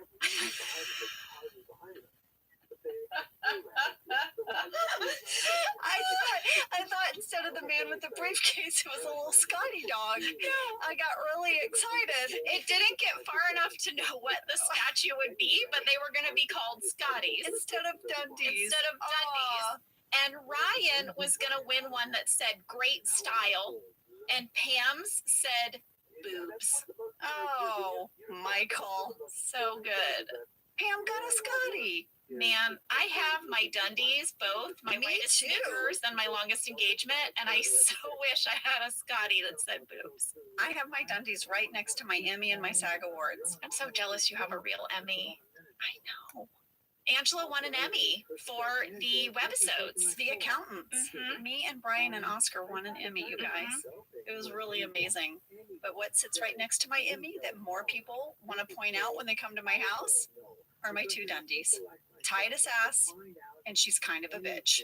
I've said this before. I am really bummed that I did not win an Emmy for Pam. I wanted our gal Pam to win that award. I'll tell you what award Jenna wants to win. What? A Tony Award. So my plan, after my kids are grown, I am going to retire in New York City, and I am going to work hard to get myself in a great Broadway show. I'm going to give the performance of my life. I will vote for you even though I'm not a registered Tony voter. Thank you. And I want to win a Tony. That's the award I want on my shelf more than any other award. I want that for you so desperately. I hope it can happen. I want a Grammy. Ooh, you aren't a singer. I know. Oh, I know. I want a Grammy because, guys, Jenna and I recently found out that with our book, we'll be doing an audiobook. We're very excited about doing the audiobook. And we found out if you really, really crush it, you can get nominated for a Grammy for your audiobook. Amy Poehler got nominated for a Grammy for her audiobook. That's right. That's right. I want a Grammy. All right, let's get that effing Grammy. Let's get the Grammy and then get you your Tony. We're going to get those awards this year. You get an award and you guys get an award because you're badasses and you get an award and you get an award. Awards all around. Awards everywhere. This was a great episode. I'm going to make you a Scotty. Oh, will you? Is it going to be a Scotty dog? What's it going to be? It will be my interpretation of what a Scotty would be. And I'm going to make it myself. So get ready for a second grade skill set of art and crafting coming your way. I will treasure it.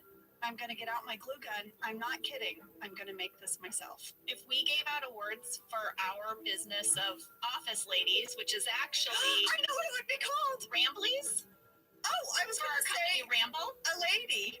Oh, you get a lady. You get a lady. Should we give out ladies? We can give out ladies. Okay, Cassie and Jordan are nodding yes. We'll give out some ladies. Oh, let's do it. All right. All right. You guys, thank you so much for listening. We just love you all, and thank you for sending in your comments and your questions and being here every week with us. We hope you have a great day. We'll see you next week.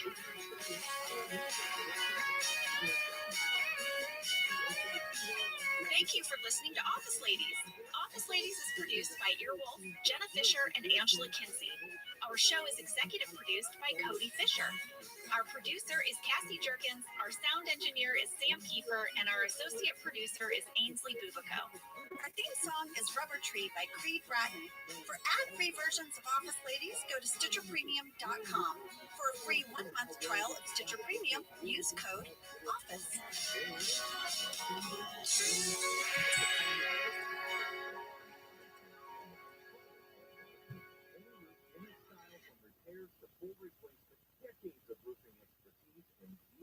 Most people give up on their resolutions by mid-January. Walmart Plus can help save yours this year by saving you time and money. Walmart Plus is the membership with benefits like gas discounts, video streaming, plus so much more. Is your resolution to simplify your life? With free delivery, Walmart Plus makes ordering what you need online a no-brainer. Join now. New members get $50 in Walmart cash to get what they need to help save their resolution. Terms apply. See walmart.com/plus for details.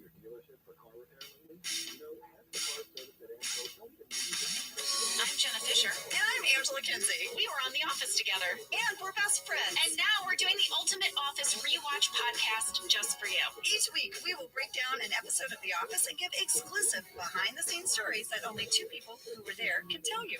We're the Office Ladies. Hello, everybody. Hello. Are you in your comfy pants? Do you have on a t-shirt and maybe some flip-flops? Why are you saying these things? Because see me. I'm talking to you guys out there. Oh, because it's Casual Friday. Because it's Casual Friday. Oh, yeah. Why didn't I dress more casually today? I don't know. You look real spiffy.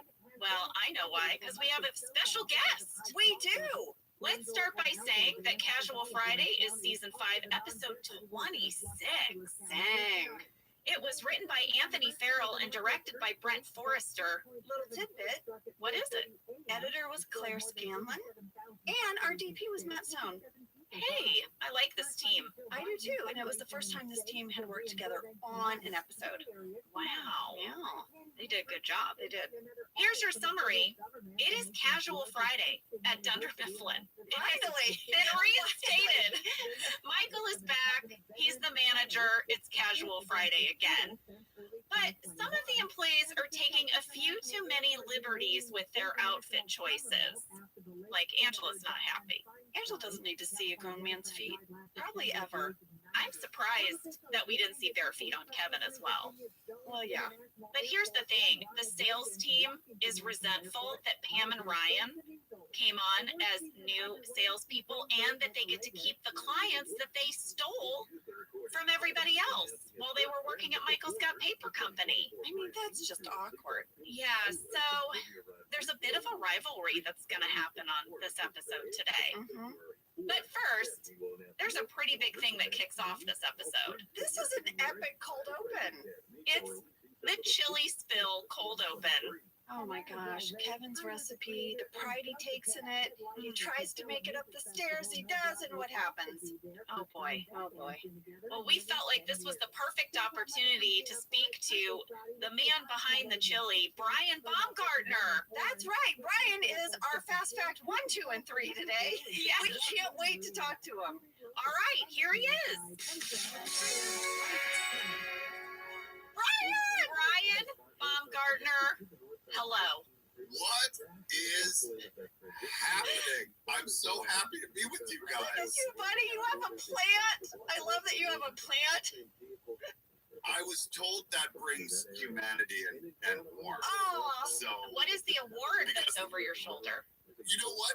No one has ever asked that in all of the Zooms I've been doing for a year and a half. Truly, it always made me laugh. I don't have my college diploma, but I'll read. I have Penn Foster College, a certificate of completion, which I always thought was a good joke, for Kevin Malone in accounting. Oh, that is awesome. That certificate of completion, maybe all diplomas say that, but I thought, oh, they're doing a little funny joke. Like, it's not really a degree in accounting. He took a weekend He course. has a piece of paper for participating.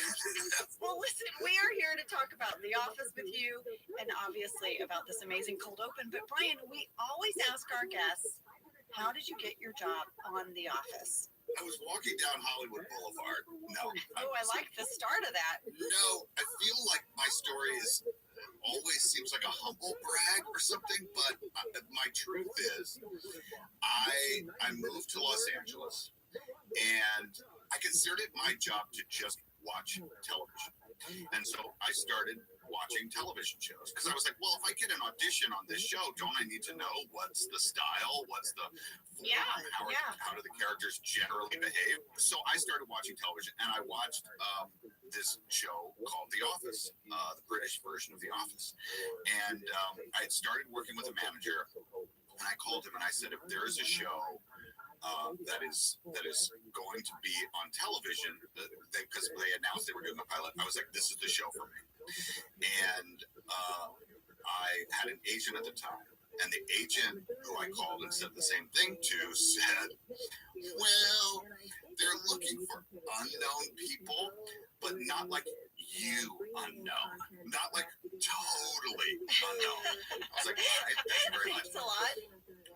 But my manager called and called and called Allison Jones, and I went in and I met with Phyllis, and I read, and then she passed me on to Allison Jones, and I read with her, and I got an appointment for the role of Stanley, and I knew that was not the part for me.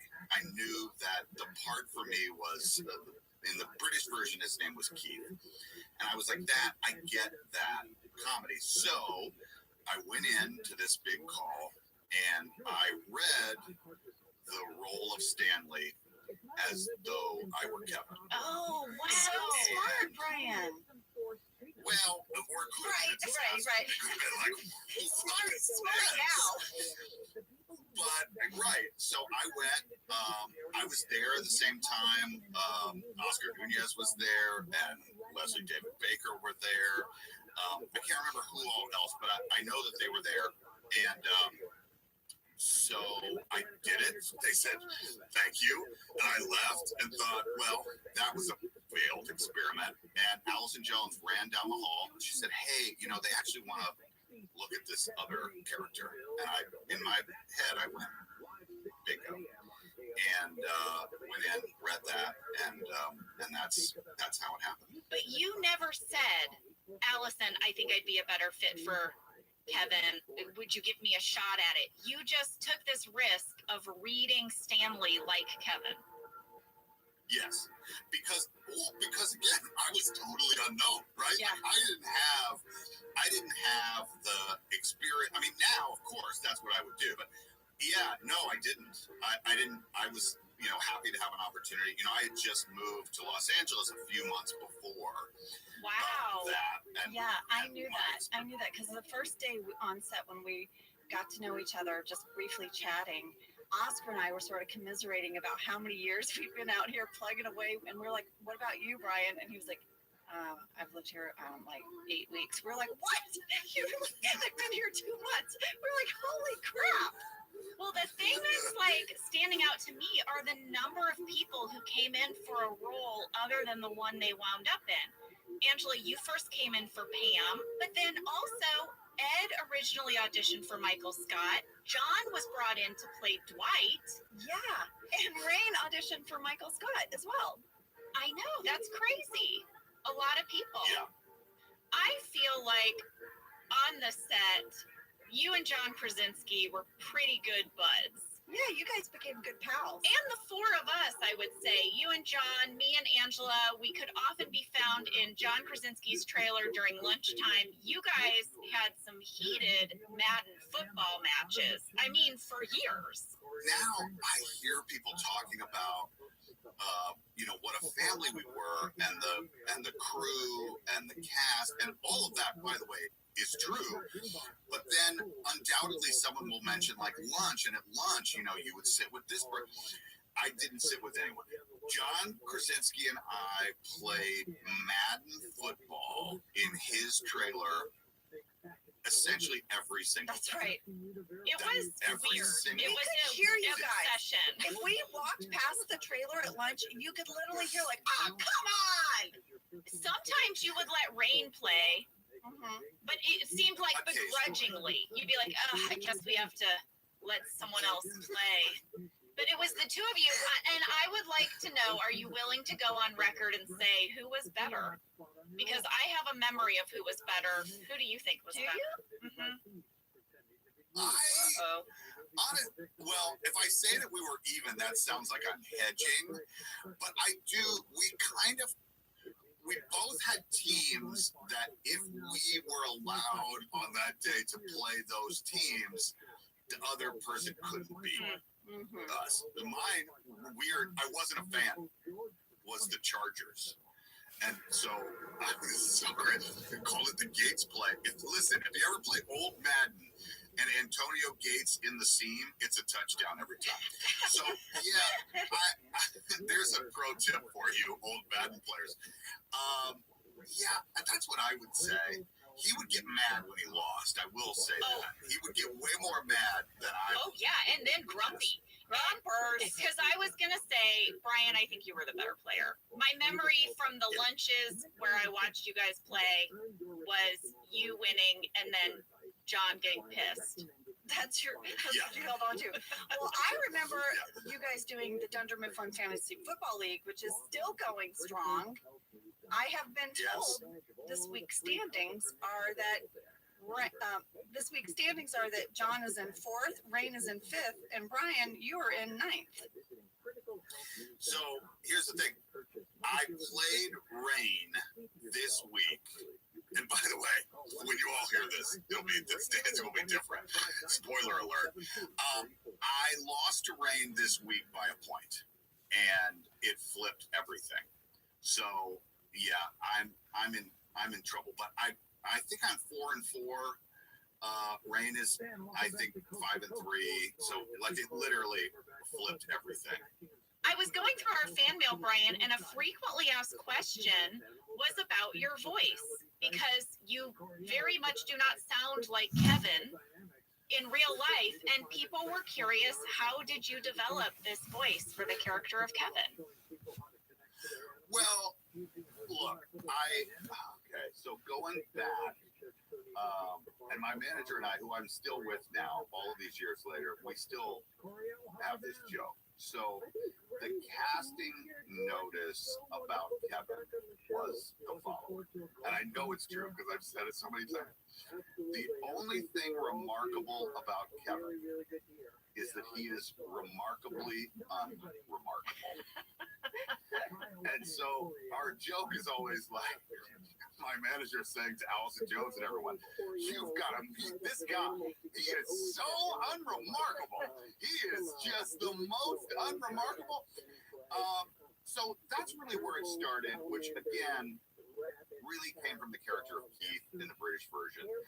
I was like a theater actor, right? Like for me, the construction of character, that's what I feel like I did, right? So I wasn't really an improv guy. It was for me about the character, and so for me, it's not like putting on a voice, but it's really about the body, the way the body moves. I know this, many people are turning off the show Jenna is right now. You should see Jenna. I'm on the edge of my seat. You are speaking to her theater nerd heart.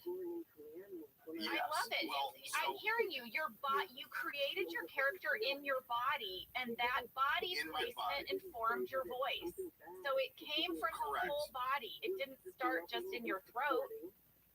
Correct. And the way of speaking sort of becomes sort of a manifestation of that, right? But for Kevin, my idea was two things. One is that he's not aware of his size. So hence me like bumping into Angela, right? There's no, that was one thing. And the second thing was that if you imagine my torso, right? He didn't rotate his hips side to side. So if he needed to look in one direction, right, his whole body then would have to turn like shuffle step to go in that direction. But let me be clear, there was a progression to the development of the character too, right? And so I get asked sometimes like, your voice kind of changed from, season 1 and through the show. And so my justification was in season 1, Kevin was very, very nervous and scared of the cameras. And so when the cameras were around, he retreated into his shell like a turtle. And then as he became more comfortable or became even friendly with some of the crew, more of his true personality came out. Oh, I like that. I like that too. I think that's very good. Well, listen, should we talk about this famous chili cold open? I mean, Brian, we have got to. I brought my Kevin's chili mug. I am here for it. I brought chili for lunch today. Did you really? I did. If you can believe it. That's how on brand we are today. So many people wrote in about this cold open, Brian. It is so beloved, as you know. But it is also only 36 seconds long. I clocked it. And here is how it is described on Dunderpedia, which I thought was kind of amazing. It says, the cold open with Kevin's chili has become one of the iconic moments of the show. It takes a low-status character, offers him a high-status moment, and then mercilessly takes it away. People relate to the moment of private embarrassment and the desperation of trying to rescue something that cannot be saved. The scene teeters between comedy and heartbreak. In 36 seconds. Yeah. People come up to me all the time. That's the moment that more often than not is referred to. And there are now, for me, two types of people. There are some people who are like, oh my God, that is so hilarious. I love it. And then there are people who say, like, I can't watch it. It breaks my heart. I feel so bad for Kevin. Now, I think in truth, it's somewhere in the middle. Like, I think that there's both. I think, there's some physical comedy, but I think with a heartbreaking moment. I never knew. I mean, never could have imagined that one moment that was shot alone with nobody else around would become what it has today. Well, we got a fan mail flurry of emails. I dare say blizzard. This is, by the way, this is Jenna terminology. She has a few. I've coined some phrases. We both have, but the fan mail flurry / blizzard. Mail flurry. What can you tell us about shooting this? Because it is just a voiceover with your action of carrying this big pot of beloved chili up some stairs. You're bringing it into the office. We're told this is an annual event. You've brought in your chili, and then it spills everywhere, and you try desperately to clean it up. How did you do it? I'm tremendously proud of this now. The actual main portion was one take. The spill, that's what we heard. One take. The spill was one take. So they had done obviously some prep, right? Because this was going to be a mess. There was no question this was going to be a mess. And we rehearsed it, how it was going to go. Obviously, it was all about the moment of spill having that look and feel as realistic as possible, right? And that it happened in we didn't have marks on the show, but it happened in generally the correct place for the cameras to be able to pick that up, right? So Bill Shea came to me kind of like a secret, back channel meeting, and he says, all right, so just so you know, we only have 3 pieces of carpet, so we can't do any more than that. And the carpet, in case there was an accident, was from the front door around, let's call it Pam's reception desk, all the way to the Dwight and Jim clump. I mean, a huge piece of the carpet that replicated the carpet that existed there, and that they laid down and tacked in and made it appear as though that was the carpet. And they said they had 3 pieces of it, and that was it, so we needed to go. So what I have said to many people is that was all planned for. Cleaning me wasn't really, no one had any idea what would happen. Because I was stained, I was burnt, your hands were like orange. And I remember probably my last public shower, but there were it felt like 14 people in the shower with me, peeling off clothes and handing me towels to get it out of my eyes and hair and everything. But yes, it was the actual spilling of it was one thing. Did it smell? Because Phil Shea said they just used a gazillion cans of actual chili. I mean, it was spicy chili. Did you put your head on the pillow that night and still smell chili? I can tell you he smelled at dinner. That's what I was about to say. Share that. So Angela and Oscar and I did regular dinners where it was okay, let's dress up a little, let's look like real people, take off our Dunder Mifflin clothes, and let's go to a nice dinner. This particular night we had, and it was planned for months ahead. We were going to Mastro's in Beverly Hills, very nice steakhouse. That's very fancy. We did not mess around with these accountant dinners. Yeah. No, we did not mess around. And so, of course, because that was the night we were filming this, so everybody else got to leave early. That they were, Angela got to curl her hair or whatever. And so I That's show what up. Angela does with free time. If I get to go somewhere fancy, I'm curling my damn hair. Brian knows. Let's text this for you. That's the thing. I show up, and no, Oscar is the one, because I think you and I are a little more, I don't want to hurt Oscar's feelings if he's listening, but there's always a seafood tower. Oscar, every time it is obnoxious, it takes up the whole table. Three-tiered tower of seafood and oysters. Oh yeah, he gets the whole. He's like, yeah, we should do the tower. It comes and it's like steam or smoke is coming off of it because there's so much dry ice and damp there. Yes, this is true. So this is 100% true. So I sit down, and my hands, I couldn't not smell chili. So now here's an Your appetizing fingernails for you. were orange, Brian, because you had gotten it a little bit off your hands, but my memory was your hands were still tinted this weird color, but your fingernails, forget it, they were orange.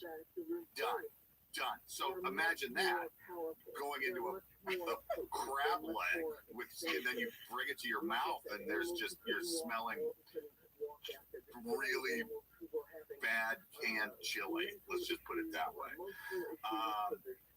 It was probably there was probably some tint for a couple of days, but the smell for sure at least 24 hours. Well, I have another question about the cold open. Is it true that the choice to try to clean up the chili with various paperwork was an improvisation in the moment where you're grabbing stuff?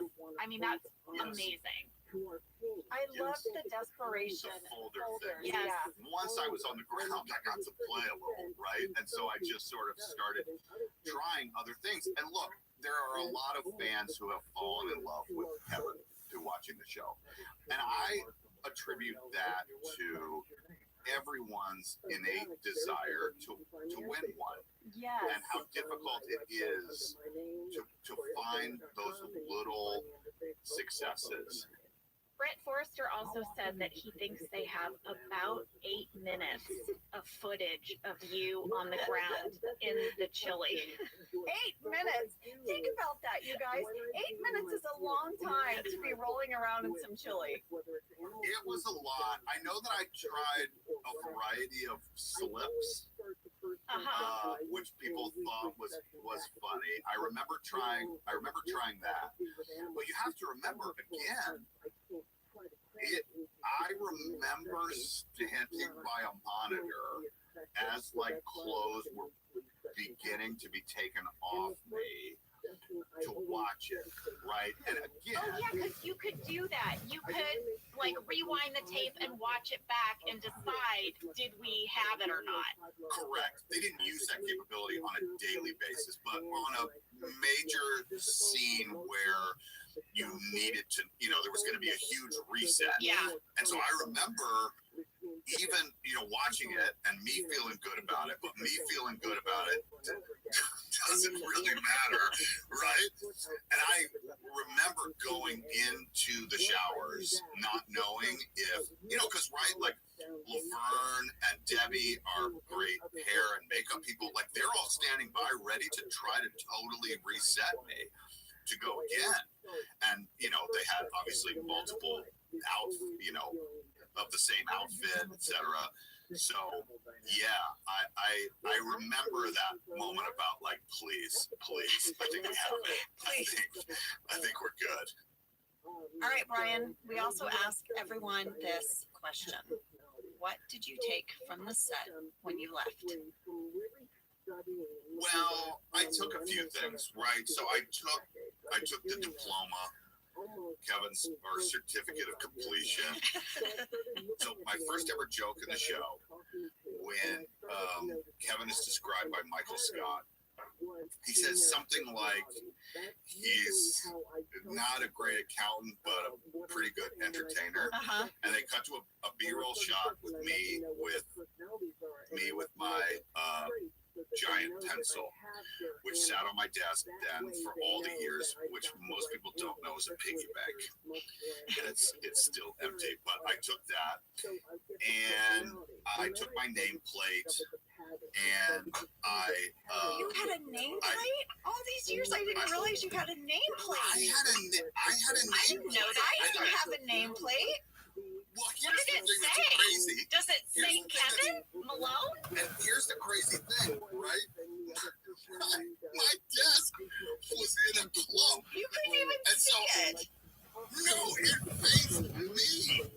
Like, why To would remind you of your name. Because it's not announced. Usually you have a nameplate. Like if you have an office and someone walks in, they can see immediately what your name. Like if you go into a bank, it's like, oh, this is Susie Marshall.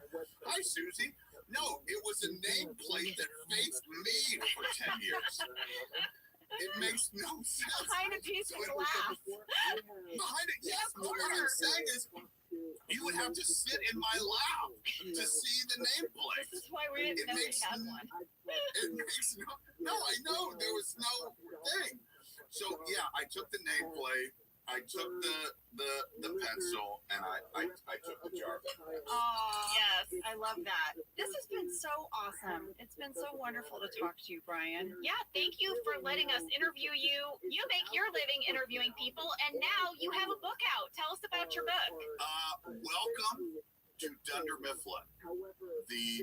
I mean, we're out in time for the holidays. This is prime holiday shopping moment, That's everyone. Listen up.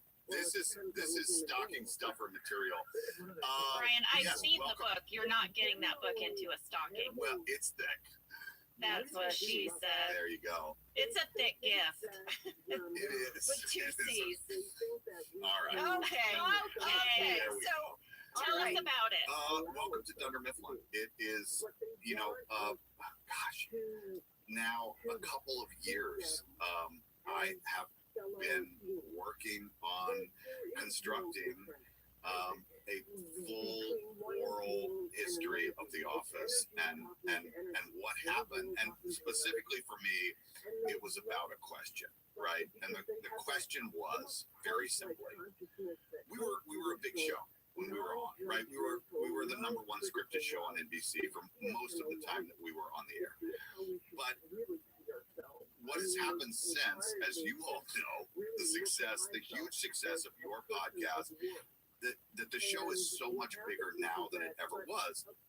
And my question was, why now, 7, 8 years since we filmed a scene, why is this show now the undisputed champion of viewers in the world? Why are more people watching this show than any other show? And so for me, it was about going back to look at what happened. Why did this happen? Was it about the construction of the cast? Was it about the aesthetic that was chosen originally by Ricky Gervais and Stephen Merchant and through Greg Daniels and Ken Kwapis? So it's really sort of a macro version of what happened. So I'm super excited and proud of the book and can't wait. and is it like an overview? Is it like a collection of interviews, like from your podcast, The Oral History of The Office? It's a little bit of everything. Yeah, it really goes back and traces my journey of me attempting to answer this question. So it goes into today as well, and the legacy of the show. And, but I went back to Scranton like a real journalist. Went back to Scranton and met with a lot of our old friends from there to talk about how the show was influenced directly from them and how the show has really changed that town. So it's a comprehensive look, but I think fans will really enjoy it. I think that's fantastic. Make sure you get a copy. Well, thank you. Signed. I hope. I get a signed copy? Yeah. You're not saying yes. Yes. Okay. Brian, you have another announcement. Well, listen, I have a podcast, The Office Deep Dive, and next year, January 4th, coming up, I'm going to be extending and transitioning to a new podcast, Off the Beat, with Brian Baumgartner, coming in January. So I love talking to all the folks on The Office, right? Having lengthy discussions, but really talking about the moments in between the moments that is mostly covered by other press. So starting next year, I'm going to be talking to your other favorite stars from TV, like Modern Family, Cheers, Seinfeld, Fresh Prince of Bel-Air, whoever. And we're going to be focusing on important moment in these stars' lives that happened off the beat. I had a French director who told me, which is really applicable to The Office, by the way, you can steal this, that real comedy happens off the beat. And so for me, the moments that I want to talk to people about are the moments that happened in between the important moments, the things that lead to those big moments that everyone else is covering. So I'm super excited to be expanding from The Office. Obviously, we'll keep checking in with The Office, but talking to people from your other favorite television shows. That is fantastic, Brian. We can't wait to hear it. It's gonna be great. Thank you so much. I appreciate it. All right, Bombers, we love you so much. Thank you again, Brian, for this generous interview. Thanks for coming on Office Ladies. Thank you so much for having me. Congratulations to everything that you guys are doing. I'm so happy and proud of you both, and I love you so much. Love you, B. He's gonna make me cry. I know. We love you, Brian.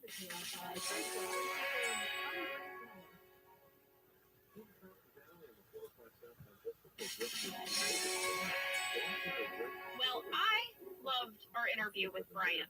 I loved every second. It just made me miss us all hanging out. Now, listen, in our interview with Brian, we talked a lot about his chili cold open, but if you can believe it, there are a few more things that we can share about it. So, first of all, it was written by Aaron Schur, and it was originally supposed to be the cold open for his script, Michael Scott Paper Company. But it ended up getting cut and moved to Casual Friday.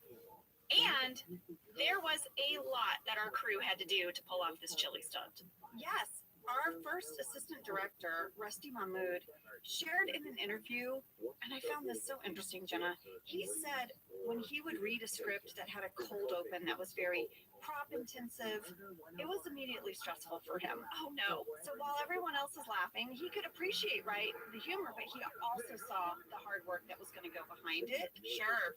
He said his thought process in particular for this moment was, how do we drop a huge vat of chili without destroying our office? Mm-hmm. So they had a prop meeting. They had to discuss how big the vat was, where it was going to fall, all of that stuff that Brian talked about. Yeah, Randy added that on a practical note, they deliberately made this the very last scene of the week, so they could have time to clean it up before Monday, basically. Right, because they didn't know how bad it was going to be. Oh my gosh. So even though they had done all these rehearsals, their concern was that it's a vat of chili falling. It could hit at some weird angle and splatter across the wall, all over everything. Yeah. And I mean, just like think about the medicine ball that was never supposed to pop unless you hit it on the seam and the right space. And sure enough, that happened. So they had to be prepared for everything.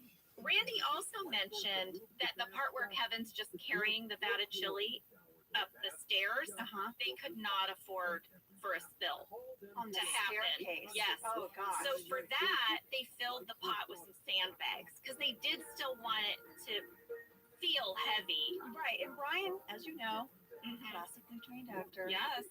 He has said numerous times that he didn't want to fake carrying something heavy. He wanted to feel carrying something heavy. Yes. And then another little cheat they did was with the actual pot of chili. They thought they could make a fake bottom on that vat so that like the bottom third was filled with foam and then there would be a fake bottom to the pot so it wouldn't be as much chili falling out. That would help avert a disaster. Yeah. Also, Rusty said that if they filled the whole thing with chili, it probably would have weighed over 50 pounds. So they needed something that Brian could carry through the door. And in the end, Rusty shared that it took about an hour to clean everything up and replace that carpet. One last thing I would like to share about this chili cold open is some of the dialogue that was part of Kevin's voiceover that didn't make it in. Oh, this is in the shooting draft. And I guess it would have bought him more time to do different things. Sure. Right? But they trimmed it down.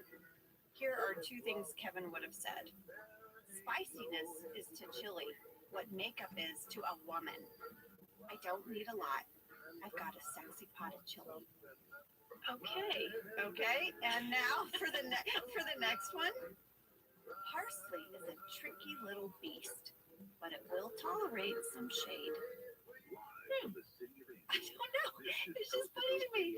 And you know, the writer Anthony said they had so much fun coming up with spices and ingredients for Kevin to say. Oh, yeah. I'm sure that was a fun writer's room pitch. Well, now I think we can get into this episode, which has a great opening that was so fun to shoot. Pam and Ryan come in with this big circle thing with a question mark on it. Wait, hold up. Before they even come in, you've got to go to 1 minute, 1 second. There is no plant at reception. Well, of course not. No plant. We know who's responsible for those plants, and it's Pam. I know, but Erin hasn't brought anything in. I just couldn't believe it. It didn't even feel like front reception to me. Oh, that means a lot. You're welcome. Also, can we please note Pam's khaki pants and taupe kids? Is it taupe? Beige? Really? Mm-hmm. They're not white? Nope. Scandalous. Very scandalous. As you were saying, they're holding this piece of paper with a big question mark on it. Who's behind it? Who is it? Who is it? Who is it? Well, it's someone trying to bust through. It takes him several tries. I was cracking up at you and BJ, not Ryan and Pam, but I could see you and BJ when he was trying. There was real resistance. You guys were really like having to hold it steady. Well, people wanted to know, was it like scripted that he would have a hard time breaking through this paper, or is that just what happened? Yes, it was scripted. Director Brett Forrester actually shared that this idea was based on something that I guess the writers had seen on YouTube of a high school cheerleading squad trying to bust through a paper banner, but it wouldn't rip and they end up in a pile or something. There's so many. There's so many. This clearly is a thing that happens. I have kind of witnessed this a little bit. Like live? Live, yes. And then sometimes what happens is the team is running behind the cheerleaders. Oh, no. I know. And then you hit that resistance. Yes. And that, yeah. Phil Shea made 6 of those circles for Steve to bust through. He used butcher paper, which is heavier than regular paper, so it would actually be kind of tough. What was the circle? Like a hula hoop or something? Yeah. We only had to do the scene twice, though. So there's 4 extra circles sitting backstage that day. Of course, Michael is going to announce conference room 5 minutes. Oh, he's been in the office for 40 seconds, and he's already calling a conference room Conference meeting. room, 5 minutes. In this conference room, he really invites the employees to say whatever is on their mind. He wants an apology, desperately. And this starts for my character at just a delightful storyline, which is every single person in the office loves Casual Friday, but Angela Martin hates it. And that tracks for me. And finds it inappropriate. It is also in this meeting where Michael is going to let everyone know that Pam and Ryan are staying on in sales and they get to keep the clients. And people are not happy about that. One of my favorite lines of the episode is when Andy says, "I call foul, sir." Well, Michael says people can file their complaints into the trash can. The complaint department. Jenna, did you notice in this scene that Pam is completely covered by her purple sweater and Phyllis is only in the plaid shirt? That was intentional because they don't want to mess up the reveal. Yes, and it's a bit of a cheat because you have to imagine that just because the audience hasn't seen Pam and Phyllis standing in their identical outfits, surely Pam and Phyllis have seen one another as they went into the conference room. Exactly, they've been there for most of the morning. But that brings us to the kitchen where Pam and Phyllis discover that they are in fact wearing the exact same outfit that they both liked on the mannequin at the mall. Pam says they got it at Bosco's at the Steamtown Mall. So you know I had to know. Is it a real store? Is Bosco's a real store? And is it at the Steamtown Mall? Well, let me tell you, Bosco's is a real store, and there is one at the Steamtown Mall. And I had to know a little bit about what this store is, because they're very East Coast. I'd never heard of it, right? Me either. On the Bosco's website, it says it is a family-owned department store for over 100 years. And it is, in fact, America's largest family-owned department store. Oh. Yes, Jenna, are you ready for this? little bit of background info on Boscov's. And this is on their website.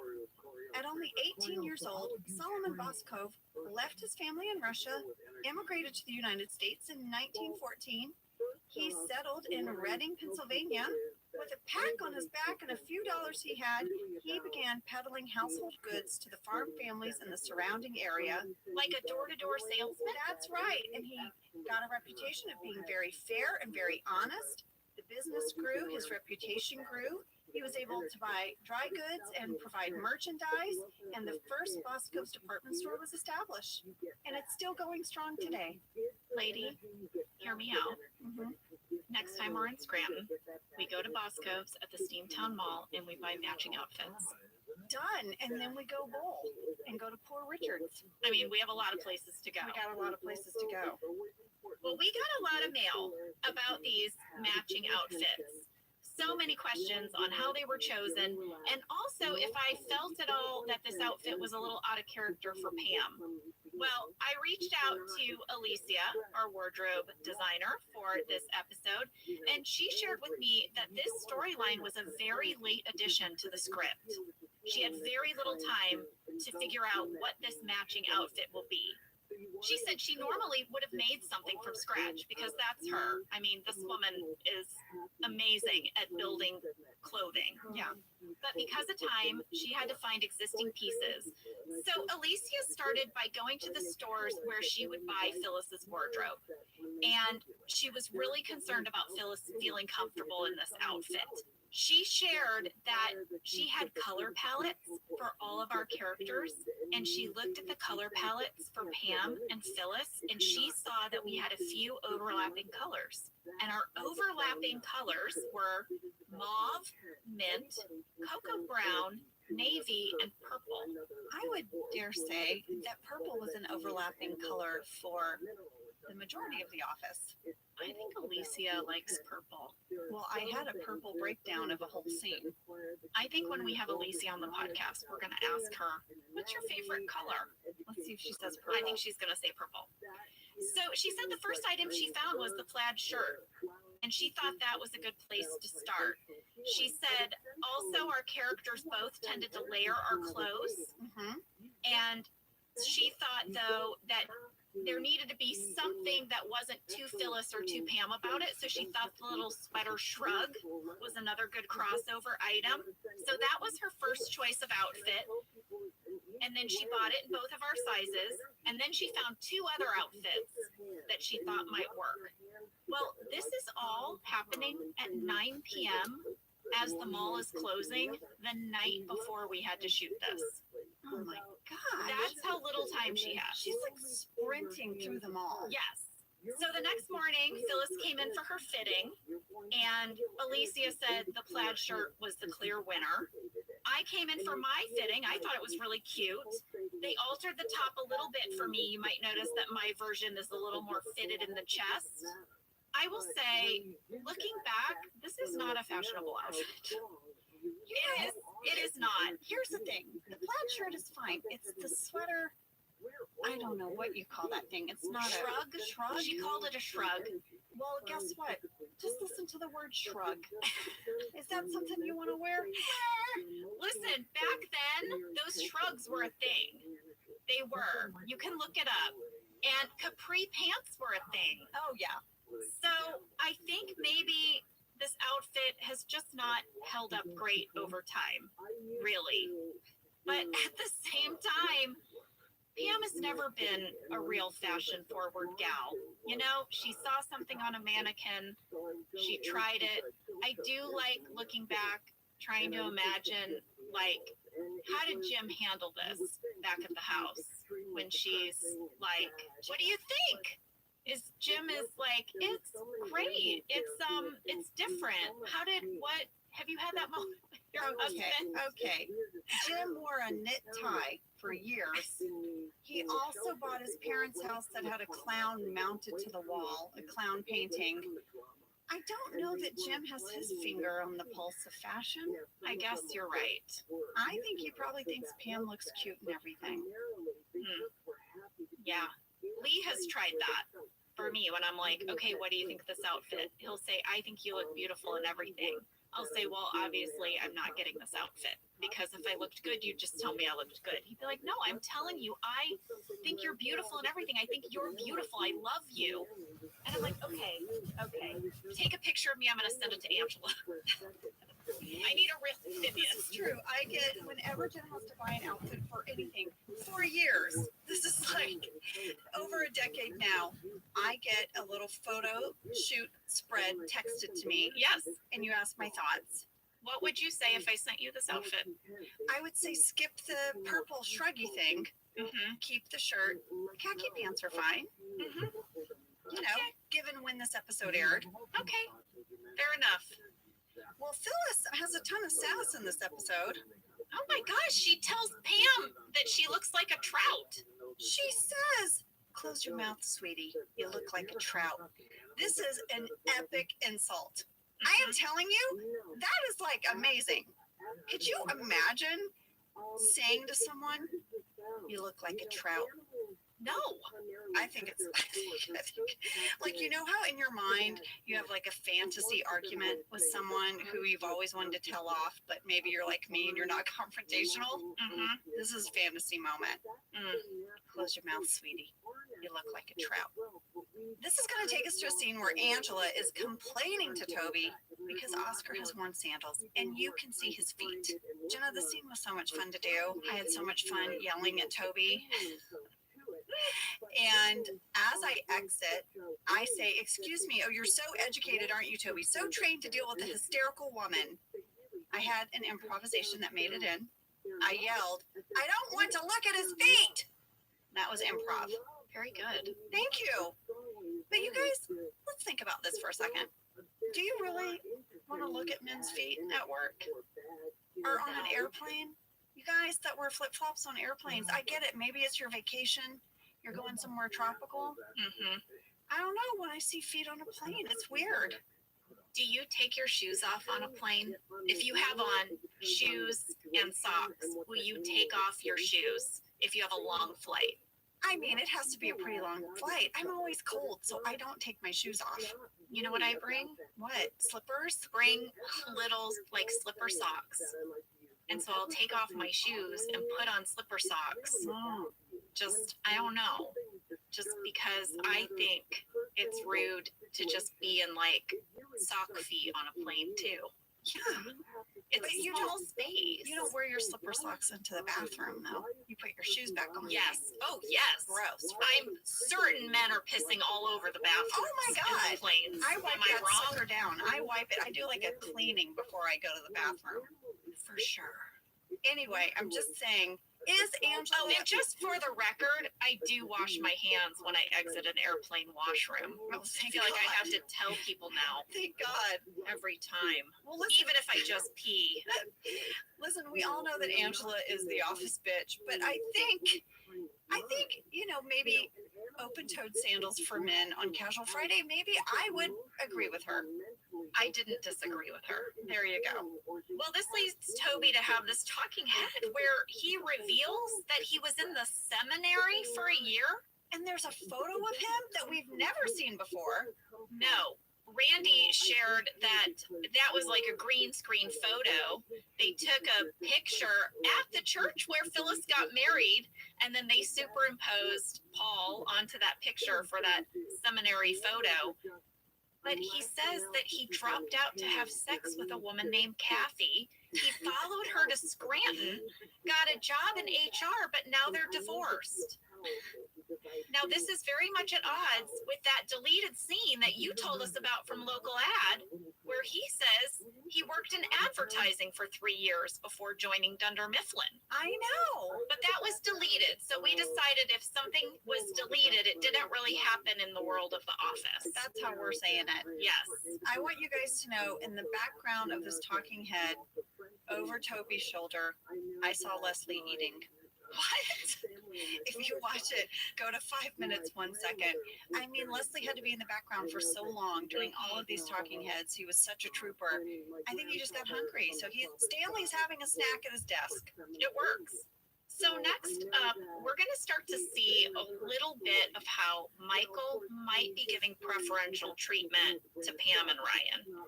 Well, he goes and gets Ryan a soda, and then Jenna, what does he get Pam? He gives Pam a Fiji water. I am telling you, they were sponsoring the show. How are they not sponsoring the show? How many episodes now is this? This is the third Fiji water bottle spotting. Once again, the label is facing away from camera, a deliberate move by Steve Carell as he sets it down. I asked Randy about it. Did you? Were we getting some secret Fiji dough? No. He says he has no idea why these Fiji waters are showing up on set. He said he was going to investigate it. But he said we did not have a deal with Fiji that he knows about. However, he did say this, which I thought was really interesting. He said anytime he ever is line producing something that takes place on a boat, they always use Fiji water because It they doesn't don't roll. Yeah. Well, I feel like for me, this Fiji water on the set of The Office is like that Starbucks coffee. Remember in Game of Thrones? And Yes. how there was the Starbucks coffee? I do remember. I'm like obsessed with like, what's up with this Fiji water? Dwight is going to notice this special treatment that Michael is giving them. It's time for him to pass out a secret memo with invisible ink. Yes. Where did he get the invisible ink? You might like to know. He says it's urine. Yeah, I'm guessing his urine. Yes. He's very frustrated because people don't know how to reveal the invisible urine message. Right, they're not savvy to the invisible ink thing. Well, this got me wondering. Oh no. I Googled, can you use urine as invisible ink? Oh my God. Really and truly, at the end of this podcast, I want to print our search history and put it in a frame. Please do. Well, I'll have you know that yes, urine can be used as invisible ink. And I discovered the most fascinating story of people using urine as invisible ink, and I'm going to share it with you now. Oh, okay. I'm reclining and getting my cup of tea. I'm settling in. All right. During World War II, there were a group of Polish prisoners who were taken to a Nazi death camp, and they used their urine as invisible ink to write letters detailing the horrific experiences that were going on at the camp. They were a group of young Polish girls and women who had been part of the Polish underground resistance to the Nazi regime. And they were captured, they were imprisoned, and this group were called the Rabbits of Ravensbrück because, and this is horrible, they were subjected to extreme medical experiments like rabbits. That's why they got this nickname. However, they were allowed to write letters to their families back home once a month. But the letters were heavily censored. One of these women remembered that when she was a child, her and her brother had read a series of books where people were writing messages in invisible ink. So they used their urine to write these secret messages. And due to a reaction with the paper, the urine loses its color and becomes invisible, but then if you heat it up, it reveals what was written. And in her first letter to her brother, she wrote about these books that they read as kids, and he figured out the code and knew how to reveal the hidden messages. So they came up with this code with their families, which was if the hidden messages were revealed, the families would send back a letter with a little piece of blue string. And that's how they knew if their messages were being received. So eventually, the contents of these letters and the horrific details of the camp were broadcast on the radio, and the camp was liberated by the Red Army, and the 4 women who wrote the letters all survived. Their letters were used as evidence to prosecute the guards. Wow. And 77 years later, these letters can still be read because 27 of them are still readable and on display in a museum in Lublin. Oh my gosh. That is an amazing story. Amazing. I was completely riveted. I couldn't believe it. I couldn't believe it. Yeah, I'm just sort of speechless at the gravity of that story and how it's amazing. I think we should take a break. Yes. And when we come back, we find out yet a new detail of Toby. What is Toby? Toby's like this onion. We're just peeling layers back about him.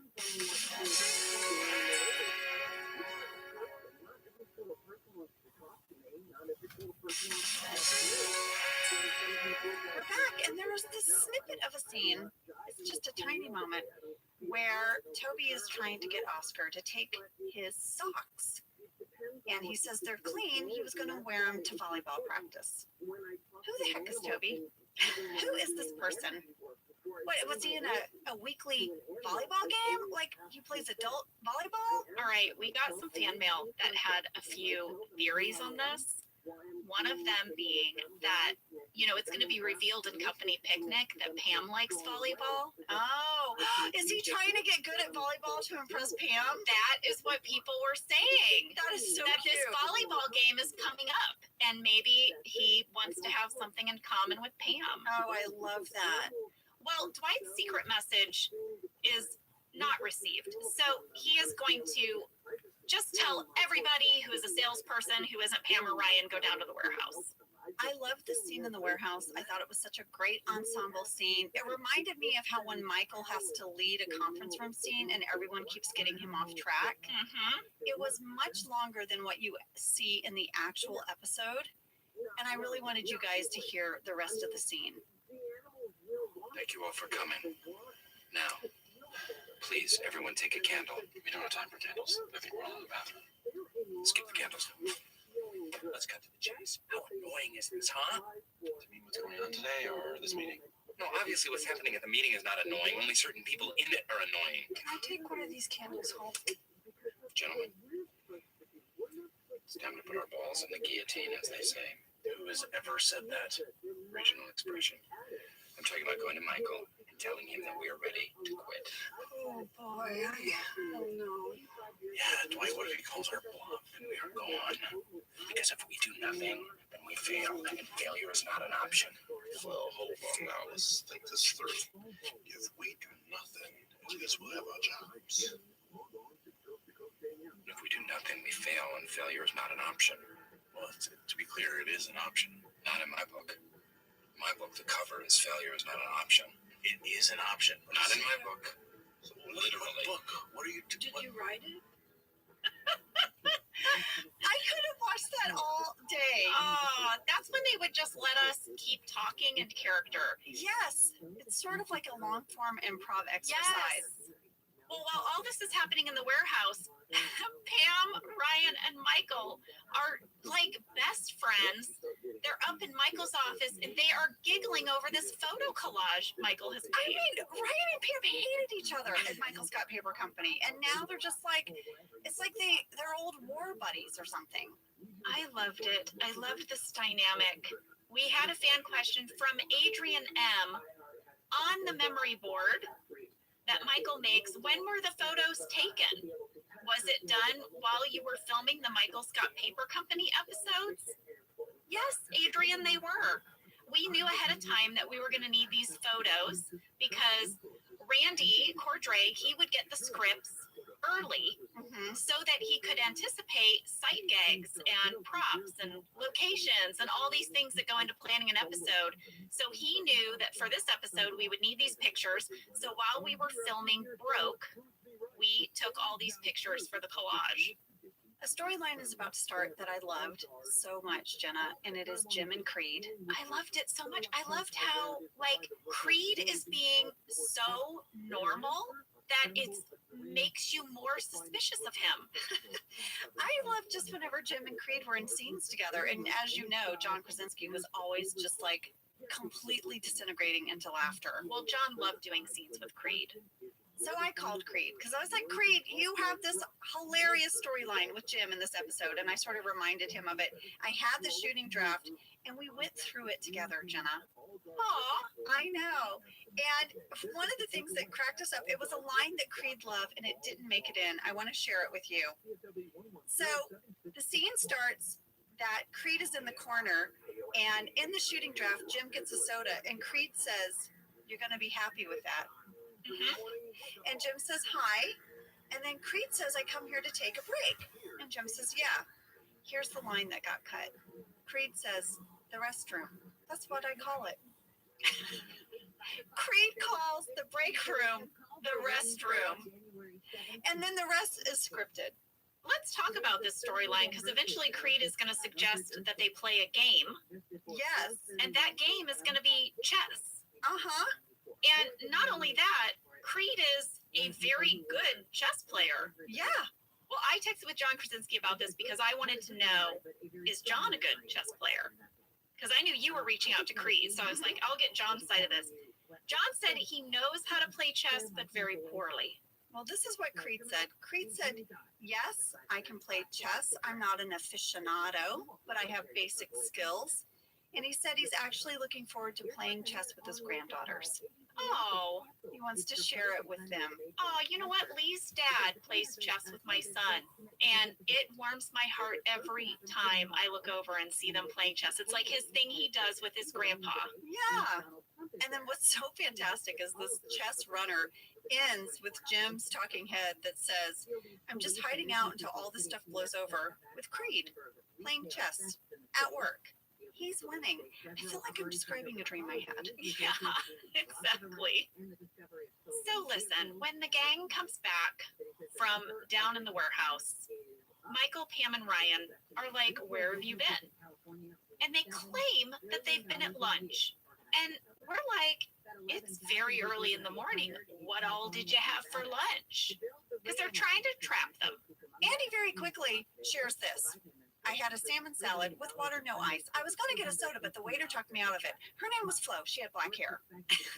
And immediately, this is like the art of lying, okay? Like, he thinks by sharing a ton of details, right, that that's going to make him seem normal. Mm-hmm. But let me tell you, whenever someone gives me an answer like this, I'm like, suspect. Yeah, you want to have the detail, but you don't just lay it all out at the top in one big blob. No. Michael, Pam, and Ryan are like, oh, well, if you guys, went out to lunch, then I guess we can eat what's in the fridge here. Yes. And then the three of us go in the fridge and we start eating everybody's lunches. Please watch this in the bloopers, you guys. Well, I remember it. Steve took a huge bite out of a cold salmon fillet. You're shoveling potato salad in your mouth. It was egg salad, lady. Oh my egg God, salad. gross. And people asked, was it really egg salad? It was. Like, it was making us laugh. You laugh so hard with a mouthful of egg salad that, like, there was like egg salad spittle. It was so gross. Oh my God. I remember it like it was yesterday. Well, we got a fan catch from Nikki S. about all this food. She says when Michael is taking the sales staff's lunches out of the fridge, he takes a green wrapped sandwich, and it's from a gas station chain called Sheets. They are known for their food, commonly called MTO, which stands for made to order. So I looked it up, and there is this string of gas stations called Sheets in the area, and they make made to order food. Here's their commercial. I am starving. Let's stop at Sheets. Can't get good food at a gas station. Really? You couldn't have just agreed. See, so in this moment, they turned into donkeys. You know what that does to you and me. I'm sorry. Yep.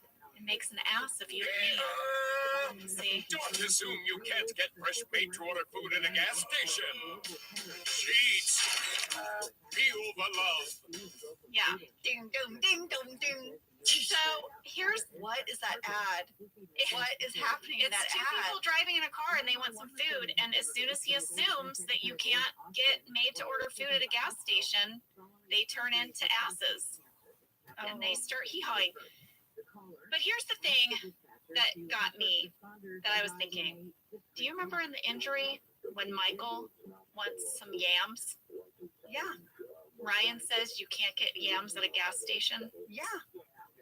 I just wondered, does Sheets sell yams? Can I get a yam on my sandwich?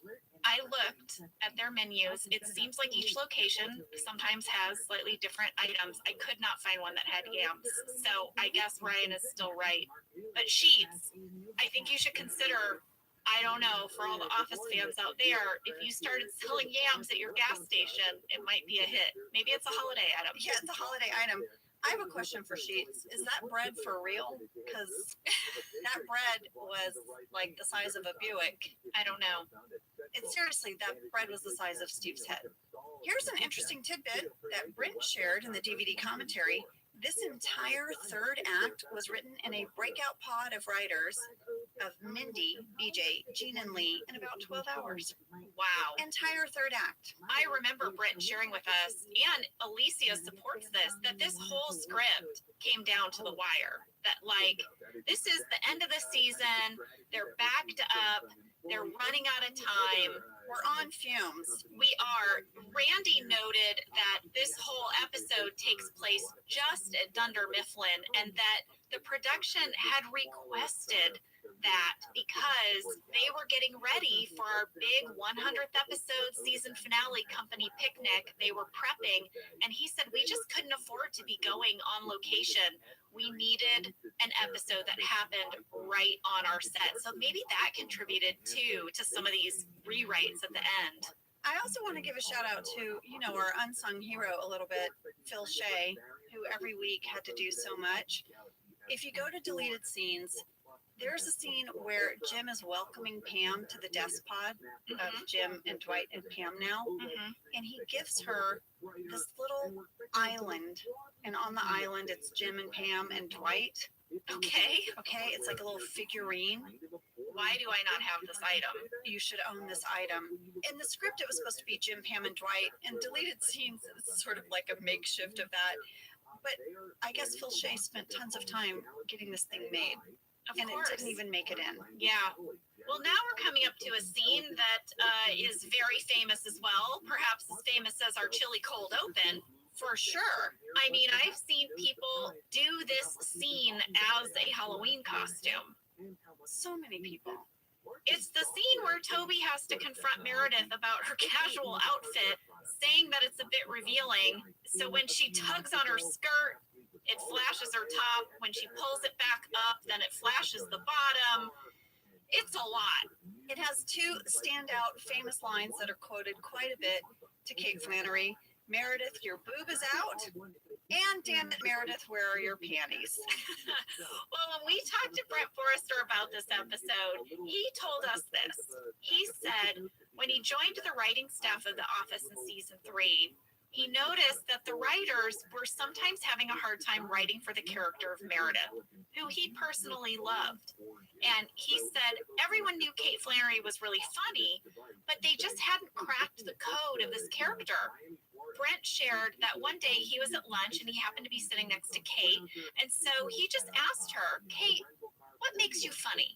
And apparently Kate said something to the effect of, Brent, I'm the daughter of an old Irish bar owner. My comfort zone is loud and filthy.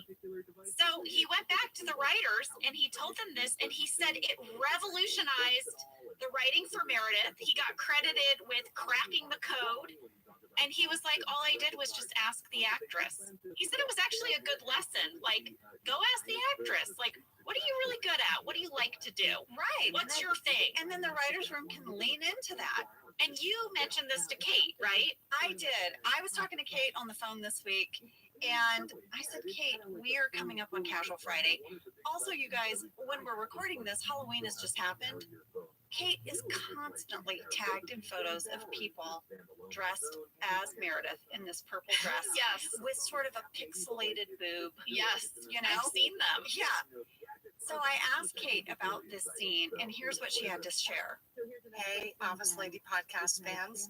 I have to tell you, when we did the table read, I knew exactly how well this was going to pull. It was so well written. The scene where Toby tells Meredith to pull up her dress. It was just brilliantly written. And kind of like jumping out of an airplane whenever I'm topless or more. Yeah, because you just got to do it. You can't even judge it. You just got to go. And luckily, Paul is a great. He's a great partner in a scene because he plays it very small and real. So it reminds me to keep it small and real, and not always easy for me. But yeah, it's so much fun. And there was talk of a merkin at one point. A merkin is a wig for down there. Yeah. Luckily, the pixelation at NBC. And also, credit must be given to Alicia for creating this amazing dress that was so easy to hike up or hike down and have a problem. So yeah, great wardrobe malfunction dress from a great wardrobe designer, Alicia. So thank you for that. And it's one of the few things I wish I'd kept and I did not. I do have a longer version. Someday I'll wear it in public. Yeah, but well, I'll to save the date, you guys. Hold your breath. Okay, here we go. Thank you.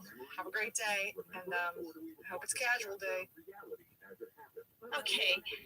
Did you notice that her dress was also purple? I did notice that. I talked to Alicia about this dress. It was actually a bubble skirt. Yeah, it was not actually really meant to be a dress. It's meant to be worn at the waist. Yeah. I love that Kate brought up the merkin. That is like a word I forgot I even knew. Same. Oh my gosh, a merkin is like the fake. It's fakey hair down there. Fakey hair down there. Oh my gosh. You know, Kate and I went on to talk on the phone about this, and she shared with me that doing these nude scenes, they were definitely not in her comfort zone, you know? And every time she did them, she had to really step out of her comfort zone, but she would just go for it. She told me, she was like, Ange, I never really got used to doing these. You know, I've had to do scenes in movies where I'm wearing very little or a love scene or whatever, and it always feels awkward to me too. Yeah. Well, I also asked Kate, what was she wearing underneath this purple dress? Oh, we got a lot of fan questions about that. What was it? She said she was wearing a flesh-toned moleskin. Yeah, you know, I used to use that when I did ballet to wrap my toes. Yeah. You know, guys, it's like that sort of... It's like a fuzzy felt thing that sticks to your skin. Exactly. In fact, they made it for blisters, but they use it to cover your boob area. And then the other thing she was wearing was a thong. Well, we spoke to Randy Cordray about this a little bit, and he said that he did insist on a closed set. And what that means is that normally when you're doing scenes, those scenes are broadcast backstage for the hair and makeup people to observe, to make sure everything's okay, different crew members. Anyone backstage can sort of see on a live feed what is happening on the set. Those get shut off when you ever have a scene like this. No monitors backstage. And then similarly, no guests are allowed on those days, and no photography, of course, and only the people who need to be in the scene or on the set are allowed on the set. That's right. If you're not part of the scene, you're not there. Exactly. The next scene made me laugh because Ryan is fielding a complaint, but it's Dwight's former client. Dwight has had this client for 10 years who's never had a complaint, and now this client wants to leave. Did you catch the client's name? No. They say it over and over. I don't know why. It just tickled me because I never noticed it before. As you and I are truly rewatching this. Oh, yeah. Yeah. Mr. Bart. Mr. Bart. Mr. Bart. Oh. They're very sad about losing Mr. Bart, but it builds to this crescendo where Phyllis ends up tearfully saying to Michael, you know, Michael, you thought you were attacking corporate, but we were the ones who got hurt. You should be apologizing to us. And she says, Michael, you always said we were a family, and then you went after us. Well, they talked in the DVD commentary about this moment, that it was a very pivotal story moment because it had to flip Michael. Yes. So they needed Phyllis to really perform in this moment. It all came down to her. And on the commentary, there was a little bit of a debate between Brent and Mindy. Mindy was like, was Phyllis being calculating? Right. Was she manipulating Michael? Right. And then Claire Scanlon, who was also in the DVD commentary, was like, no, I think she was being sincere. I read it as sincere. I think she played it sincere. I thought Phyllis performed it as sincere. The thing that surprised me about this whole scene was that Ryan even had a client. I know, that's so true. I don't know. I guess I thought maybe he has one. He has one, but that That's one's it. leaving. But I think big props to Phyllis because I think she really delivered in that moment. And you see how Michael reevaluates everything because he does see this office as his family.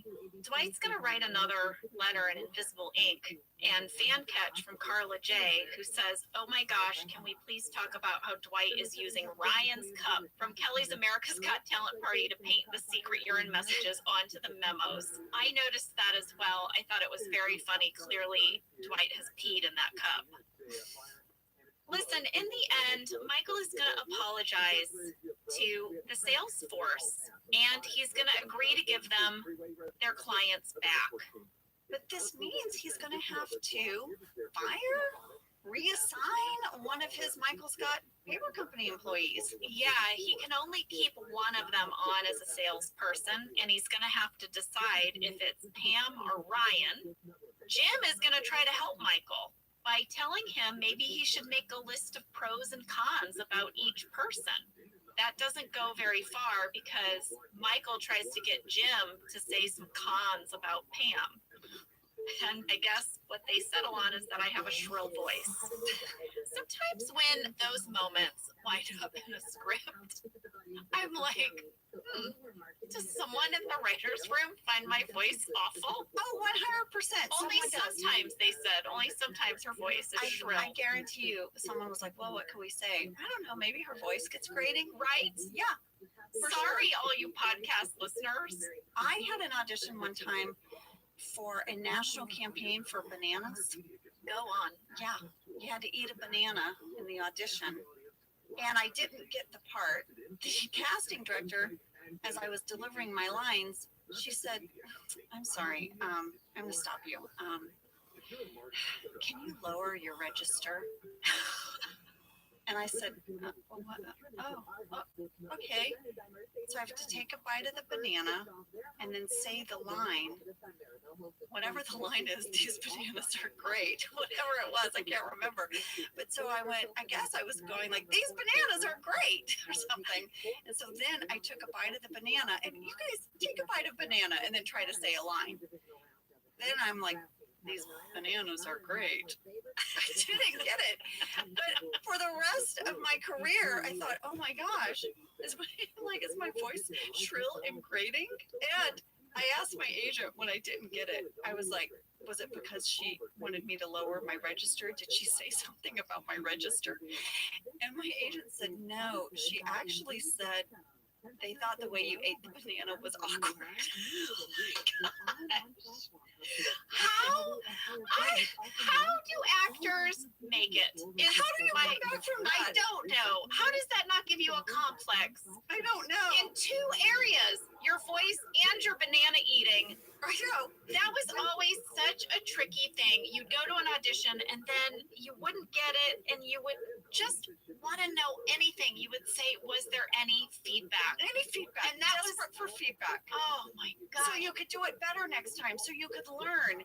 And then you find out you sound like a banshee and you eat a banana like a fucking idiot. Exactly. And then when are you going to use that information? What's your next banana eating role? Never. You can apply that I will to. never eat a banana on camera. Let me tell you. All right. Can we talk about this scene where everyone is ganging up on Toby about Casual Friday? Because it's delightful. All right. When you guys watch it, when Toby says it's canceled, everyone is like, boo. And Angela, full smile, jumping up and down. So yay! But Dwight starts to take over this meeting, and he says that you could still have Casual Friday, but he's going to give a few rules, like earth tones only. And did you hear this one? At 18 minutes, 13 seconds, women are forbidden to wear pants. Huh. Who has Dwight been talking to? An executive at NBC, perhaps? I wonder where that one came from. I'll tell you what's going to happen, boys. Once they start wearing pants, they're going to want things like, equal rights. I don't know. Which, by the way, I'm sorry, soapbox moment. Can you believe that there is still not a ratified equal rights amendment? That in our Constitution, the fabric of our nation, women are still not seen as equal legally? What the F is that? Now, the states have finally, there's enough that have ratified this amendment, but I guess they did it a little bit too late. They missed the deadline because it took, how many years? Over 20, 25 years? 30 years? So anyway, I guess they're trying to fix that loophole and say that we should ratify this amendment already. I say about time. And women can wear whatever they want on the bottom. And we can show our panty lines, and we can have pockets, and we can have equal rights under the law. Thank you. Call your representatives. Ask for all of them. They'll be confused by the pockets and panty lines, but just doesn't matter. Okay. Clearly, we're going to Washington. Could you imagine me in Washington testifying before Congress? I would love it. I would love it. I would want you to wear the biggest, baggiest pants. I would have pockets from my waist down to my effing ankles. When one of the old men that's on Congress asks you a question, I would want you to stand up in your pants and say, 1 second. And you pull a full laptop out of one of your pockets. And here's the thing. In the back, they fit really tight, so you can see my panty line. Yeah, it's going to be the harshest panty line you've ever your seen. Target Laundry Day undies. 100%. And then I'm going to say, ratify that amendment already. And then when it's ratified, you're going to say, see, you gave us pants and we took over.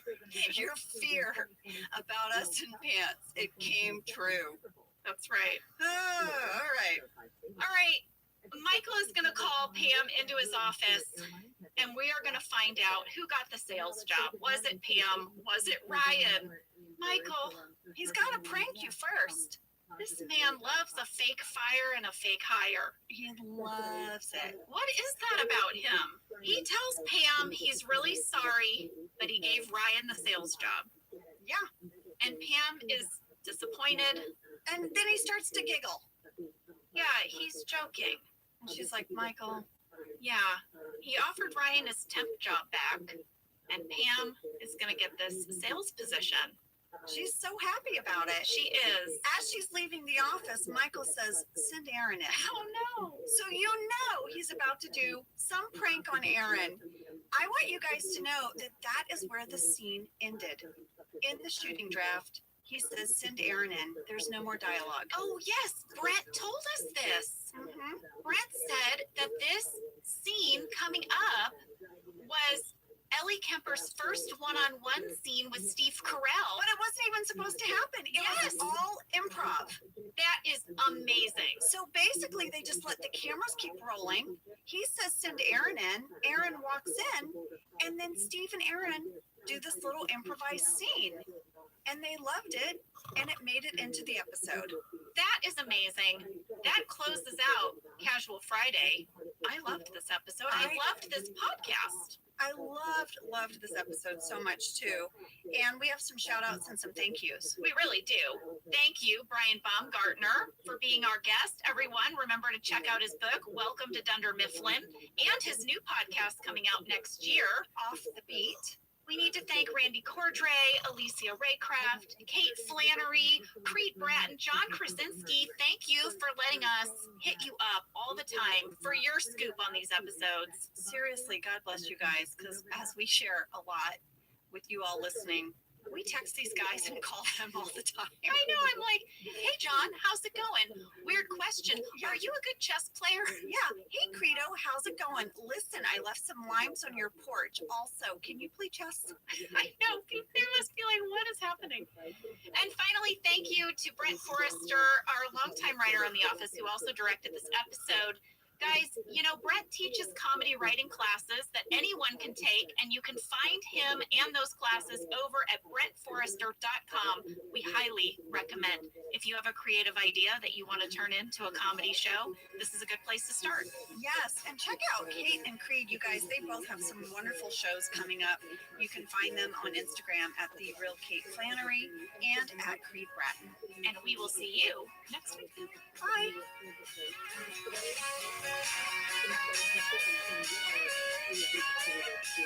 Thank you for listening to Office Ladies. Office Ladies is produced by Earwolf, Jenna Fisher, and Angela Kinsey. Our show is executive produced by Cody Fisher. Our producer is Cassie Jerkins, our sound engineer is Sam Kiefer, and our associate producer is Ainsley Bubico. Our theme song is Rubber Tree by Creed Bratton. For ad-free versions of Office Ladies, premium.com. For a free 1-month trial of Stitcher Premium, use code OFFICE.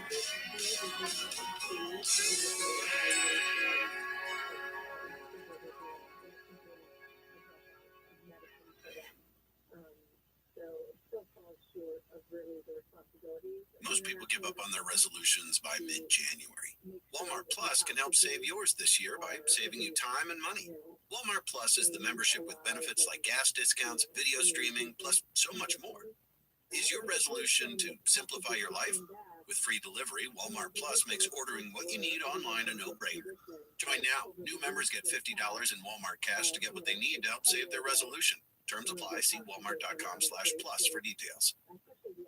Whether your resolution is to save money, eat better, or stress less, HelloFresh is here to help you do all three. You guys know that we love HelloFresh. We've been using them for years. Each HelloFresh box is packed with farm fresh ingredients. Everything arrives pre-portioned, which means less hassle and also less wasted food because you really use everything in the package. Go to HelloFresh.com/OfficeLadiesFree and use code OfficeLadiesFree for free breakfast for life. One breakfast item per box while subscription is active. That's free breakfast for life at HelloFresh.com/OfficeLadiesFree with code OfficeLadiesFree. HelloFresh, America's #1 meal kit.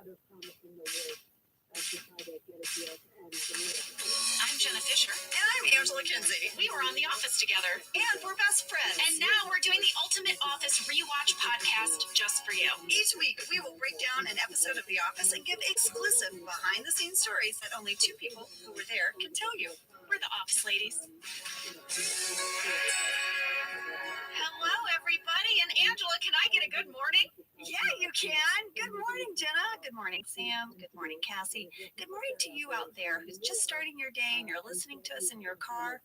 Or good evening to my night owls who are listening maybe by the fire, maybe with a glass of wine. I don't know. That was a beautiful picture that you just painted. Lady, guess what I did this morning?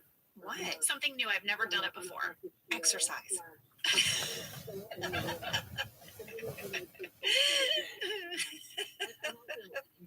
No. But I'm so tickled by that. I took a contrast shower. I don't know what that is. I didn't know what it was Is either. it a cold shower?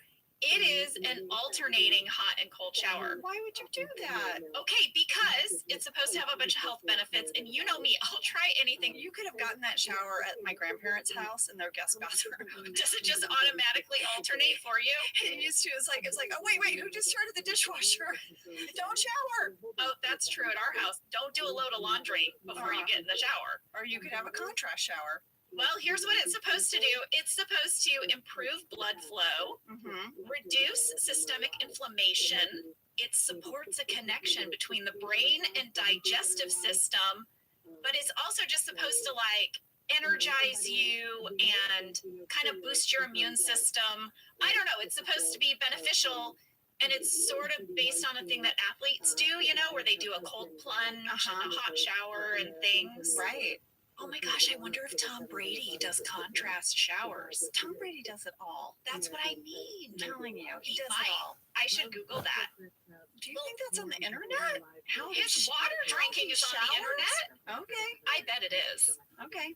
Well, listen, I did it this morning. You know what? Google Tom Brady shower. Oh, no, don't Google that. And see what you get. Oh. Okay, well, My husband's gonna be like, why are you Googling? what is this search? They've given up on our search history. This is true. Wait. Do you feel energized? I kind of do. Okay. I do. I definitely felt energized when the freezing cold water hit my body after being in warm water. This would just be called grumpy shower in my house. I had to sort of sing it out during the cold part. Like when the cold water hit me, I was like, and it's cold. Yes, it's cold. You turned into like a ye olde musical I act. did. And my kids are like, what is mom doing today? Anyway, there you go. That's what I did today, this morning. Did you do anything special or new or different, Ange? I did like 15 push-ups. This morning? Yeah. Before we got here? Yeah. Do you remember John Krasinski used to do that? What? Yes, in the mornings, he would get to work, and before hair and makeup, he would do a bunch of push-ups and a bunch of sit-ups Oh my God. to energize himself for the morning. You don't remember that? I was always so impressed, and I was inspired, and I thought, oh, I should do that. I tried it one morning, and I was like, I'm not doing that again. Well, I didn't do it either. I was lying. I was doing a joke. But geez, John. Wow. I know. Shall we get into this episode? Let's do it. This episode today is Cafe Disco. It is season 5, episode 27, written by Warren Lieberstein and Halstead Sullivan, and directed by Randall Einhorn. Would you like a summary? Yes. Concerned about the serious mood of his employees and just the general drab work environment at Dunder Mifflin since Charles Minor left, Michael has decided to transform the former Michael Scott Paper Company into a cafe disco for socializing, dancing, and sipping espresso. Now, initially, nobody is interested, but it does slowly take off and ends up exceeding Michael's expectations. Meanwhile, Pam and Jim plan to secretly elope to Youngstown, Ohio, and Dwight tries to help Phyllis with an injury. It's a lot. It's a lot happening. It's a lot. And yet, it's a pretty simple episode, really. Mm-hmm. Fast fact number 1 was a fan question from Becca D. What was the inspiration for this episode? We reached out to writers Warren Lieberstein and Halstead Sullivan. Yes, Warren and Halstead were a fantastic writing team. I knew them for a long time from our days at the Groundlings. And some of you guys listening to this know, and some don't, but Warren and I used to be married, and we're good friends, and it was really fun to reminisce with both of them about this episode. Well, here's what he said about the inspiration for this episode, which I thought was amazing. He said that he and Halstead were pretty new writers at the time. They joined in this season, and they were tasked with coming up with an episode idea for what Michael Scott could do with this space that was formerly the Michael Scott Paper Company. He said that they were working in the writer's trailer with Brent Forrester, and the three of them were kind of pitching ideas like, oh, what if it's a cafe? What if it's a disco? And they couldn't really decide. He said for some reason that day, Paul Lieberstein was also working in the writer's trailer. He was working out of BJ Novak's office that was sort of off of this like communal area where So he could hear them going back and yes, forth. exactly. And Warren said that Paul just suddenly came out of the office and said, it's a cafe and a disco. Michael Scott loves 2 things more than anything. Coffee and dancing. It's a cafe disco. And then he turned around, went back into BJ's office and shut the door. And Warren said he remembers Brent turning to them and saying, well, you heard him. And then the 3 of them just started outlining what is a cafe disco to Michael Scott. It feels very much like something your dad would do. You know, like he'd come out as you're arguing and be like, it's both. Just do it. Yes, exactly. Well, it is more interesting being both, isn't it? And it's more Michael Scott that it would be a strange hybrid of 2 things. Yes. Halstead had some really great stuff to share as well. And he told us that they won an NAACP Image Award for Best Writing for a Comedy Series for this episode. This episode is really popular. When I told people that we were breaking down Cafe Disco and when we were trading emails with Randy Cordray about this one, he was like, I love this episode. I love the simplicity of it. It's just so beautiful. Yeah. Well, Halstead also said, Ange, guess what? There is a bakery in Oklahoma named Cafe Disco because they loved this episode so much. You can find them at cafe-disco.com. He He said, have you ever heard of that? Have any of the other episodes had a bakery named after them? No, we've just heard of shoe la las, but I think they existed before Michael's shoe la la. That's true. Fast fact number 2, we shot this episode in 4 days instead of 5. How did we do that? Randy shared that because all the work was so contained in that one tiny location of the Cafe Disco, there weren't like a ton of different ways to cover it with the camera. So we were able to kind of get it pretty quickly. So they would basically, rather than having some giant master shot and all these close-ups, they just covered it. Said it was kind of important that ABC News has canceled its Republican primary debate in New Hampshire because the candidates won't participate. It was scheduled for tomorrow. Nikki Haley has said she will only debate if Donald Trump is there. He skipped all the Republican debates for the 2024 nomination so far. The Biden administration and the Consumer Financial Protection Bureau have unveiled new regulations for overdraft fees. Banks will have to offer overdraft loans or a courtesy service, and that is expected to drop fees by over 50%. Experts say consumers have paid about $280 billion in overdraft fees since 2000. Yeah, I'm part of that. The new regulations will go into effect next year.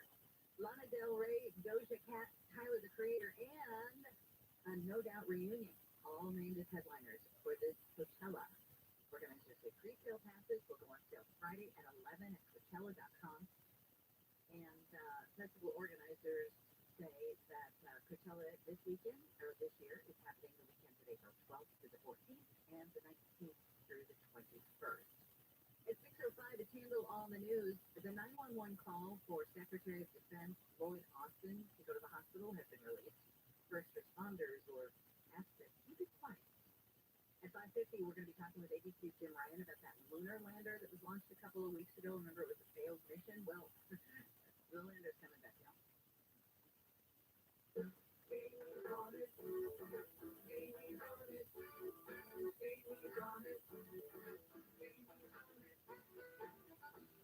What am I on? I'm on streaming. There is so much out there streaming. And now with the actors strike and the writers strike done, I think we're going to be expecting to see lots more new things coming out.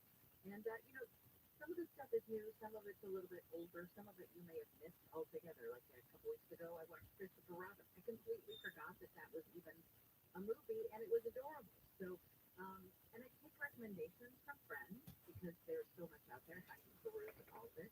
This week, I'm taking a recommendation from the Television Academy because just cleaned up at the Emmys for a limited series. It's on Netflix.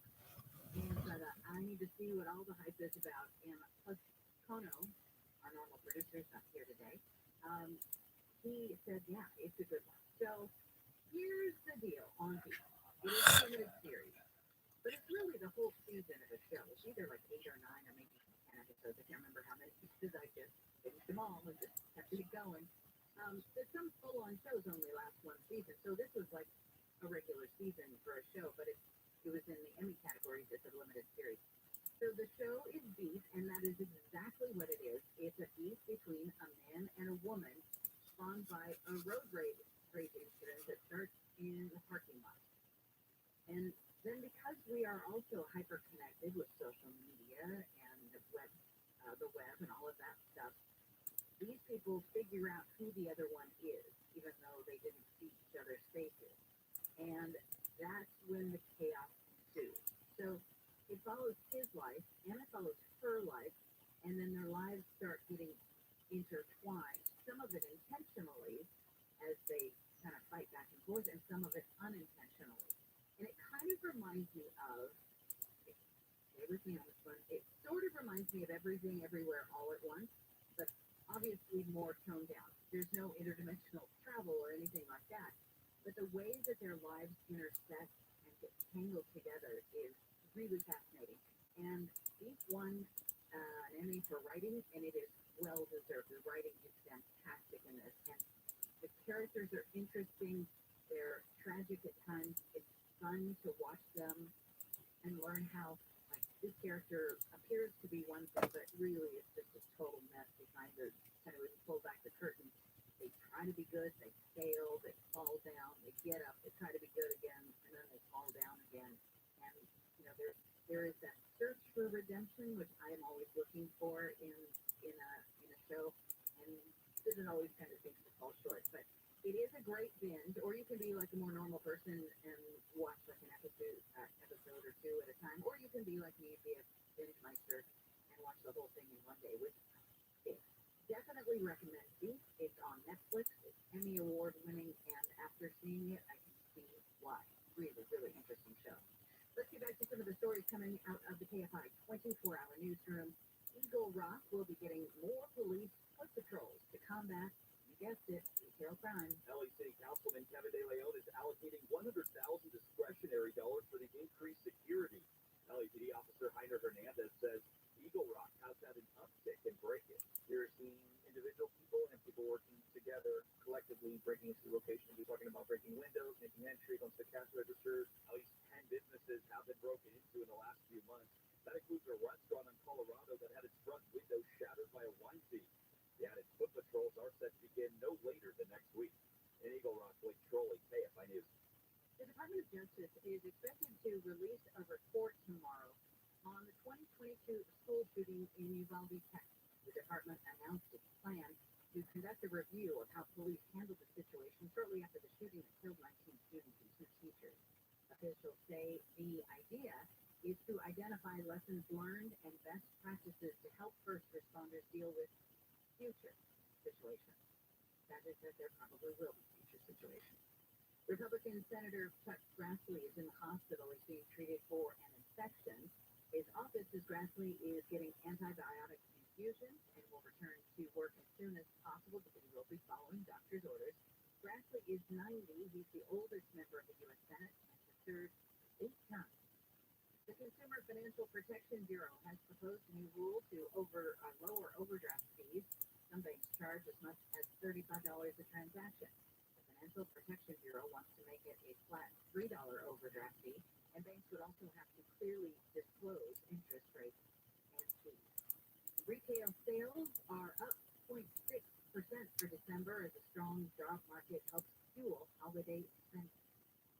ABC News has canceled its planned Republican primary debate in New Hampshire over a lack of candidate participation. The decision to cancel tomorrow's event comes after the deadline to respond to invitations passed yesterday without any confirmation from former President Trump or former South Carolina Governor Nikki Haley. Haley had said she would only participate if Trump or President Biden did. So that leaves just Ron DeSantis on the debate stage alone. And former presidential candidate Vivek Ramaswamy called on both Ron DeSantis and Nikki Haley to drop out of the race and endorse former President Trump. He says he thinks the pair would be doing the country and his party a service by stepping aside. His comments yesterday came a day after he dropped out of the race after it fell short in the Iowa caucus. So it's a new year, and you might want to go somewhere fun for the new year. So we thought, where are the best places to go? Well, personal finance company Wallet Hub did a survey and found that there are a few super fun places to go in the U.S. Las Vegas is ranked the most fun city in the country, number 1 on the list, of course, known for partying, and it's one of the only cities on the list where public drinking is allowed in most or all places. Obviously, very important. Orlando is ranked the 2nd most fun city, apparently because it has relatively cheap hotel rooms and low average prices for staple foods like pizza and burgers. Okay. Miami is ranked number 3 on the fun list. As it has a good balance of public beaches. It has natural wonders like the Everglades and has lots of local sports teams like the Miami Dolphins.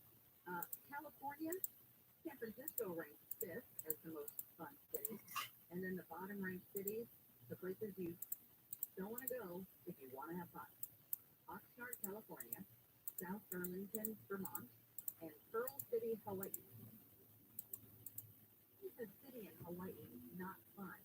Beautiful there. Anyway, that's according to Wallet Hub. Hope it'll help you plan your next vacation. Let's go to a crash in Long Beach on the 710. This could be on the northbound side of the 710 as you make your way through Long Beach. We've got delay here. This crash at the motorcycle accident off to the side. Be careful. We've got a stall to Pasadena on the 210 West at 134. Here's up time through the new Hall Pass on the 14th. The delay there is going to be on the 5. The northbound side of the 14, but also on the southbound side. Crash in the carpool lane there through the new Hall Pass. TFI in the sky helps get you there faster. I'm Mark Ely.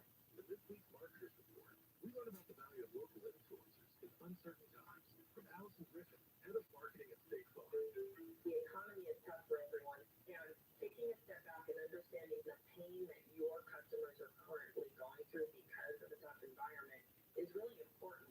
We have 19,000 agents across the country, and they understand what's going on in those very unique communities. iHeart has such a broad broadcast reach that is local, connected, and for us to be able to touch customers with a local feel but at a national scale is so efficient and important for us. As the #1 audio company, iHeartMedia gives marketers access to all, from national to local. Every audience, live conversations, trusted influencers, and insights and data you need to grow.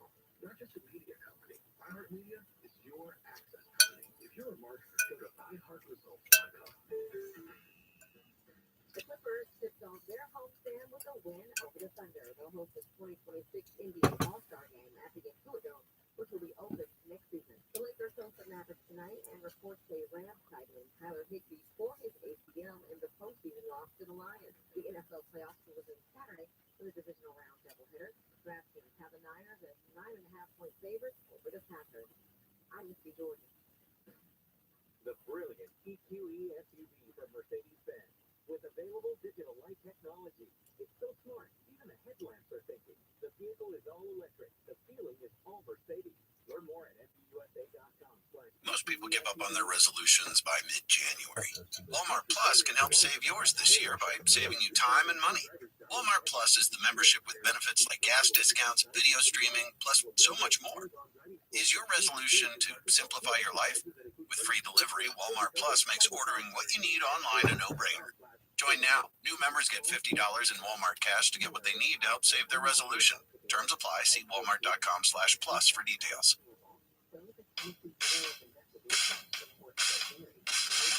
I'm Jenna Fisher. And I'm Angela Kinsey. We were on The Office together. And we're best friends. And now we're doing the Ultimate Office Rewatch podcast just for you. Each week, we will break down an episode of The Office and give exclusive behind-the-scenes stories that only 2 people who were there can tell you. We're the Office ladies. Hello, everybody. Good morning, everyone. I always say good morning. It's because we're here in the morning. We're here in the morning.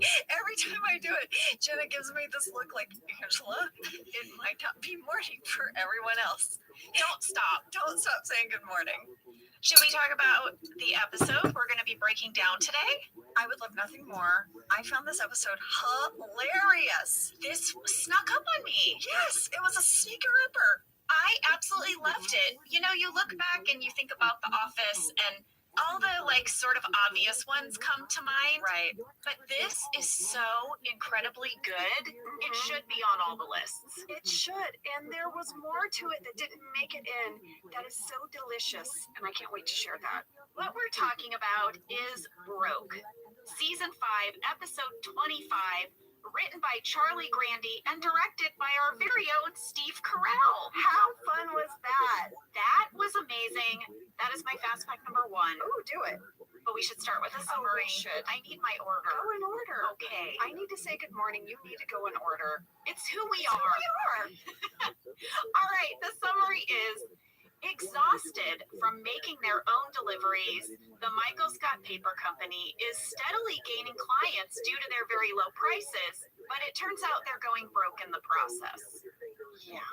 Meanwhile, Dunder Mifflin is desperate to negotiate a buyout because they have lost several important clients to Michael Scott Paper Company. But Michael has other ideas. I was so impressed and also scared by all of Michael's tactics. When he gets out of the elevator and he's doubled over and he's like, I'm really afraid I'm going to say I'm not going to be able to do it. It's so funny. All right, fast fact number 1. Steve Carell directed this episode. It was his first time directing the show and his first time directing in general. He was so prepared. Oh my gosh. Yes. I was so impressed with him. We talked to Randy Cordray about that, and he said Steve's work ethic was incredible, that he was totally prepared. He had great ideas, great energy. He said he was so respectful of every crew position. He wanted everyone's input to make the scenes better. He said Steve totally immersed himself in the prep of this episode. I loved him as a director. I have one little moment I'll share when we get there of a note he gave me that I was like, totally changed the scene for me. Well, I traded some messages with Steve about this episode. I just wanted to know, Steve, what was that like for you to direct all of us? Because he was, I believe, the first cast member to step into a directing role. Oh, I think you're right. And here's what Steve said. This is a quote. It was like being the conductor of a world-class orchestra. Aww. Everyone was so good. It was pretty easy. Aw. Well, we got a fan question from Bridget R., who said, what was it like having a main cast member direct, and did it present any challenges? Well, a little bit, because, you know, Steve couldn't watch the scene when he was performing in the scene. Right, right. And the week before you direct an episode, the director normally preps the episode, and that sort of involves meeting with each of the different department heads to make decisions about the locations, about the props, the wardrobe, camera setups. And this was a little tricky for Steve because Steve spent the prior week acting in an episode. I remember he had to sort of squeeze things in. Like, he'd be in a scene, and then you'd have to, like, hop into, like, a van to go location scout or... Yes. Yeah. Randy said luckily the Michael Scott Paper Company storyline was such that Steve generally had a couple days off each week for when we would shoot up at Dunder Mifflin, and so he immersed himself in prep for those 2 days. But it's true, I would notice there would be this van waiting outside at lunch, and they would go scout a location for a half hour. Yeah, and then he'd come back and jump into scenes. Well, I also spoke with Randall Einhorn, our cinematographer, who said he remembers Steve was very focused on characters and actor performance as a director. So I guess this will come up in the note that he gave you, Angela. Yeah. But he said he was just so respectful. He was so devoid of any ego. And that's how I remember working with Steve. He just made you better naturally. He's just someone that makes everything better. Yeah. You know those people. You're like, gosh, I feel so great whenever I'm around them.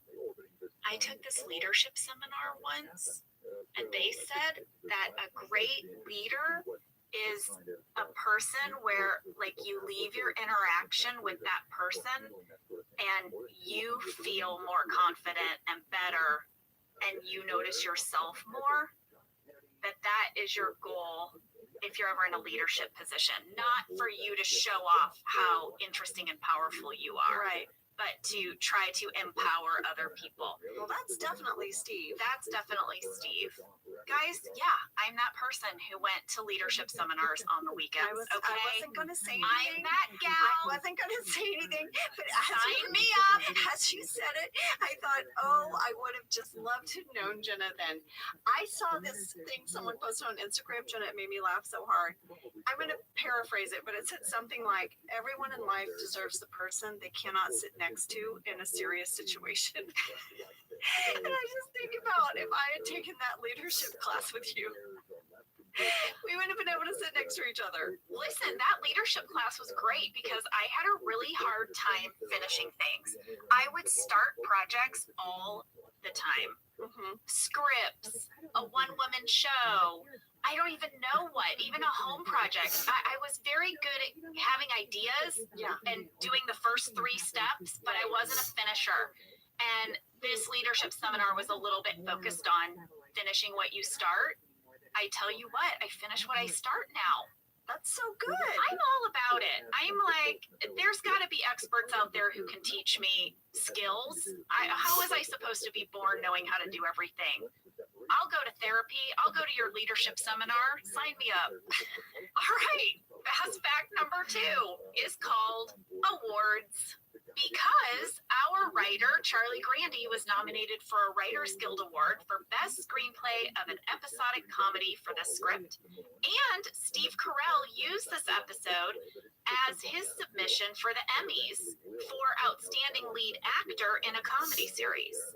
Well, I know Steve didn't win, which remember I was so mad about. I think I said a profanity and there was a camera on us. Steve never won an Emmy for his portrayal of Michael Scott. How is that sentence a thing I can say? I don't know. Wait, did Charlie win? Charlie didn't win either. Well, son of a. I know. You know, it's crazy. That got me thinking about how you have to submit yourself for awards. I feel like that's something not a lot of people know. We did. Yeah, and it costs money. Mm-hmm. Sometimes the network will pay for it. Right. But I think as an actor, you pick 1 or 2 episodes that you think best represent your performance. You also pick your category. You can decide if you want to be submitted for lead or supporting. I know. I was very excited because season 4 of The Office, there was an article that said I was a dark horse for a nomination for supporting actress in a comedy because I had that whole great, arc with sprinkles and all of that. Yes. And I was so excited. That was enough for me.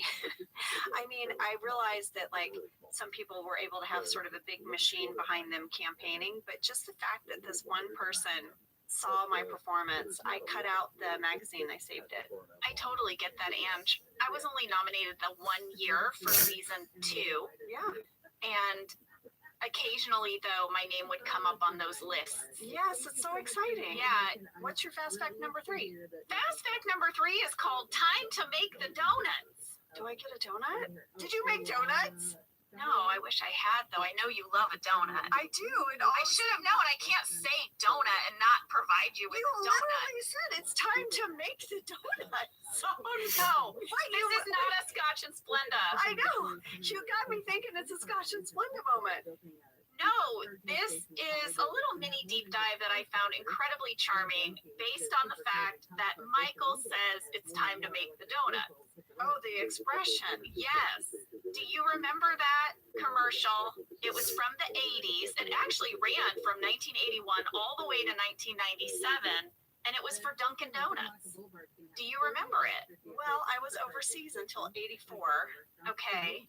This, by the way, is the thing my husband loves to tease me about. He said, Ange, you can't say you were in Indonesia for everything, okay? But there's some pop culture that's lost on you. Yes. Okay, well, I grew up without television. Is that crazy? Until I was a teenager. Wow. I know. And then you wound up on television. And then I was obsessed with television. I bet. It's like the kid that, their parents don't let them have any sweets, and then they come to your house and they raid your pantry. Yeah. I became, obsessed with television. Well, let me bring you up to speed. Okay. Fred the Baker was a character played by actor Michael Vale in these Dunkin' Donut commercials. Okay. And he was known for his catchphrase, "Time to make the donuts." So it would just be him, all day, coming in and out of his door saying, "Time to make the donuts." I actually have an audio clip of it. Oh, I need to hear it. Time to make the donuts. Dunkin' Donuts are always fresh. I made the donuts. Make them at least twice every day. Time to make the donuts. Not a few kinds like supermarket donuts. Time to make the donuts. 52 varieties of donuts. Time to make the donuts. I made the donuts. Dunkin' Donuts up to 52 varieties fresh day and night. No supermarket can say that. So Fred the Baker had to make all those donuts, lady. I have so many questions because I could only hear it and not see it. It sounds like he's getting really tired. He's tired. He's making donuts in the rain. Time to make the donuts. Because he's always making the donuts. Yeah. Well, this commercial was named one of the 5 best commercials of the 80s by the Television Bureau of Advertising. Fred the Baker was so popular that when Dunkin' Donuts decided to finally retire this character, they surveyed customers to see how they might react. Well, customers said they would let Fred retire, but only if, Fred the character was treated like an honored friend and employee. So, Dunkin' Donuts created an official retirement celebration for him, which included a parade in Boston. and a free donut day. They served over 6 million customers. It was September 22nd, 1997. Wow. But listen to this. After the actor who played Fred the Baker, after Michael Vale died in December of 2005, Dunkin' Donuts ran a commercial celebrating him that included like an in memory of. And today, the catchphrase, time to make the donuts, is printed on the side of all Dunkin' Donut boxes in memory of Michael and his character of Fred the Baker. Aww. So if you get a box of Dunkin' Donuts and you see that on the side, that's why. That's so sweet. You know, I think Dunkin' Donuts was more of an East Coast chain for a long time. Because I know whenever I flew to New York, I got very excited because there was a Dunkin' Donuts by baggage claim. And I would always go get a donut while I waited for my suitcase. Yeah, we had Dunkin' Donuts in St. Louis growing up, and my dad would go every Sunday, and I always wanted the strawberry ice. I love that one. That was my favorite. I love that one too. Now, during The Office, there was no Dunkin' Donuts on the West Coast, and John Krasinski had this idea that he wanted to open up the first Dunkin' Donuts in LA. Did he really? Yes, he was really into this for a while, and he tried to get Conan O'Brien to go in on it with him. Oh my God! This was a whole Could thing. you imagine if Conan and John owned a Dunkin' Donuts? That was the plan, and I don't know why it fell apart, or if this was just like a daydream, but he talked about it all the time. He wanted to open a Dunkin' Donuts franchise in LA, and you know what? Now they're here. And whenever I pass by them, I wonder, is John like super pissed? Because he had that idea. That was John Krasinski's idea. To bring it to the West Coast. Yes. Well, that's all I got for Fast Facts, lady. Well, I found them delightful, and now I want a donut. Sorry, I really should have brought some Dunkin' Donuts in. Clearly. What was I thinking? I think we should go to break, and we'll come back and get into this episode. I love it.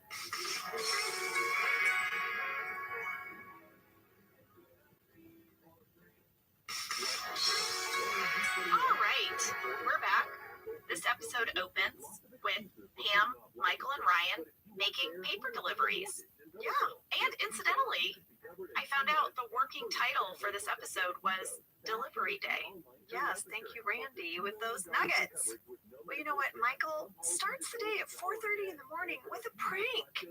He pulls up to get Ryan, and then as Ryan gets in, he pulls up forward, he pulls forward, and Ryan's just like, ugh, Jenna, that would drive me crazy. Yeah, I don't need people that peppy that early. No, it's too peppy. We got a fan question from Tyler B., who said this. My friend and I have watched the opening scene with Michael inching the delivery van forward while Ryan tries to get in over and over. At 46 seconds, we cannot figure out if Michael says, I lied or denied to Ryan. It's denied. He says the captions say denied, but I'm not convinced because it almost sounds like delied. Do you know? Well, we have the script. What did it say? It was not a scripted moment. Oh, of course not. Of course they were playing around a little bit. I hear I lied, but I hear Steve has this funny delivery he does sometimes where he like laughs at the beginning of a line And he'll hold out a vowel. So I hear I lied, meaning like the duh is like part of his laugh. Well, gosh, I just think I need to hear it. I need to hear it, and then I'm going to decide what I hear. I think we should put a poll in our Office Ladies Pod stories. I agree. I lied. No, it's I lied. It's I lied. He's like, I lied. I gotta hear it again. I gotta hear it again. I lied. Oh my gosh, it's definitely I lied, because he's saying I won't do it again. Yes. And he's laughing. It's I lied. It's not denied. The subtitles are wrong. Completely. It's definitely not denied, but it is like, I lied. Yeah. It's a little laugh. It's a little It's bit a catch at the top. It's a little bit of a